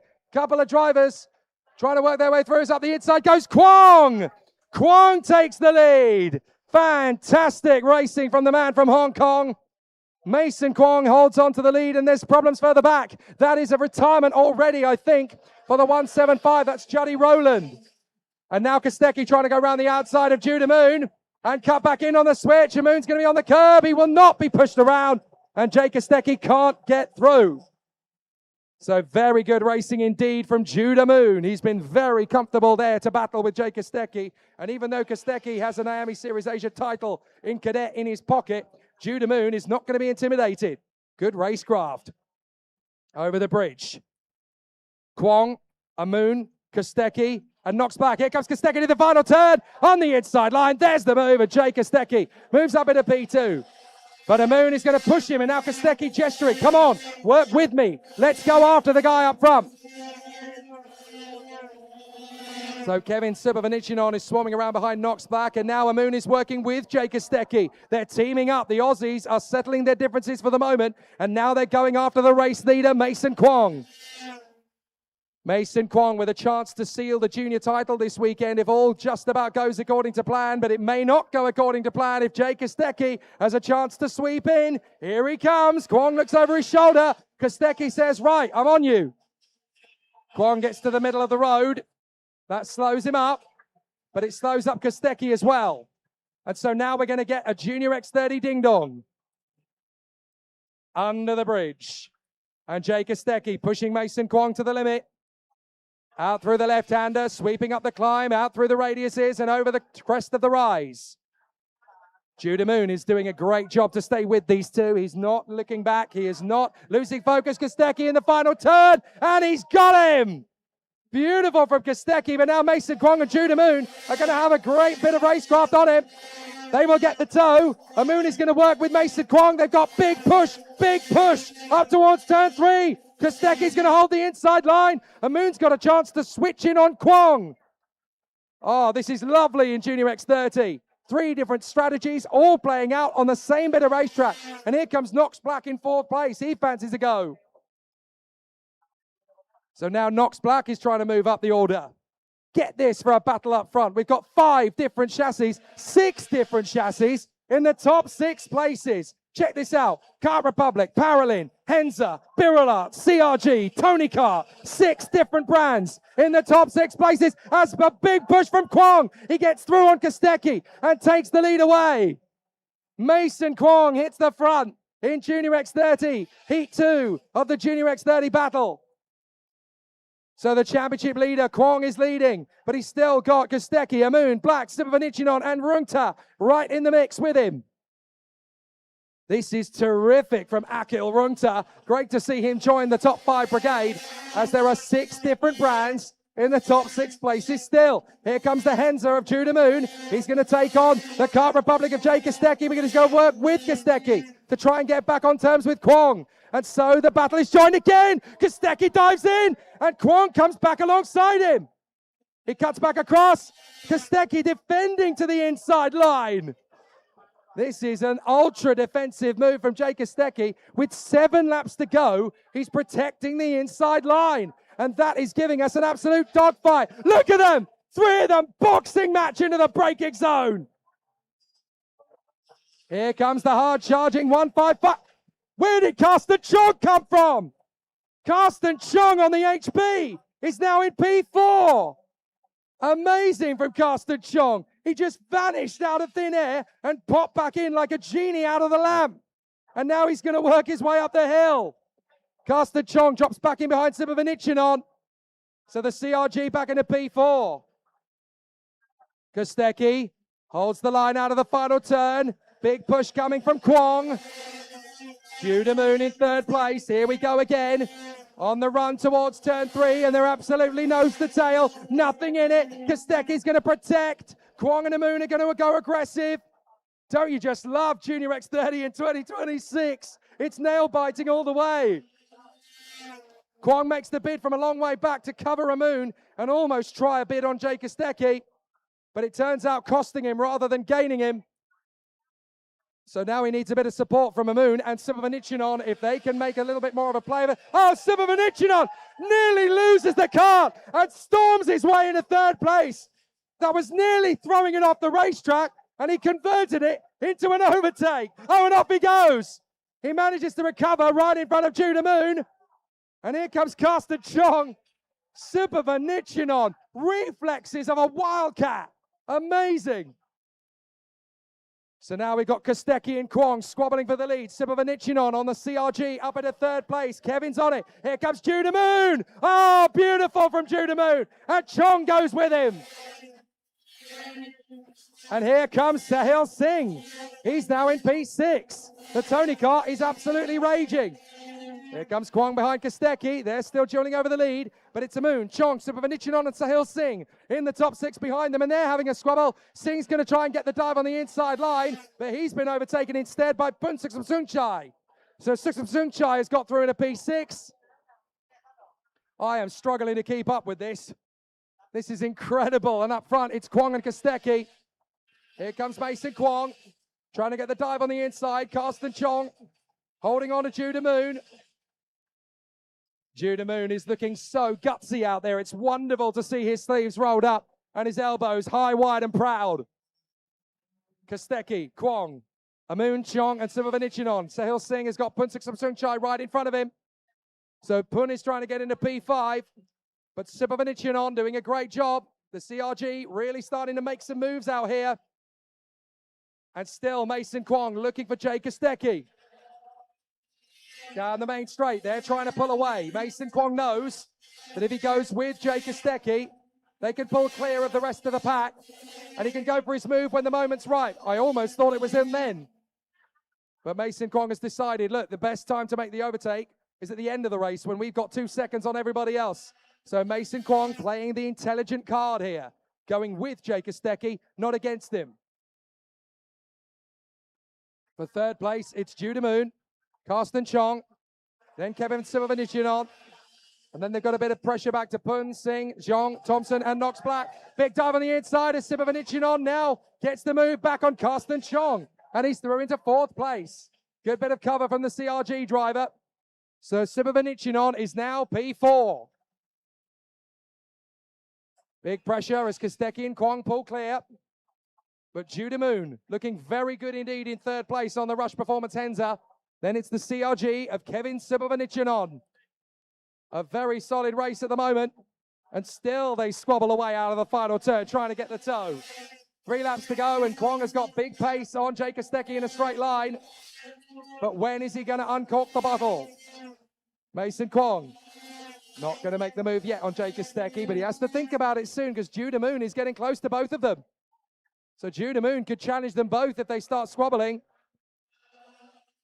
But Mason Kwong looks like he's going to leave it 1 more lap. He doesn't want to rush it. He just wants to take his time and give himself that little bit of extra breathing space.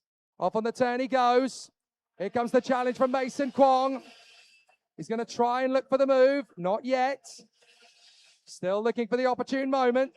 Sahil Singh is having a great battle with Punsuksam Sungchai, and I think the Malaysian's got ahead now into P6.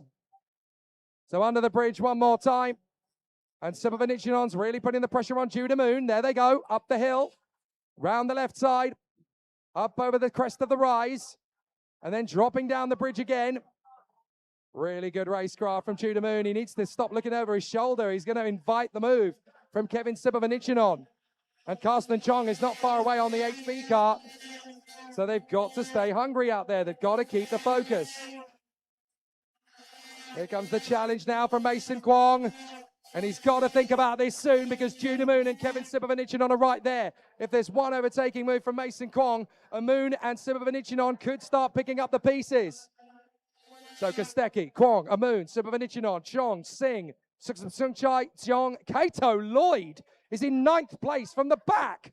That is amazing for the Japanese. Mason Kwong going for the move. Here it comes. And Mason Kwong takes the lead away from Jay Kostecki. Super timing. And Mason Kwong makes it stick. Now he's going to go defensive in the chicane to back Jay Kostecki into the path of Judah Moon. If Judah Moon can go for the move, that takes the pressure off Mason Kwong. Kwong holds the inside line. Kostecki's in pressure. Judah Moon is right there. And Judah Moon can get the switch on to go for second place at any time. Kwong gets a bit of a nudge from Kostecki. Kostecki gets a nudge from Moon. This is going to be a mega final lap. Here comes Sibavanichinon with Chong. They're going to push, and all 5 of them are going to go for the battle in the last lap. Moon's got Sibavanichinon to the inside. Chong's carrying the pace. Kostecki is nudging Kwong. Kwong to the middle of the road. Tightens up on the radius on the inside. Sibavanichinon looking for the move on Kostecki. Trying to tighten it up over the curbs. Kostecki rides the curbs and pushes out Mason Kwong. Oh my goodness. And Jay Kostecki wrestles to the lead. And as for everybody else, they all try and pick up the pieces. It's Sahil Singh. Sahil Singh is now second. Oh my goodness. And up into 3rd place comes Pun Suksam Sungchai. It's going to be an absolute rout on the last lap. And Jay Kostecki is going to hop and skip over the curbs, make his bid, and wrestle his way for position. Absolutely incredible. What a run. And out they come at the final turn. Mason Kwong is going to finish the job after nothing short of a wrestling match. Mason Kwong wins it. 2nd for Sahil Singh. And 3rd for Pun Suksam Sungchai. Kato Lloyd, P4. Absolutely amazing. Kato Lloyd from the back of the grid to P4. Can you believe it? Sibavanichinon P5. Mason Kwong is hobbling over the battle of the glass corner after a collision with Judah Moon. What an amazing junior heat. Kostecki for the win, Singh for 2nd, Suksam Sungchai for 3rd, Kato Lloyd from last to 4th. Absolutely stunning. I cannot believe it. Junior X30 never ceases to amaze. One of the most unbelievable races to conclude in Junior X30 for some time. There may be some instigations, there may be some conflagrations, but doesn't matter for the spectators. It was a battle royale to the death. And what an incredible bout. Stunning, absolutely stunning. Jay Kostecki makes it 2 from 2, almost from thin air, and an absolute squabble of the decks elsewhere. Amazing from Sahil Singh. What a comeback after spinning in the first heat to come home 2nd. Great drive from Sahil Singh. And 3rd from Pun Suksam Sungchai, celebrating over the line like he's just won the championship. 3rd position. Great run from Pun. And how about Kato Lloyd? Dead last. He finishes P4. Magic. Absolute magic. That's nothing short of Hogwarts wizardry from Kato Lloyd. Absolutely fantastic. And Junior X30 concludes for the day with a nail biter to the wire. I love Junior X30 so much. Let's have a quick word with Jay. Jay, that was tough all the way to the finish. But boy, did you give us a show on the way. What was it like on the last lap? It was crazy. I was in 2nd and he was defending. He defended, I opened it, got a good exit, and then just used the curb to get past. A win in the wet and the win in the dry. And you told me you were struggling for pace this weekend. Going into tomorrow, how's the feeling now? feels good. We found a lot of pace today than yesterday, so it's good feeling being quick. Good job, buddy boy. Well done. Thank you. Amazing from Jake Kostecki. Let's go and find some of the other protagonists in that one. There was certainly some big races. Let's go and find Sahil Singh. What a drive. Second position, buddy. How about that? It feels good. It feels exciting. So to work your way through after the misery of race one and then to find the pace and then suddenly see the gap and find the move, that's a breakthrough for you. And that is your best result. What's next? In Superheat Challenge Koseki for P1. Fantastic. Well done, buddy. Thank you. Amazing from Sahil Singh. Let's go and find Punsuk Samsungchai as well. He was absolutely euphoric at the end of that one. Pun, come and find me, buddy. Pun, you were on a rocket ship in the closing stages there. What a drive. You must be delighted with that. Yes, this is my first ever being this high in IAME Series Asia. So to come up with a move like that last lap, you really had to think on your feet. How difficult was it to find the moves? It's I gotta be patient, but if I just dive right away, I would just crash. I decided to work together with him. Superb work and really, really mature. Well done, buddy. Thank you. Third place from Punsuk Samsungchai. There's one more man I want to find just before we disappear back to the cadets, and it's this man. You are one heck of a legend. Back of the grid to P4, Kato Lloyd. What a drive. How are you feeling, man? Very good. Very happy with the results and with the car. I mean, it was a miserable position in qualifying. You didn't get the chance to get a lap in with a mechanical problem. But what a way to storm it back. Going into tomorrow, you've made up a lot of places. How confident are you for the superheat now? I'm pretty confident now. I think I can beat everybody. So yeah, happy. Excellent work, Kato. Well done. Domo arigato. Arigatou gozaimasu. Amazing work from Kato Lloyd. Amazing top four. Junior X30 leaves us on a proper cliffhanger for tomorrow. It's definitely going to be exciting. Right, Junior's done for now. Let's move on to those cadets. Awesome stuff from the Junior X30 race and some really good performances as they run through in close proximity. Excellent display all the way from Jake Kostecki. Fast in the wet, fast in the dry, but some really superstar efforts from Sahil Singh, Punsuk Samsungchai, and of course, Kato Lloyd. What an absolute rock and roll show from the man from Japan. Stunning. We are going to see some more of him in 2026. Don't you worry. So some really breakthrough results then in Junior X30 as the big guns lose their heads a little bit. And we get ourselves into a bit of an amazing spectacle for tomorrow's superheat. There's certainly going to be some comebacks tomorrow required if you're going to take the top spot. But moving into the cadets, well, it's been Indonesia all the way so far. A win in the first heat for Jaden Aria, a win in the second for Fawibowo. So what can the Rehoboth JMX Phantom team do heading into the second collection of heats? They're definitely going to need to work hard, and it's going to be dramatic for sure.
Back into the action we go again then in the cadets, and it's Heat 2 for Groups B versus C.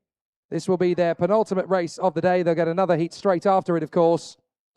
And then we'll get ourselves ready for the next encounter. A very tricky battle on the way for our cadet racers. They're certainly going to give us a little bit more drama. But the cadets are ready for the next one, and it's going to be Heat 2, which is going to be B versus C. The starting grid for this one, going to be very impressive to watch out for. Jaden Aria and Mohamed Farwibawo are now going to run on the front row of the grid together. The previous two winners are now going to go head-to-head on the front row of the grid. Then it's going to be Chen Suyan and Pimpat Kuring Fatai from Max Schilling, Zhang Yicheng, Cruz Priello, Darren Garney, then Aaron Akil, Siddharth Swetanakul, Duttamin Set, Marcus Kilby, then Purat Wongsep, Xiaoboen, Mohamed Yusuf Sohaimi, Chatanen Yetakararat, and Liu Hongyu from Liban Lewis Kanan, Joshua Tan, and Matthew Cooper. So as the drivers battle away for position, it's certainly going to be an interesting one to have the two previous heat winners on the front row of the grid together. They're not going to have an easy time of it, that is for sure. And so we'll have both of the top drivers from the races previously, Jaden Aria and Farwibawo, previous race winners on the front row. Then Chen Suyan in the 73, next up in position. And it's definitely going to be intriguing to see what Phil Chen can do from there. Really impressive weekend from him so far. Alongside Pimpat Kuring Fatai, who's been really quick indeed. The Thai driver hopefully getting his chance to shine for the DRS racing team on the Tony Kart, all the way from Samut Prakan in Thailand. And then in fifth on the grid, it's that man again, Max Schilling. This could be a great chance for him to really take a stranglehold on this championship, because his main opponent, Cruz Priello, is one place behind him on the grid. 7th position compared to Max Schilling in P5. So there's still plenty of opportunities to make these races count in his favour. He was frustrated after the first heat. I've got a feeling now he's got a chance to showcase what he's been holding back on all weekend long. And of course, all he's got to do this weekend is score 3 points more than his closest championship rival, Cruz Priello, by the end of the weekend. And he doesn't even have to worry about the title at round 6. It will already be claimed. So as they come under the bridge, they've formed up very early in the cadet race. It's been a great battle so far. So now the battle is right up there at the sharp end. Good to see how everybody's going to be knocking on a pace. And in the cadet race, it's been fantastic watching the two Indonesian drivers at the sharp end of the field. Farwibawo and Jaden Aria, a win apiece. Now they've got to go head-to-head against each other for this race. And it will be tricky because both of them want the second win just as much as the other. But of course, there's going to be big pressure on them. Watch for Phil Chen, the Chinese driver in 3rd place. He's going to be very hungry. So too is Pimpat Kuring Fatai. They come off the final turn, and it's going to be a clean start for racing. Off we go. What a start from Wibawo. Wibawo charges forward, but Jaden Aria has got the job done into turn 1. So Jaden Aria leads the way as they run through to turn 1. Aria's hit the front. Wibawo's coming. A lot of scraping and skidding out through the first couple of corners. Oh, Schilling's gone around. So is Cruz Priello. Schilling and Priello are both out. I can't believe it. Schilling and Priello are both crashed out. Unbelievable. Schilling and Priello crash out on the first corner, as does the 85's Duttamin Set, as does the 2 of Liu Hongyu. Priello's got going again, but at the back of the field. Absolutely incredible. Schilling and Priello are out. And that is the first time all season that Max Schilling has failed to finish a race this year. Devastating for Schilling and Priello. They collide. Priello's going to be half a minute back. There he is, still trying to squabble away from the incident. Oh, and Priello's going to be out of this race. He's got a damaged left rear. Something's wrong with the left rear tyre of Priello. So he's not going to be able to finish this one either. And it's devastating as Max Schilling retires from his first race of 2026.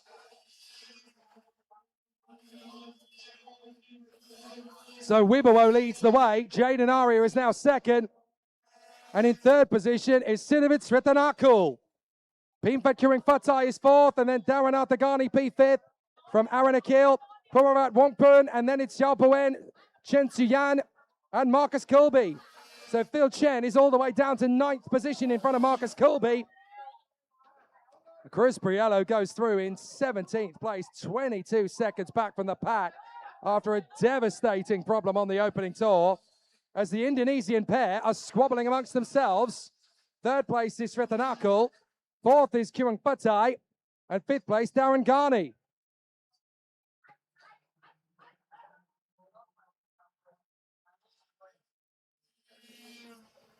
So Wibowo and Arya are having a bit of a scrabble up front for Indonesia and for the same team. But it's big drama in this one, as already Max Schilling, he's got going again, but he is in 19th place now. Chris Priello's in 17th place. The two title protagonists, I'm not sure if they actually hit each other. I think it was 2 separate incidents. And Schilling got turned around. Priello was an innocent victim. I think Schilling and Priello were both innocent victims of what actually happened on the way through.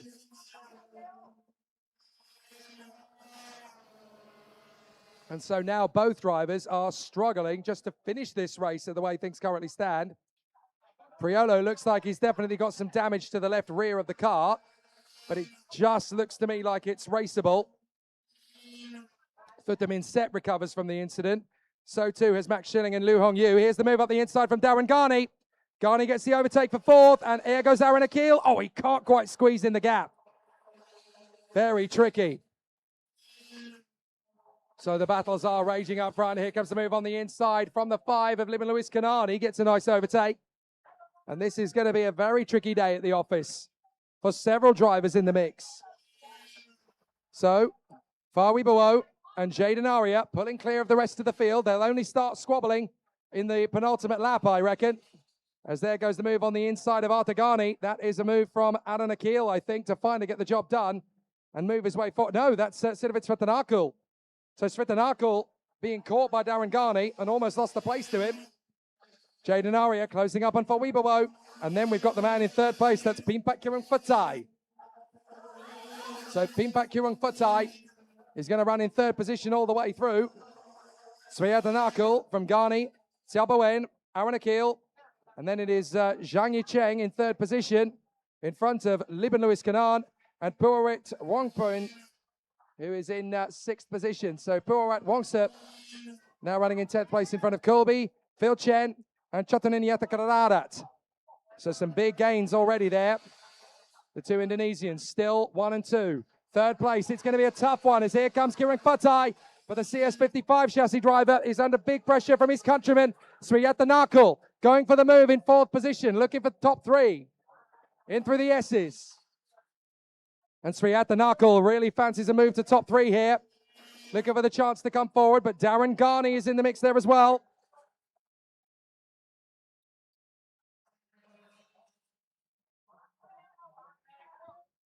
So still the challenge is on.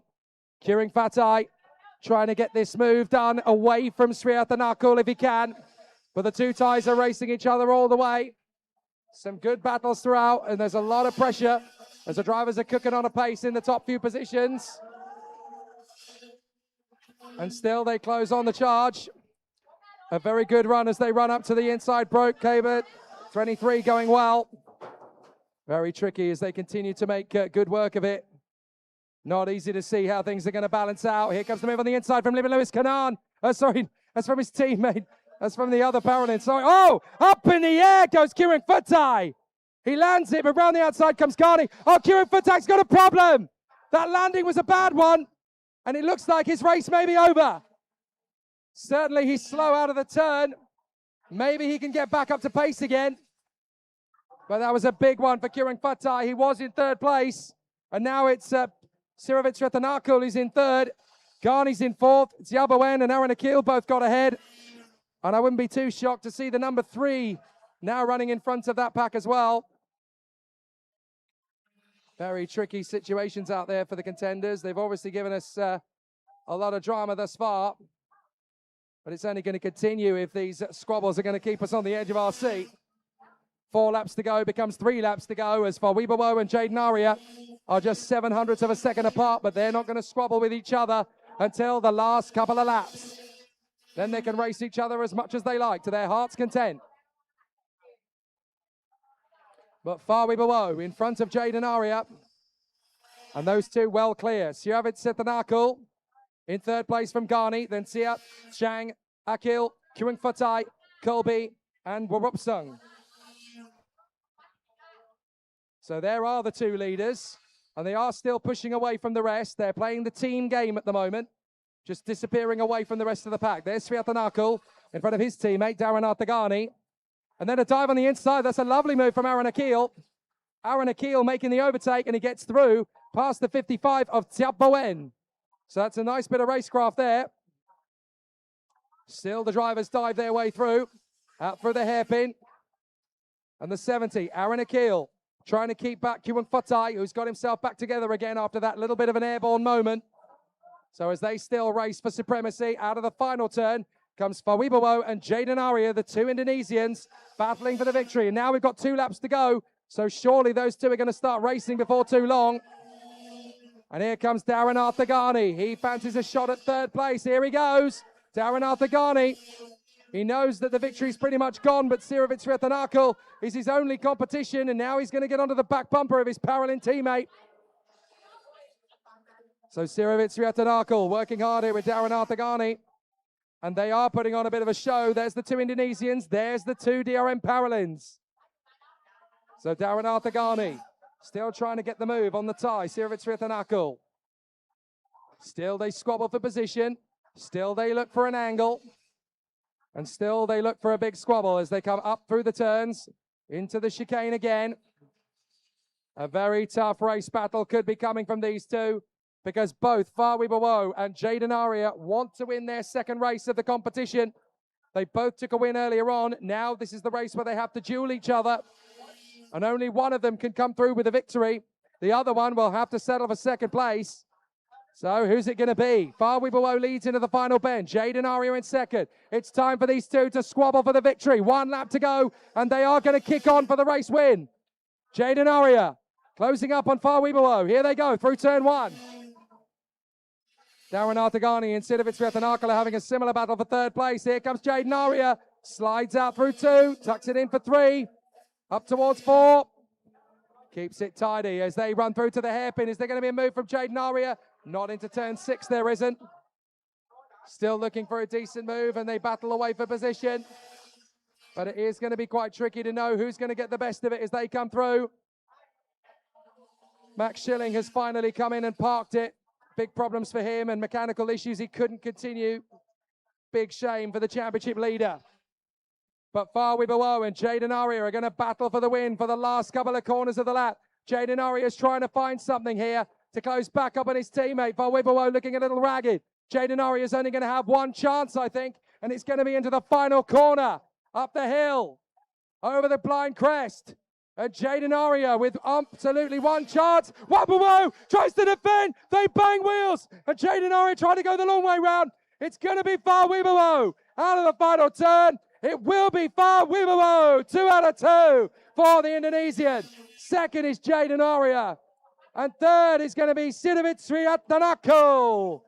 It's Darren Arthagani, my apologies. Ghani got there first. Darren Arthagani found the move on the final lap. He gets through into third in front of Sidovic Sriathanakul. Zhang Yicheng is fifth from Tiap Bowen, Aaron Akil, Pimpa Kuang Fatai, Marcus Colby, and in the top 10, it's Phil Chen. But of course, an incredibly dramatic race as Cruz Priello and Max Schilling are involved in 2 separate incidents that become 1 separate incident on the first lap. Cruz Priello recovers to 15th, half a minute back. Max Schilling retires for the first time in 2026.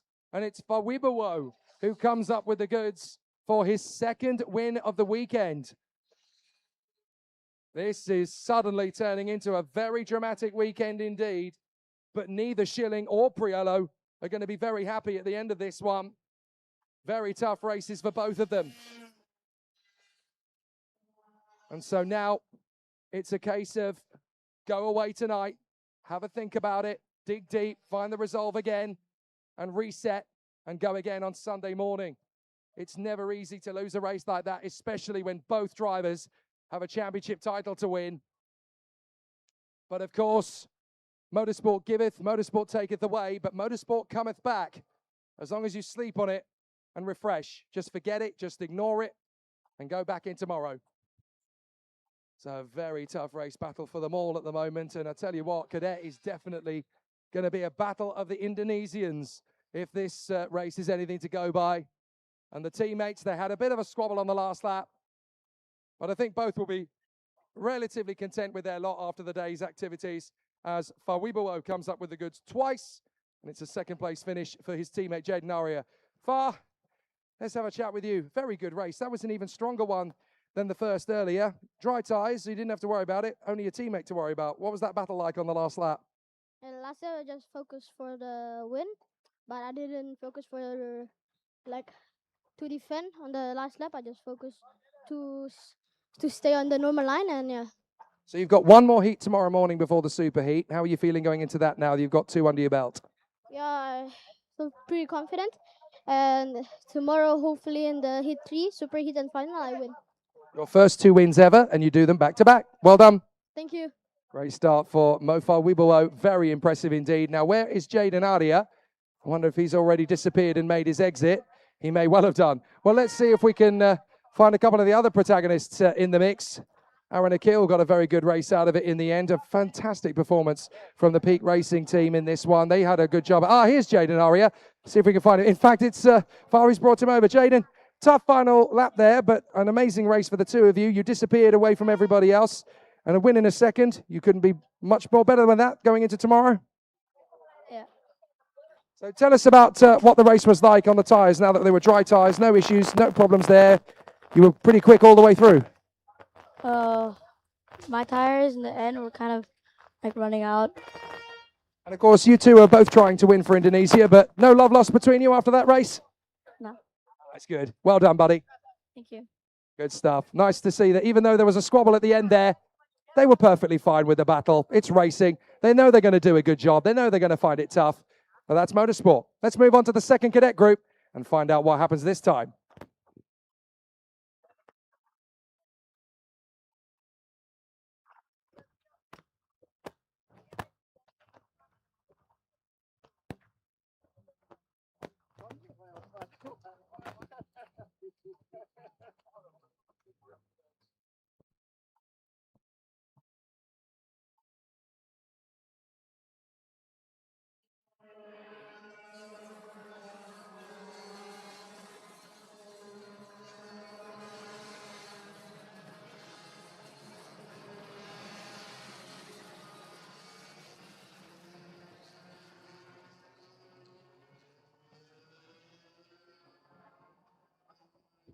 And so back into the action we will go again. Cadet Group 2 ready for Groups A versus D. And that's going to put Carson Choi back onto the front of the grid in pole position.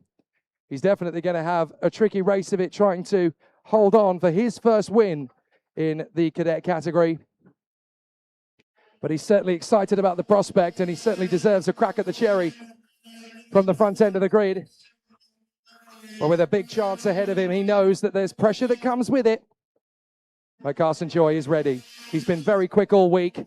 He's made the switch to the DRM Paralympic team. It's certainly worked out in his favor. But now he's got to put on the big show.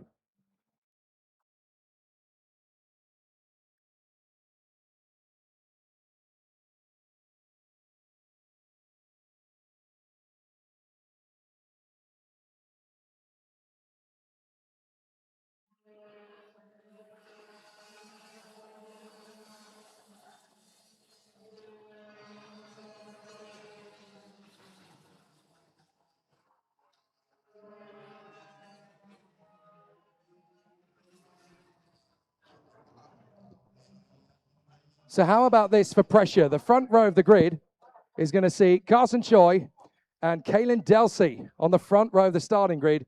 Neither man has won a cadet race outright yet. Sababa Salama with a need to come back after his problems in race 1. And then George Patrizzi, fourth on the grid. From Jensen Hammond and Zhang Ziyu, then Xian Haotuan and Jared Zheng.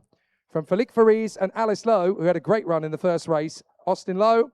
From William Matsali, Michaela Draper and Oliver Nguyen. Aito Hosokawa and Chayat Limratanakan. From Ahmad Johan, Tana Shiradella and Zidan Iskandar. So off the final corner, let's see if Choi or Delcy can pick up their first win in cadet. Let's give it a go. It's certainly going to be the first different winner of the race thus far today, because it's all been about Wibowo and Aria. There's going to be a different winner in this one. Oh, no, what happens? There's a contact in the background. Oh, big issue on the way through turn 2. And that is Aiden Zhang, I believe. The 10 is in there as well. That's Nguyen. A couple of others in there, but that was a 4-kart incident on one of the fastest parts of the circuit. Fortunately, everybody is okay. But that was a very scary moment indeed, as we had 2 karts flying sideways. Fortunately, it looks as though all of the drivers are out of their karts and they are all right. But a nasty moment nonetheless, as out in the lead, it's Carson Choi from Sabil Basalama. Sabil Basalama now running in second position and trying to work his way further forward. Third place, that is the 17 of Jensen Hammond, part of the DRM Paralympic fold as well. So it's 1, 2, 3 for the team, but that was a nasty moment in there. And the 7 was one of them. That is Aiden Zhang, the Pierce Sexton Racing driver. Very unfortunate indeed for him. I think he was rather hoping for a little bit more than that in this one. But the main thing is that for the moment, he is perfectly okay. So, very tricky out there. But the drivers still doing a very reasonable job as they continue on their squabble. Choi leads from Basalama, Hammond, Patrizi, Delcy, Zhang, and Hosokawa. So the drivers involved in the first lap then were Aiden Zhang, Chian Hatuan, Oliver Nguyen, and Zidane Askandar. So unfortunately, that's 4 retirements. Very unfortunate, but Carson Choi leads Basalama. Basalama's all over the back of him. Hammond has got Patrizi coming in for company. And certainly for Kaylin Delcy, Jared Zhang, Aito Hosokawa, Alice Lowe, Michaela Draper, and William Matsali. It's still very much game on. Up to the hairpin. Still no dramas for Basalama. Just taking his time with Carson Choi. Hammond and Patrizi. George Patrizi looking good. The Australian still waiting for his first win, and he's come close a couple of times. But now there's a chance to really put on a stink here with the DRM Paralympic trio. Carson Choi wants to win his first race. Shabel Basalama wants to win his first race for a while. And Jensen Hammond would like to come of age in IAME Series Asia as well. Out of the final hairpin. All pushing forward. Kaylin Delcy, P5. Still looking for a chance to make good work of it. And still the contenders are going to have a very tight race of it as they run through. So the contenders having a very solid race of it. Basalama looking for his move on Carson Choi. Still they run in very close fluidity. Carson Choi just hoping that he can control the pace up front. And there's George Patrizi up to third. He's got ahead of Jensen Hammond. So Patrizi now into P3. It's time for Super Giorgio, the missile in Mario Kart, to hit the front for the first time today. And he's going to work hard at it. So Choi, Basalama, Patrizi, Hammond, Delcy, Hosokawa. Some good battles all the way. And the contenders are definitely putting on a good show up front. Tricky racing to come. Basalama looks hungry. And so the dedication is looking very strong. Very good racecraft at the moment. And still some good battles as they continue to make good work of it. Choi, Basalama, Hammond, Patrizi, Delcy, and Hosokawa. Down the drop, and there's George Patrizi, now running in third place, looking for another big push to try and get onto the tail of Choi and Basalama. But Basalama's trying to work with Carson Choi to steer clear. He's trying to extend the gap. There's the battle further back. This is Hosokawa, now behind Jared Zhang and Michaela Draper. Alice Lowe is 9th, and Austin Lowe is in 10th place. Michaela Draper, P7. This is her best ever race thus far, and if she can keep this up, there's a top 6 finish in it for her. So Choi and Basalama, top 5 laps done. The first 5 laps, first 3 laps done. There's 5 to go, I should say. Don't worry, the heat isn't getting to me just yet. We all make mistakes. Blah, blah, blah, blah. Choi and Basalama, Patrizi, Hammond, Delcy, Zhang, Draper, Hosokawa, Lowe, and Liu. So as they work their way forward, Patrizi trying to get close to the leading 2 Paralins. He may need some help from Jensen Hammond to get there. And Kaylin Delcy's rejoined it. So that could be 3 of them going after Choi and Basalama.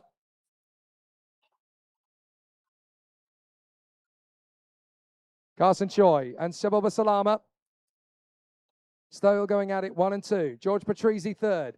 Hammond, Delsey, and then Jung and Draper. Draper's really found her feet on this LOR Racing Kart Republic machine, as Austin Lowe is trying to take on the 71 of William Matsali.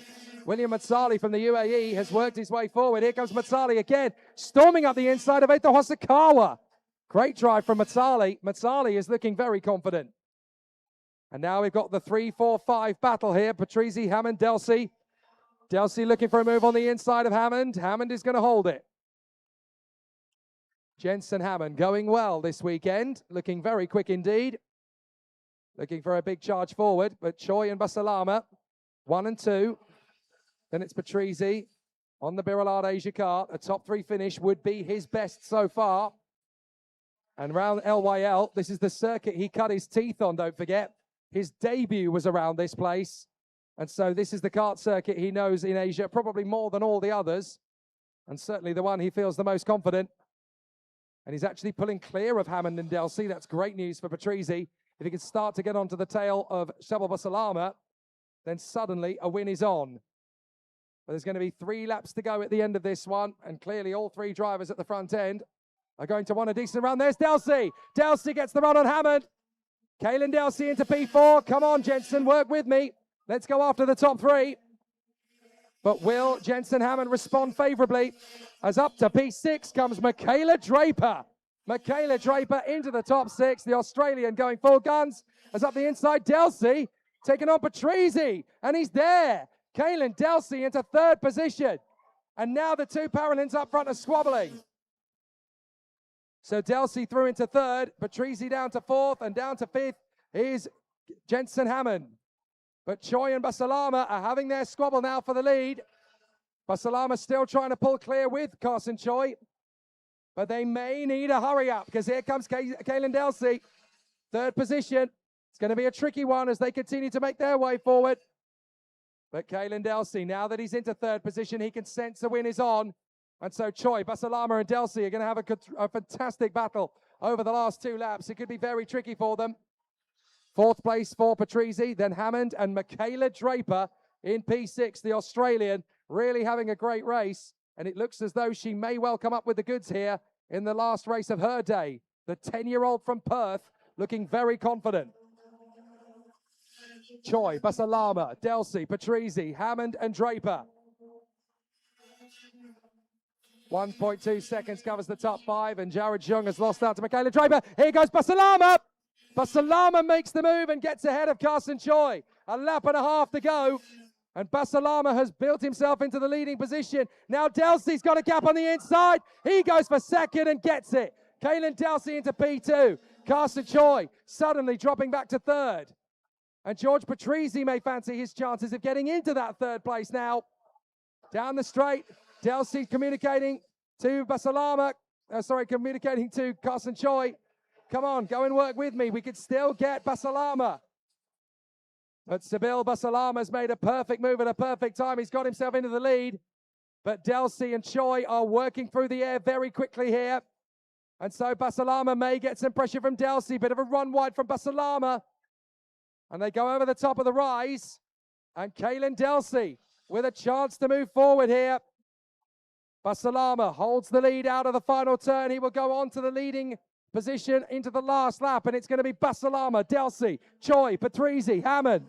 1 lap to go. And Kaylin Delsey fancies his shot here on Basalama. He's going to find the gap on the inside if he gets around into turn 3. Can Basalama cover the move? Basalama, defense to the inside. Delsey attacks. Here comes Carson Choi. Delsey still hungry for the move. Hammond on the inside of Patrizi, and I think he's worked his way forward. Delsey tries to move on the inside, can't get the move on Basalama. Choi is still working with Delsey.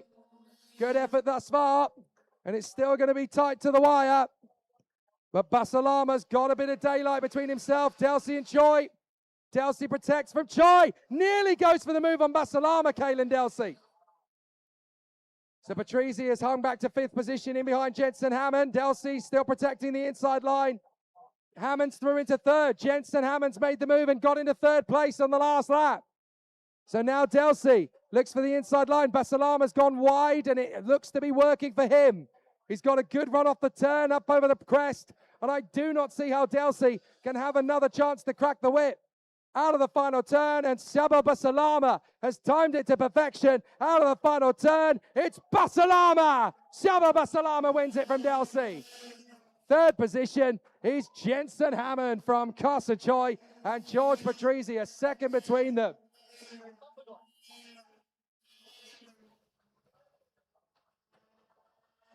A very solid effort in the end there from Michaela Draper. She comes through for P6. Jared Jung is 7th place in front of Austin Lowe, Alice Lowe, and William Mazzali. 2 women in the top 10. That'll do nicely.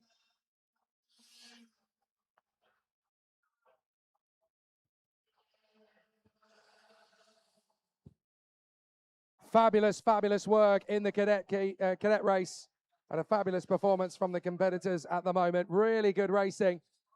But it's a victory for Sabel Basalama, exactly when it needed to come. The Indonesian needed to keep his championship hopes alive this weekend. And a victory more than does that in the cadet heat. Excellent performance from Sabel Basalama. And it's certainly going to be an interesting one going into tomorrow, with 2 wins for Fawi Bawo, a victory for Jaden Aria, and another for Sabel Basalama. A very tough race battle coming tomorrow. But some standout performances in the cadets here today. And certainly from Sabel Basalama, this was a very important win at a very important time. His last thread of hope to stay in the championship fight. And with a win, he's back in the game. Fantastic from Sabel Basalama. And after the misery of race 1, he needed it too. So it certainly opens season in the cadets. And it's a very deserving victory indeed. But it was big pressure all the way from Kalen Delsey. His best ever finish in Cadet X30, second with the top 1 team, really pushing him to extremes. And wonderful to see him get the job done. Let's go and find our race victor. Sibyl, what a great job, mate. That was a tough race to win. You had to work really hard at the end there. But what a way to seal it. You must be delighted. Yeah, I'm so nervous in the last lap. Callan Delsey kept pushing me hard in the last lap, and he made me nervous in the last lap, yeah. But it was a miserable first race. To come back with a win like that, it's a great way to get it done. Kalen Delsey comes and shows off his form there. How confident are you into tomorrow now that the pace has come back? I'm so confident for tomorrow. I hope I can win for tomorrow. Good job. Well done, mate. Thank you. Sabel Basalama getting the job done in fine style. Really, really good. Kalen Delsey's already escaped. I'm not sure he wants to talk to us on that one. Carson Choi coming through for 3rd position. No, sorry, 4th position, because this man came through in 3rd place. Jensen Hammond. That was a bit more like it, mate. That kind of race will certainly put you in the mix for tomorrow. How'd you feel about that one? I'm pretty proud of myself, making 2 positions, so that's a win for me, yeah. So now you're one of the most consistent drivers heading into tomorrow, so you'll be starting towards the sharp end. 1 heat to go. How are you feeling about tomorrow morning now? I'm pretty excited, a little bit nervous, as always, yeah. So hoping to do well tomorrow, yeah. Very good effort, buddy. Well done. Thank you. Excellent stuff for Jensen Hammond. And some more standout performances all the way through. We got to see some really good pushes all the way. I'm going to see if we can have a quick word with Michaela Draper. Did a fantastic job there to come through as the best of the rest. I'll let you get the helmet off first, Michaela. Excellent drive. You've had some tough ones in the past, but moving to LOR for this weekend. And P6 after that one. You must be delighted with that. Yes. So tell us what it was like battling in the closing stages. You had to make some really difficult moves, I guess. Yeah, it was really hard. Very difficult group, but I like racing here. It's really fun. So you've got 1 race to go tomorrow. You've got a much better chance now after the difficulty in race 1 not starting and then coming through for the top 6. How are you feeling about tomorrow's race now? I feel okay, but I kind of feel nervous as well. Like, yeah. Okay. Well, we've got some work to do tomorrow, but well done, Michaela. Great racing today. Good job. Thank you. Awesome. Really good racing in the cadets. They've been absolutely stellar from the start. Now we get to focus our attention once again on those masters.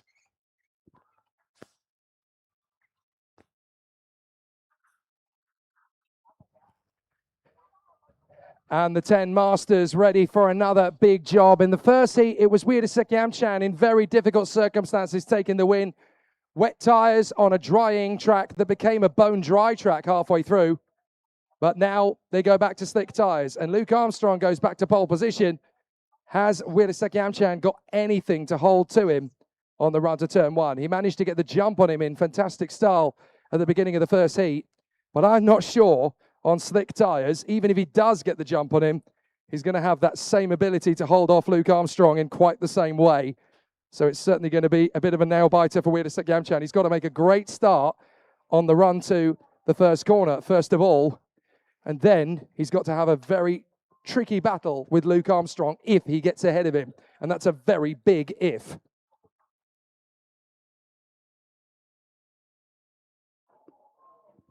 Three races to go then today, folks. Apologies for the slightly delayed scheduled running. What can you do about the Malaysian weather except just roll with the punches? It will get better. Of course it will. It's Malaysia.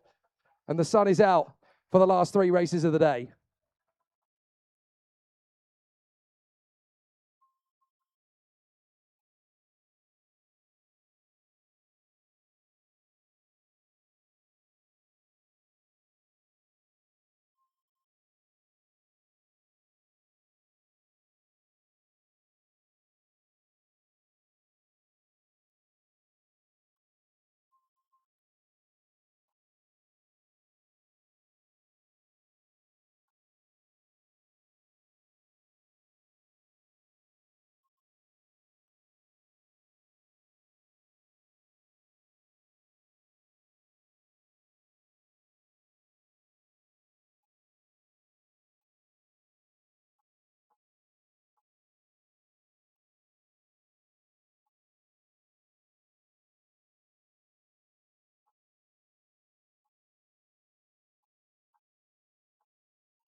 So now we go again into the Master X30 battle, and it's once again Luke Armstrong versus Weirdesak Yamchan on the front end of the starting grid, and the battle will begin again between these two.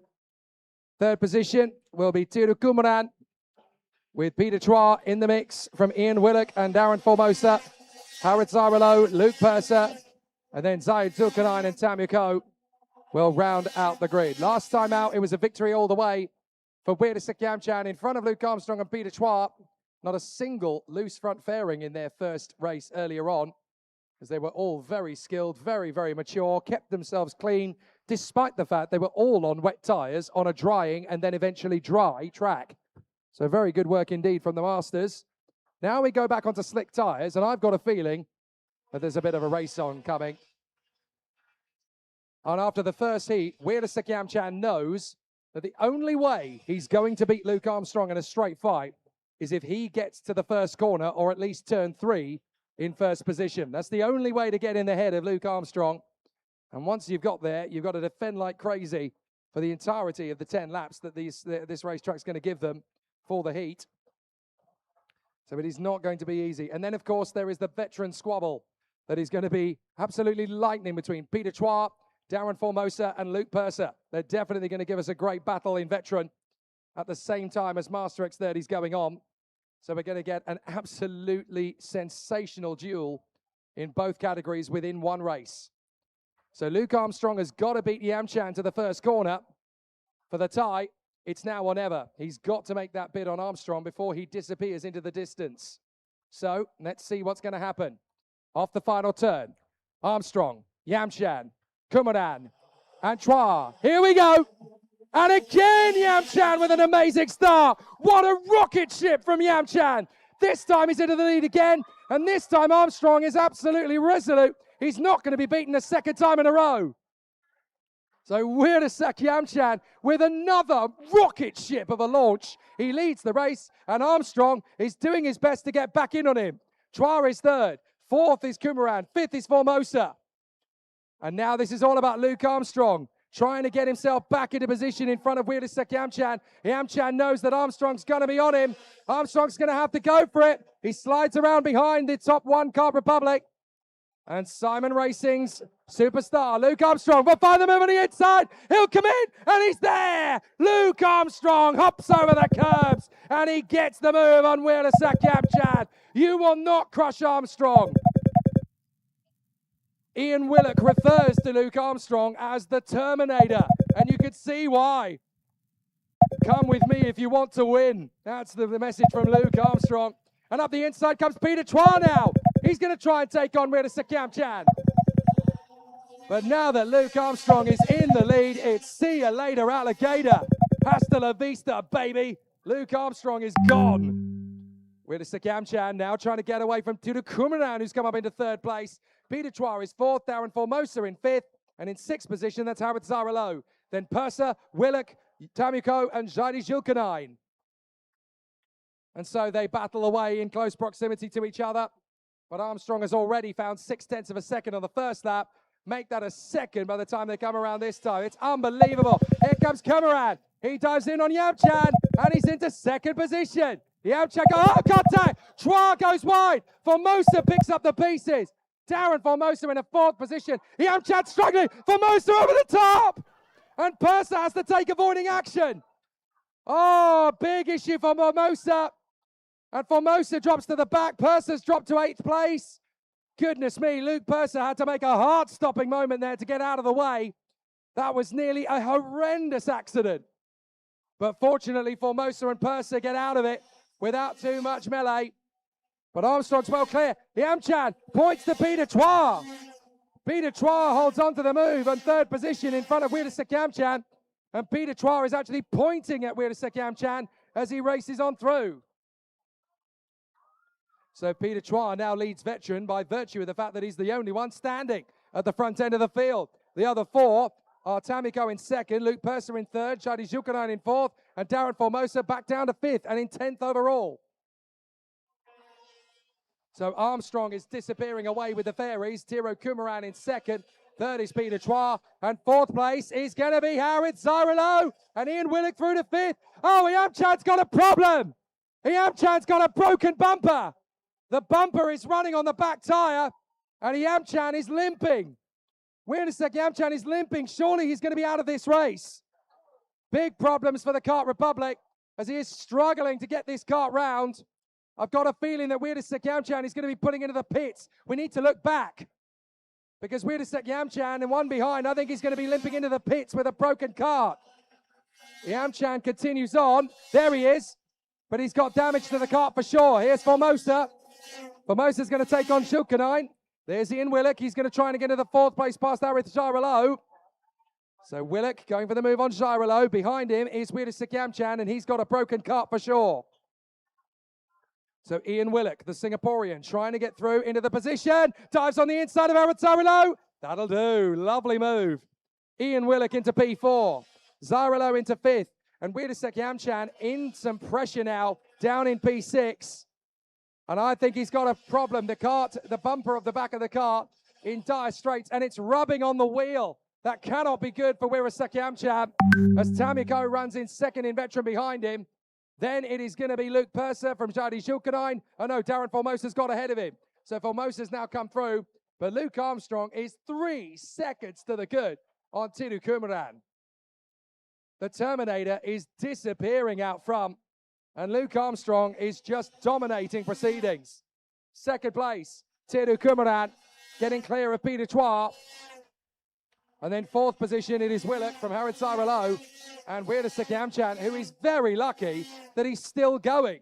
6th position for Yamchan, and the cart is in bits at the back. There is Weirasek Yamchan. You could see it. Look, the back bumper is rubbing on the left rear tyre. And Yamchan is very lucky indeed that he's still able to keep going. There is Armstrong. See you later, guys. You're not going to see me again. He's out in front. Here's Tidu Kumaran. 2nd place, the Malaysian. Peter Chua is 3rd. Then it's Willock, Zyrolo. And in 6th place, it's Weirasek Yamchan on the top one. Look at the back bumper the next time you get a chance. There you go. The back bumper is running on the back tyre. And so he is very lucky indeed that he can keep that thing racing. Weirasek Yamchan, he's even having a look at the move on Harid Cyrilo. So very impressive that he can still keep that thing racing despite the damage at the back.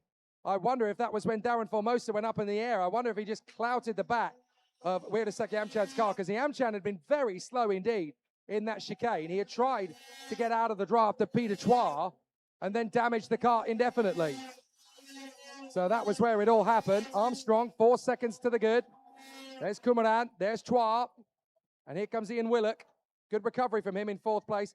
Weirasek Yamchan really is putting some pressure on Harid Cyrilo. The Malaysian versus the Thai, and Weirasek Yamchan still thinks he's got a kart that can be competitive. But of course, the more that bumper runs on the wheel, the more likely a chance of a puncture, the more likely the chance the bumper's going to come off.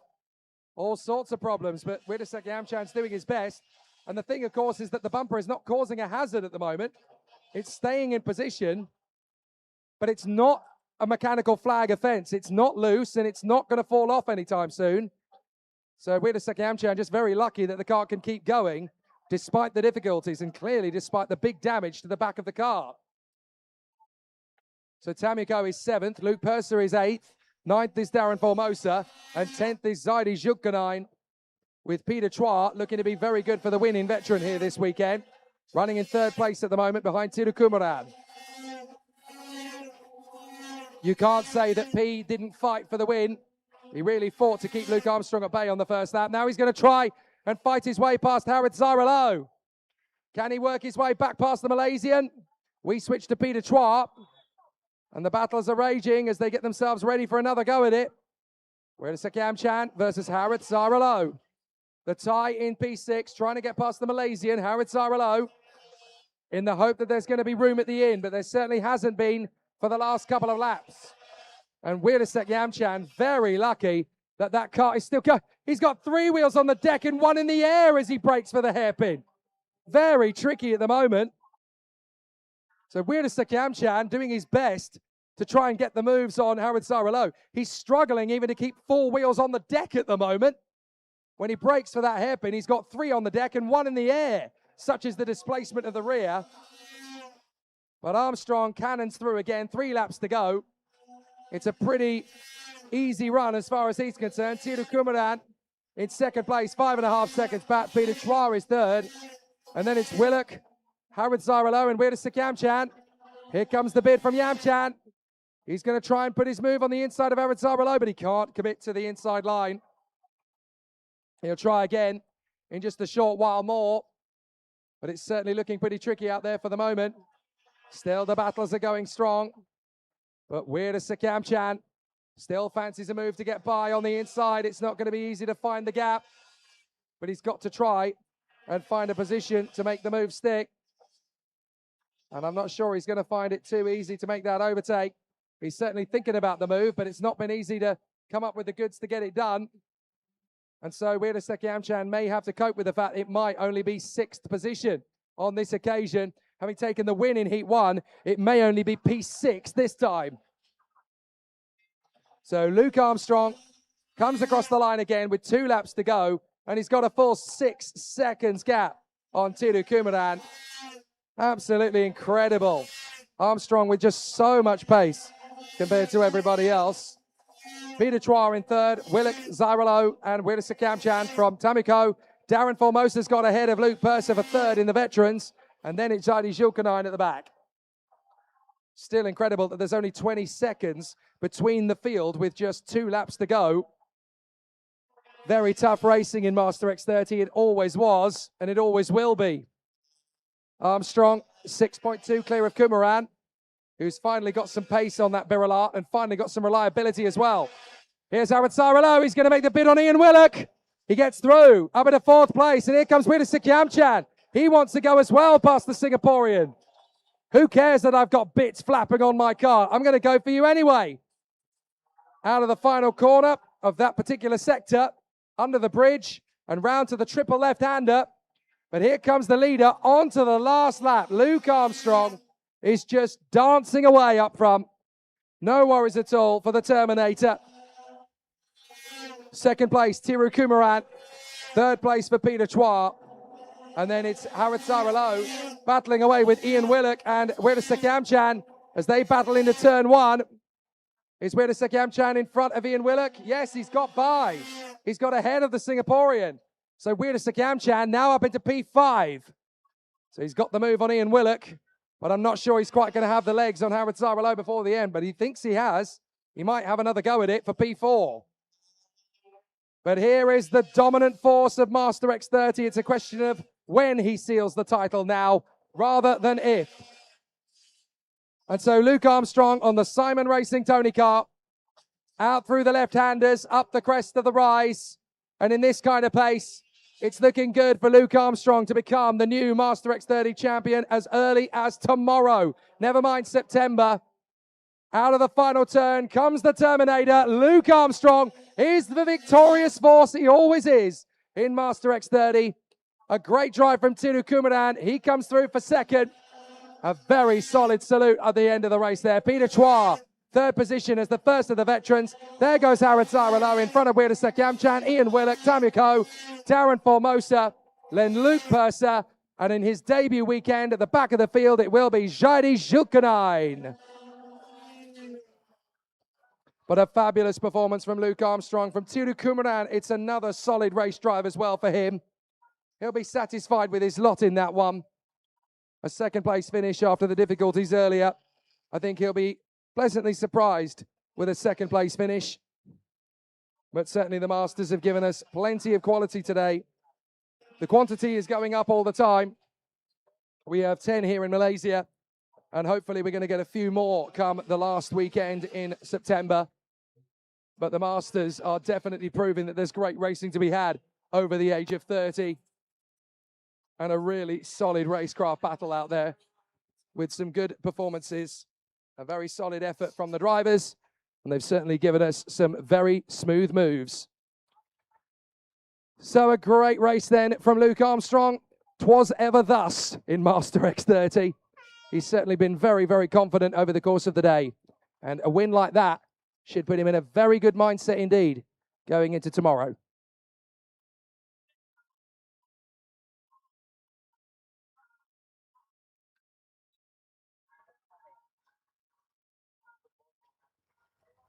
Another day, another heat, another bottle of water.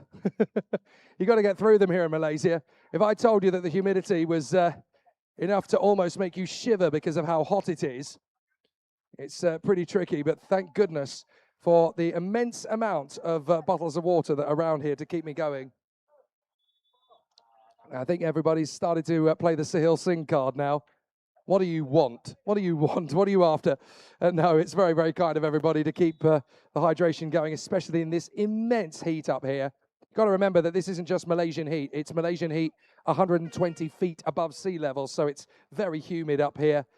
Let's have a word with the man himself. Great run to 2nd position. Tiru, that was a bit of a gladiator's run there. You had to work hard in the early stages to get through to P2, and you sustained the pressure. You sustained the tyres as well. That was a tough one. Yeah, I like the word you. I mean, you say gladiator, not bad lah. I really had to find my way through. Not easy. The guys are really good, but I think I had to put 200% in, but at the same time preserve the tires because I think tomorrow is the most important heat of all. So the setup, we are there, but I think there is a bit more to go, but we just don't want to destroy the tires. So that's where we stand. I think thank you to the team RL for sorting out the engine issues and all that we had over the weekday. And have a good weekend, guys. Let's race. Good effort, bro. Well done out there. Thank you.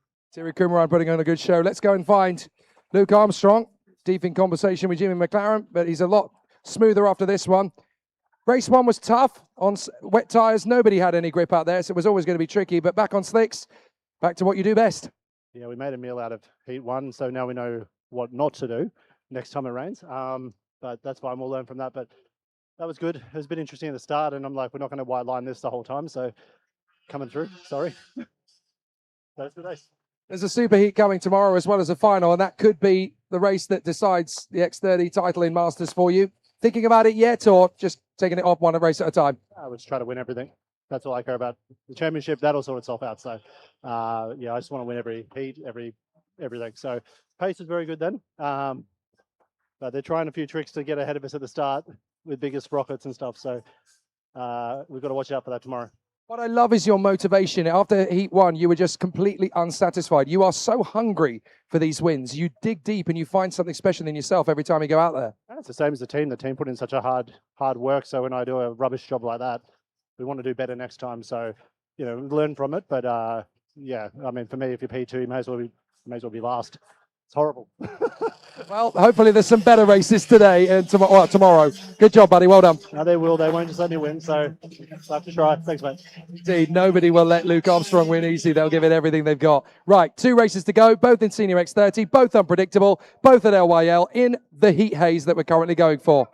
Hang on to your seats, folks. In fact, the Senior X30s are already on their formation lap.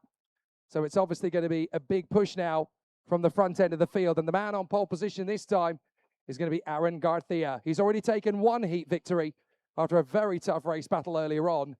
Can he go for it again? The man who won the IWF, the Euro Series, second in the Asia final.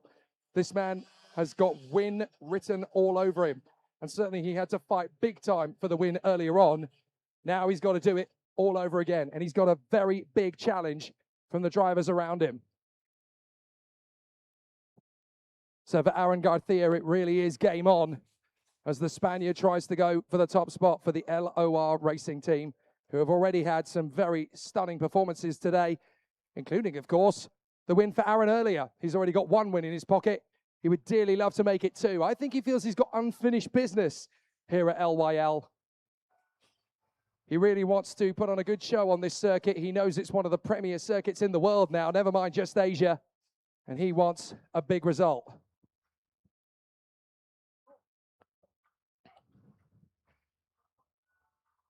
So as the drivers form up in position, it's going to be a very competitive race indeed.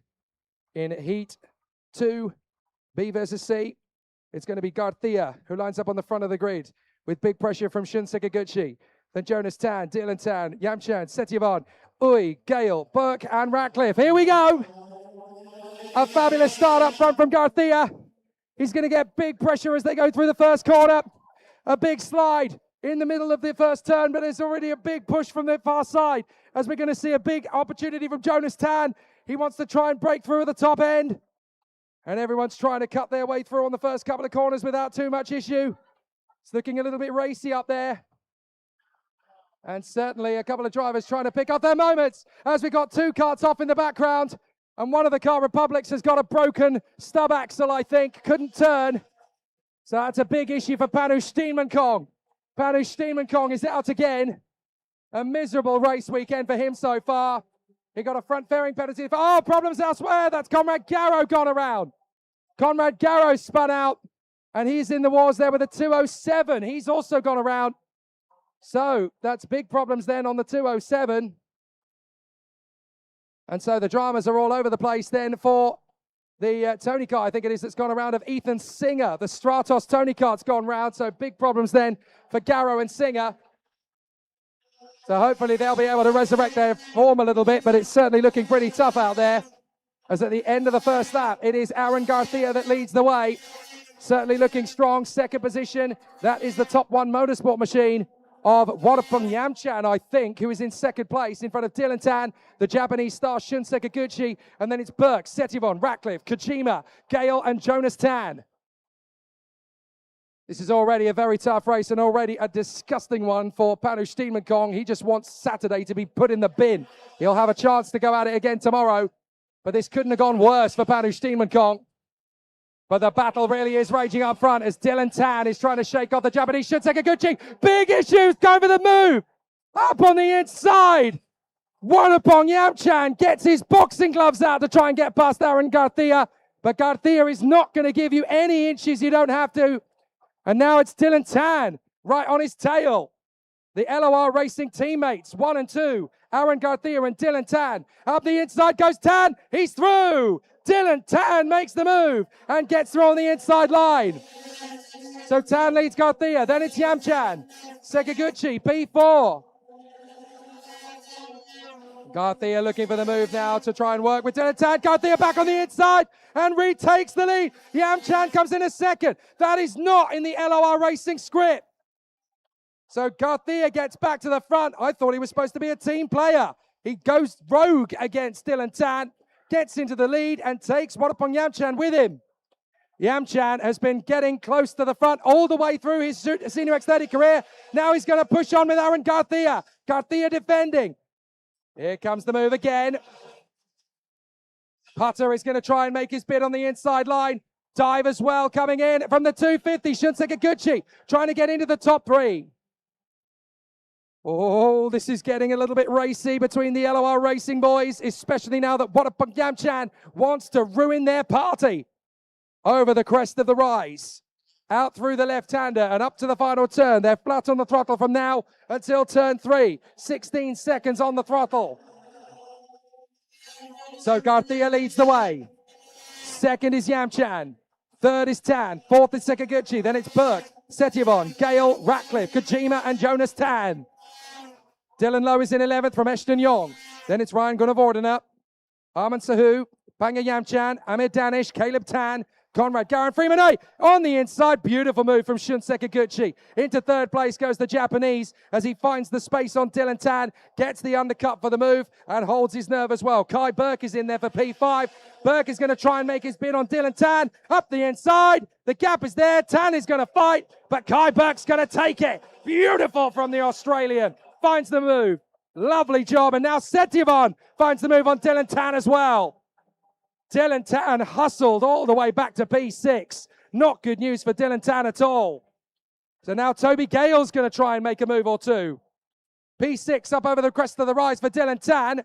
And Toby Gale's going to be patient. He knows that that's a really cutthroat corner to make an overtaking move. Tan's going to get back on Setivon. Gale on the inside of him. Wheel to wheel. They bang wheels. Once, twice. Up to the first turn. And Gale's going to have the inside line. And he's going to fight.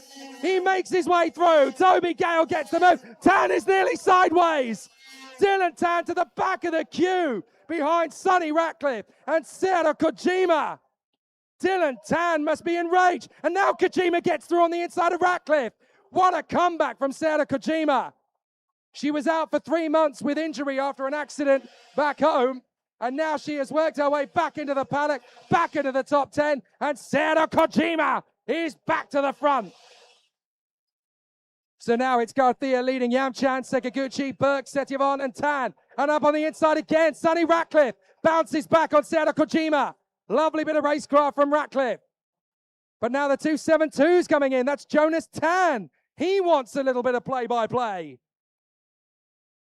This is how good Senior X30 gets. It leaves you on the edge of your seat no matter what the race class. Here comes Tan on the inside of Kojima, and he slices back through. 5 laps to go. Garcia leads Yamchan. Sekaguchi still third from Burke, but Kai Burke has got a lot of ground to catch up. The 3 leaders are nose to tail, and Dylan Tan is going to attack Ratcliffe. Squeezes through, finds the gap. Ratcliffe's not happy. Watch for the undercut. Here comes Jonas Tan. Tan is going to go side by side with Kojima. Senior X30 really is fantastic once it gets going. And now Ratcliffe's going to try. Oh, they lead! Wonapong Yamchan leads in Senior X30 for the first time in his career. The Thai gets to the lead. Wonapong Yamchan has been working to try and lead in Senior X30, and he's got ahead of not just anybody, but Aaron Garcia, the IWF winner, the Euro Series champion. Putter is in first. What a chance now, and here comes the move for second. Sekiguchi gets Garcia. This is fantastic in Senior X30. Thailand leads, Japan second. Spain is left dumbfounded. How did we lose that? Wonapong Yamchan and Shun Sekiguchi, first and second from Aaron Garcia. And the Spaniard has got to try and find a way back into this with 4 laps to go. Yamchan's defending. Sekiguchi's nudging him to cover. Garcia comes back in, takes back the second place. He is world class.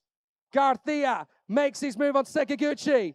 And now he's going to come back on Yamchan. Yamchan's defending. Garcia! Oh, magic! Yamchan's going to come back on him. Garcia on the curb. Yamchan fights. Garcia slides. They go wide. Sekiguchi comes in. Garcia holds it. My, oh my. Aaron Garcia somehow still back in front. He is just so sublime when he's on the warpath. Now Sekiguchi's fighting to get past Yamchan. Careful, you're going to let Garcia get away. And I think it may already be too late. Garcia's already got plenty of space. So Sekiguchi's now battling. Here comes Kai Burke. Kai Burke is back in town. He's up to third. Kai Burke with a beautiful slingshot. Sekiguchi trying to take him back round the outside. The Japanese comes back in. He's back in position. Who needs Formula One when you've got F1 without the cash? Amazing. Yamchan, Sekiguchi, Burke and Setiavan. They've all got out the boxing gloves. And here comes Toby Gale and Dylan Tan. Toby Gale's going to make the bid up the inside. He gets the overtake. So Toby Gale is up into 5th position.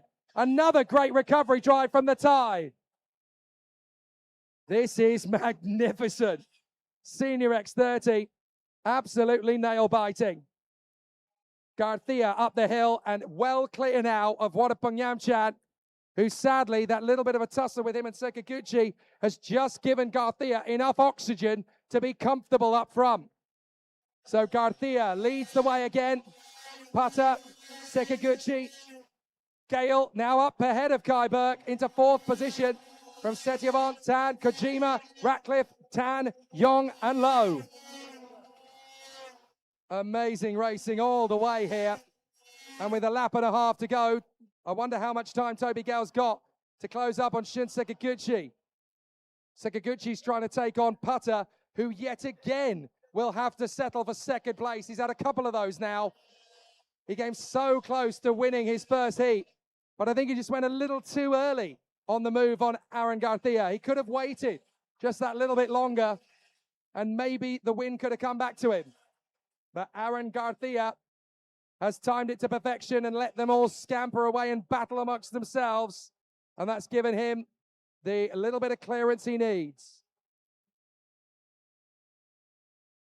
3rd position, Shun Sekiguchi, the Japanese driver, still hunting down 2nd place. He's already had a win, so he knows how to get that done. He said he wasn't expecting a win. Well, he certainly might not have been expecting a big battle, but now he's got one into the last lap. Sekiguchi closing in on Yamchan. Garcia looking to take a win in Malaysia. And still the battles rage supreme. Garcia, Yamchan, Sekiguchi, Gale, Burke, Tan, Setiavan, Kojima, Ratcliffe and Ashton Yong. But Aaron Garcia had all of the pressure on him to make mistakes. He let the others slip through. He let them battle with each other. And he bounced back when he needed to. It was sublime tire management and really mature discipline from Aaron Garcia, something that he has become famous for in the last few seasons. He was the king of Europe. He was the king of the world. Now he wants to add the king of Asia to his titles. And he's certainly setting about it the right way in Malaysia. Maybe he can't mathematically become Senior X30 champion, but he can certainly set up a push for the Asia Finals in December. Aaron Garcia gets the job done. Win number 2. Second for Yamchan. Third for Sekiguchi. In front of Toby Gale and Kai Burke. An amazing battle all the way. And for Aaron Garcia, it's 2 from 2. Wadapong Yamchan doing a grand job, and Shun Sekiguchi in Japan's Gold Motorsport team, P3. A fantastic effort all the way. Behind Galen Burke are Tan, Setivon, Kojima, Ratcliffe, and Ashton Yong from Conrad Garrow, Dylan Lowe, Jonas Tan, Ryan Gunnavordena, Arman Sahu, and Banga Yamchan. But so close for Pata. So close for Wadapong Yamchan. That was so nearly his first win in Senior X30. He knew it was within his hands there, but he just went, for my money, a little bit too early. A couple of laps later, and I think he might have had the win. But a very tough race battle for Wadapong Yamchan as the victory goes the way for a second time on Aaron Garcia's door. An absolutely terrific race for Aaron Garcia. Read the situation perfectly. Literally every single apex. He knew what was going to happen almost before it happened. He's always been fantastic to watch. I can remember him in the junior days back home in Europe. He was always a fabulous character, always dug deep, always found something more within himself. And from the moment he stepped into the Senior X30 class, he has become world class. Sometimes you peak at the moment you're always destined to. Sometimes it all comes at once. But when the victories come, boy, are they worth it. And Aaron Garcia's wait was not only worth it, but it was exemplary. Here he is again after another fantastic charge forward. The kart will go onto the trolley. And after 2 very impressive races indeed, he's on the top of the table, ready to go into tomorrow's 3rd heat with a provisional lead. Aaron, come and have a word with us, mate. Another stellar effort. That one was a bit of a fight in the end. You really had to work for it. Once again, these guys are definitely making you sweat a bit when you're out there, aren't they?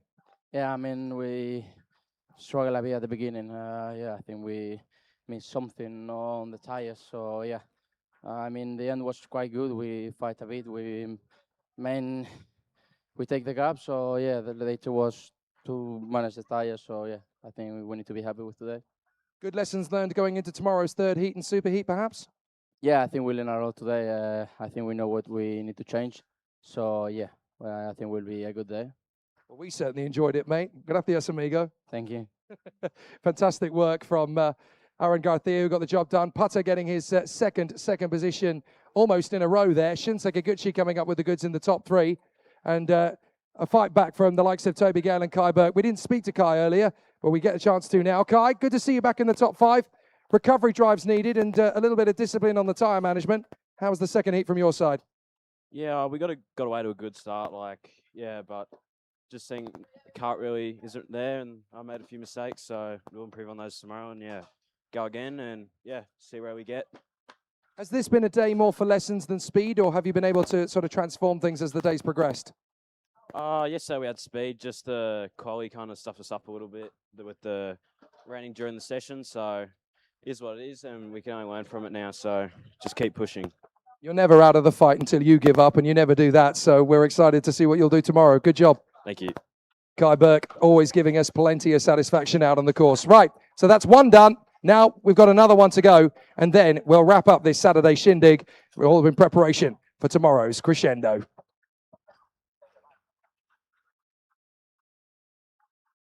Excellent racecraft from Senior X30 yet again. Battles all the way through the top 10. Nothing but joy for us on the sidelines watching. Always going to give you a bit of magic when everything is said and done. This is beautiful racing.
And so to the second of the second heats in senior.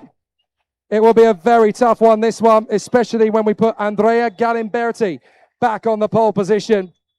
You know that when he's on the front row of the grid, you're always going to get drama all the way.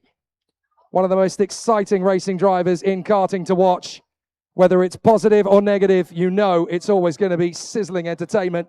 But alongside him on the front row of the grid, Rafael Kamal, who's really taken on some prowess this weekend, and he's got himself up to the sharp end. But how about this for row 2? Michele Masurier of Australia, alongside Leonardo Mori, the homeboy favourite. What a chance for him. Zadie Vrykal, P5, he's definitely going to be quick on this one, especially after the squabble he had with Galimberti in the earlier race. Bruce Chen, look out for him in P6. Then Travis Teo and Putra Adam, the teammates on the DRM Paralins. Paco Sarmiento, who had that amazing second place earlier on. Jerry T, lining up P10. From Aiden Lim and Ethan Sito, Li Wei Chen and Danish Chen. Srat Anuras and Rajarat Anantakan. From Aiden Forbes, Tianwen Chen, Melvin Shane, Nathan Aria, and Michael Henderson. So all of the contenders are ready for one final blast around the circuit here at LYL. And it's certainly going to be a tricky one, but with Andrea Galimberti and Rafael Kamal on the front row, two of the championship's great showmen, this is definitely going to be unpredictable. We saw Paco Sarmiento and Travis Teo work their way back into the top 3 positions from low positions. The qualifying in the wet really hampered many drivers' weekends. So there's a lot of drivers fighting back in good proximity here. So we'll have to see what the contenders are capable of as they make their way through once more.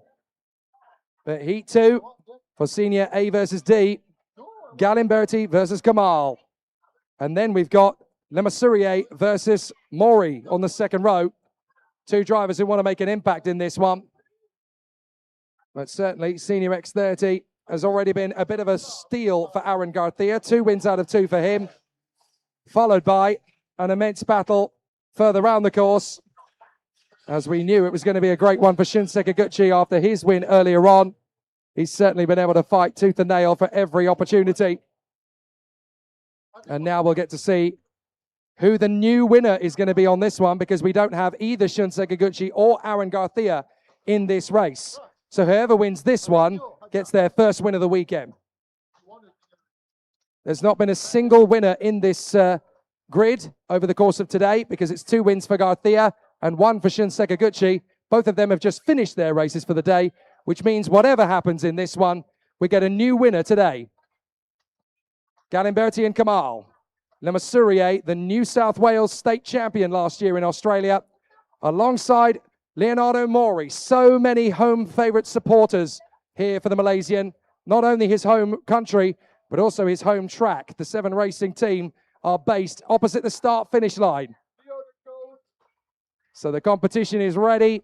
They'll work their way up the straight. The lights go out now, and we're on the starter's orders. Great start from Kamal and Mori as they charge their way to the first turn. Galimberti sliding. Lemasurier is going to come into second position already. The Stratos Tony car already going side by side with Rafael Kamal. Kamal's chopped across him. Big launch from Leonardo Mori on the inside. Is that enough for the 7 Racing to come through? Kamal leads.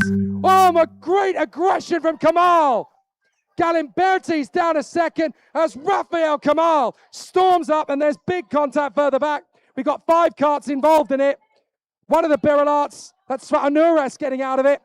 219 in there, that is a big drama already further back from Michael Henderson. Nathan Ari is in there, Melvin Shane, I think, as well. So plenty of drivers retiring. I think the only one who's not getting started again is the British driver, Michael Henderson, I'm afraid. Based out of Singapore, carries a British license, and he's making his debut this weekend. So I'm afraid Michael Henderson having a very unfortunate end to the second heat. But Andrea Galimberti has been well and truly hoodwinked off the start of this one by a very aggressive Rafael Kamal, who is determined he's going to win this one.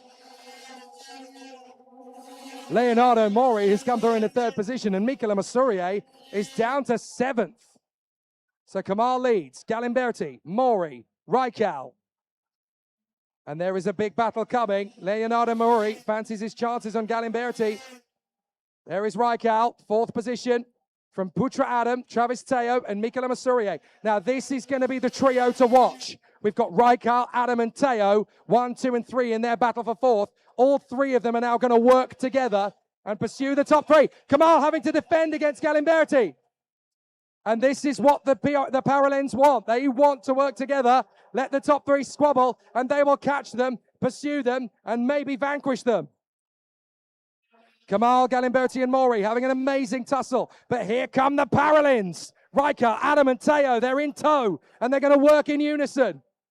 Over the top of the bridge, it's Birilat, Kart Republic, Cosmic, and then we've got the trio of Paralens. Here comes Galimberti. Kamal round the outside. He holds it.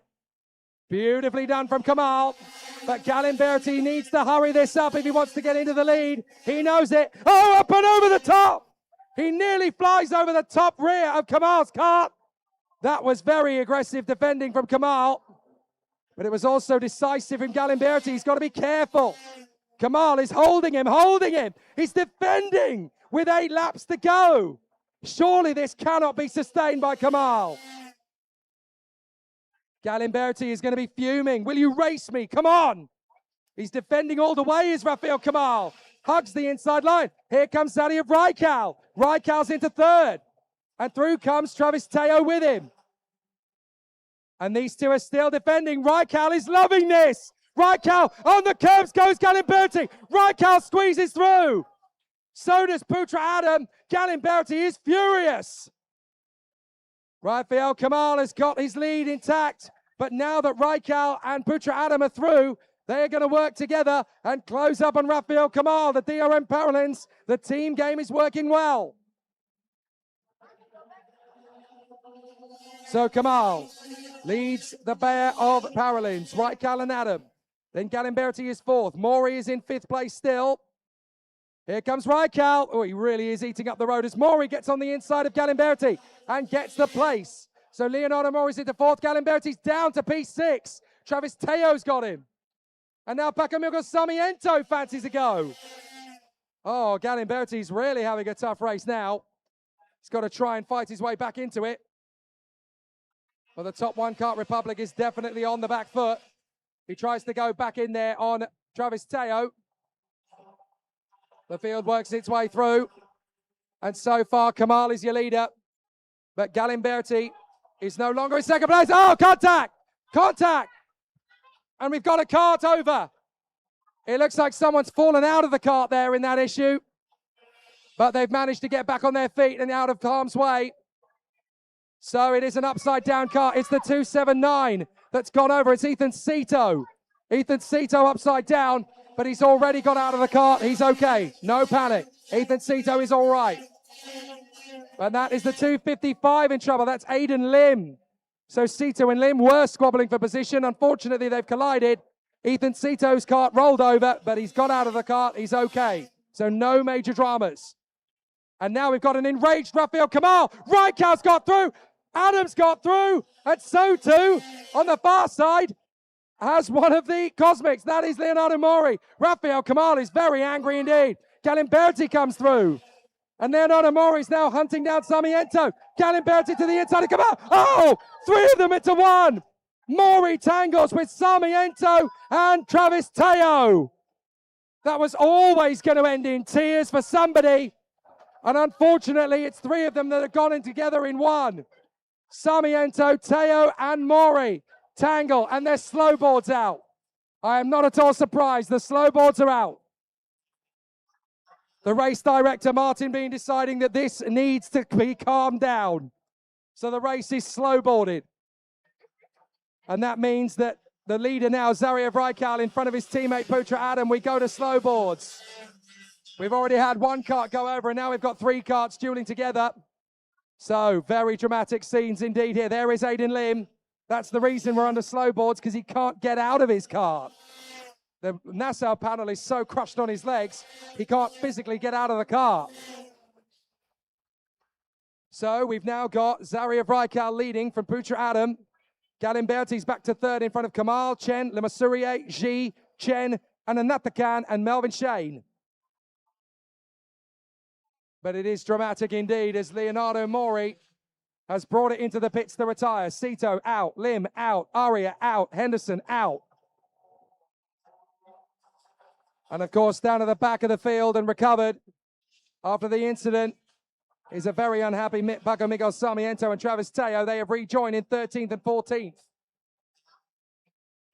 So with the yellow boards out, the slow boards controlling the pace of the field, it is a very disappointed Leonardo Mori who retires from the race after his incident with Sarmiento and Teo. They have rejoined in 13th and 14th down at the back. But it's a very dramatic end to a very hot, very tense day in Senior X30 as we go to slow boards to recover Aiden Lim's car.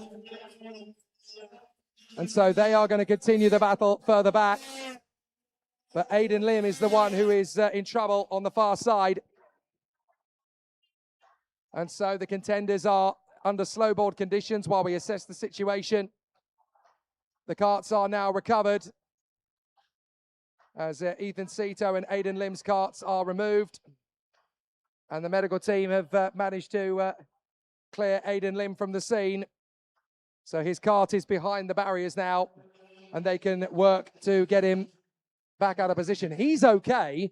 I should point out Aiden Lim is actually all right. He's just stuck in his cart because the Nassau panel has been flattened on the front end. He's actually struggling to extricate himself from the car. He now gets out. Aiden Lim is okay. That's great news. Aiden Lim is all right. He's not hurt by the look of it. It was just a very awkward situation where the Nassau panel had crushed and he was trapped in the car. But he is okay. He's been able to get himself out under his own steam. So that is very good news indeed. So we could well be going to green flag racing this time because the track is clear. We've just got to wait for the command from the officials. It's currently slowboards all the way. Are we going green? Not yet. Still under slowboard conditions. So the race is still under slowboards. And so we cannot go green until the boards are clear to do so. But Zadia Vrajkal is your leader in front of Putra Adam, Andrea Galimberti, Rafael Kamal, and Danish Chen.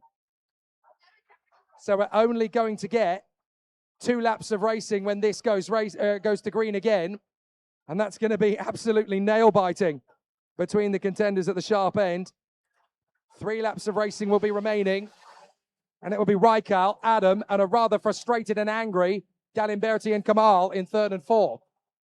So expect some scenes here as they go for the moves. And they will try and do their best to make an overtaking move.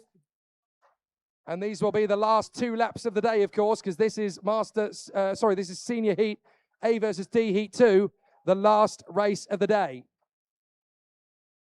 So we'll get a 2-lap sprint, and then it's job done for Saturday in round 5 of the INFINITY IAME Series Asia Contest 2026. And it's been nail-biting all the way. But now, as Zadia Vrajkal comes out of the final turn, he's got to control the pace. We'll wait for the command. It'll only come when it's on the board. And it's green, green, green, green, green, green. Off we go racing. Putra Adam trying to get the move on Zadia Vrajkal to disappear in front of him as they will go clear. Galimberti in 3rd. Fantastic start for the DRM Paralins as we go green flags all the way round. But it's certainly going good for Vrajkal in front of Putra Adam. Galimberti 3rd, Kamal 4th, then it's Danish Chen. Big slide from Kamal. Goodness me, Kamal got the back end out. That was like a Subaru Impreza in a car park. Never mind karting at LYL. And somehow he held on to it. He's got a problem. Kamal's got an issue. Kamal is going slow. So Kamal has cooked the tyres by the look of it. And here is Galimberti right on the tail as Putra Adam gets past Zadia Vrajkal. Galimberti will be determined to get past these 2. So now it's a 3-man brawl. Up the hill comes Mikola Masurier, who's up into 4th position now. Kamal is trying to defend all the way to the finish. But these 3 squabble. Masurier could steal something special here. As it's now Putra Adam who leads going into the last lap. Adam, Vrajkal, Galimberti. Masurier is chasing them down from Kamal and Danish Chen. Galimberti, closing, closing, closing. Here comes Vrajkal looking for the move on Putra Adam. Last lap here at LYL. Adam goes out wide.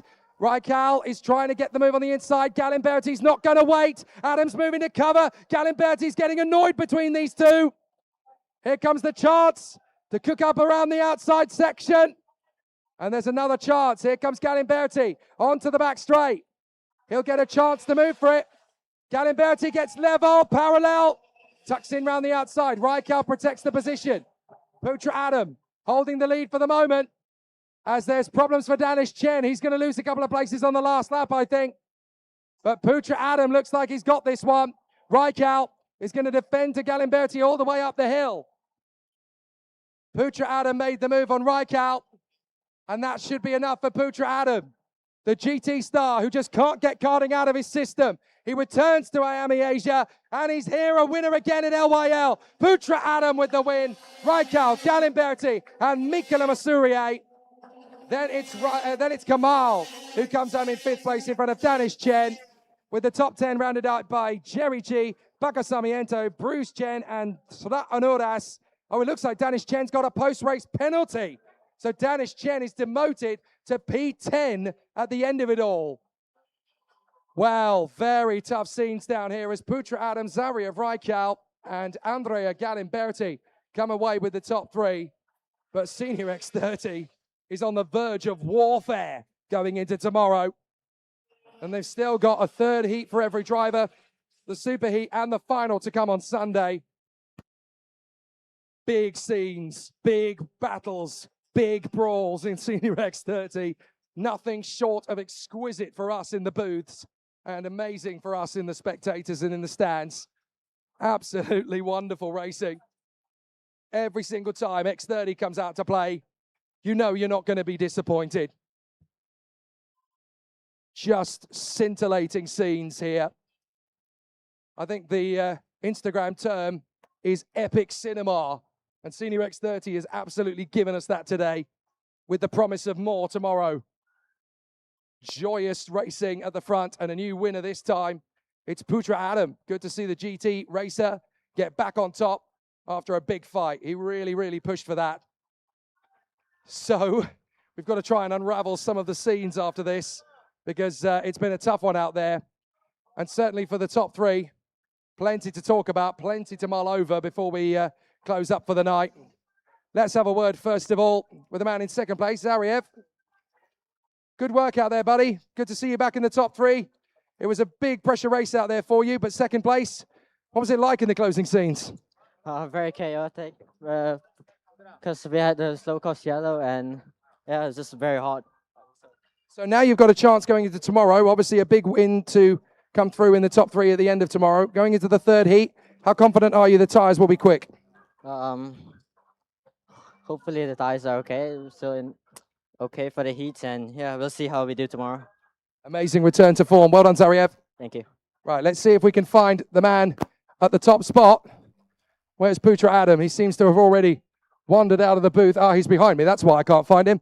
Let's see if we can find Putra Adam. Good to see him back at the sharp end. And a great comeback win.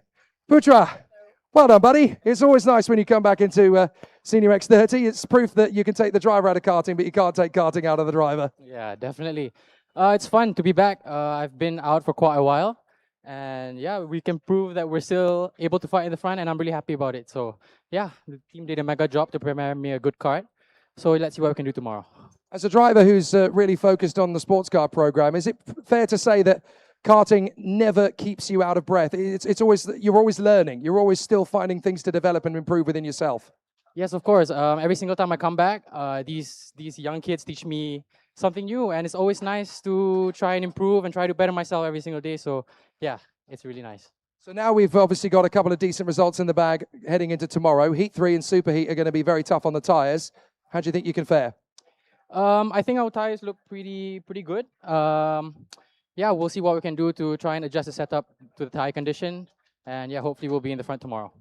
Fantastic work so far, Putra. See you tomorrow. Thank you. See you. Amazing stuff, and it really is exciting. I would have had a word with Andrea Galimberti had he not disappeared off the face of the earth after that 2nd heat. Well, there you go, folks. The sizzling cooker pressure heater that is the LYL circuit in Malaysia has definitely given us a big one. Saturday is Saturday, but we're just getting started with the action. There's still plenty of great racing. 3rd heats for cadet and senior tomorrow before the super heats, and then the finals. Are we going to crown any champions tomorrow?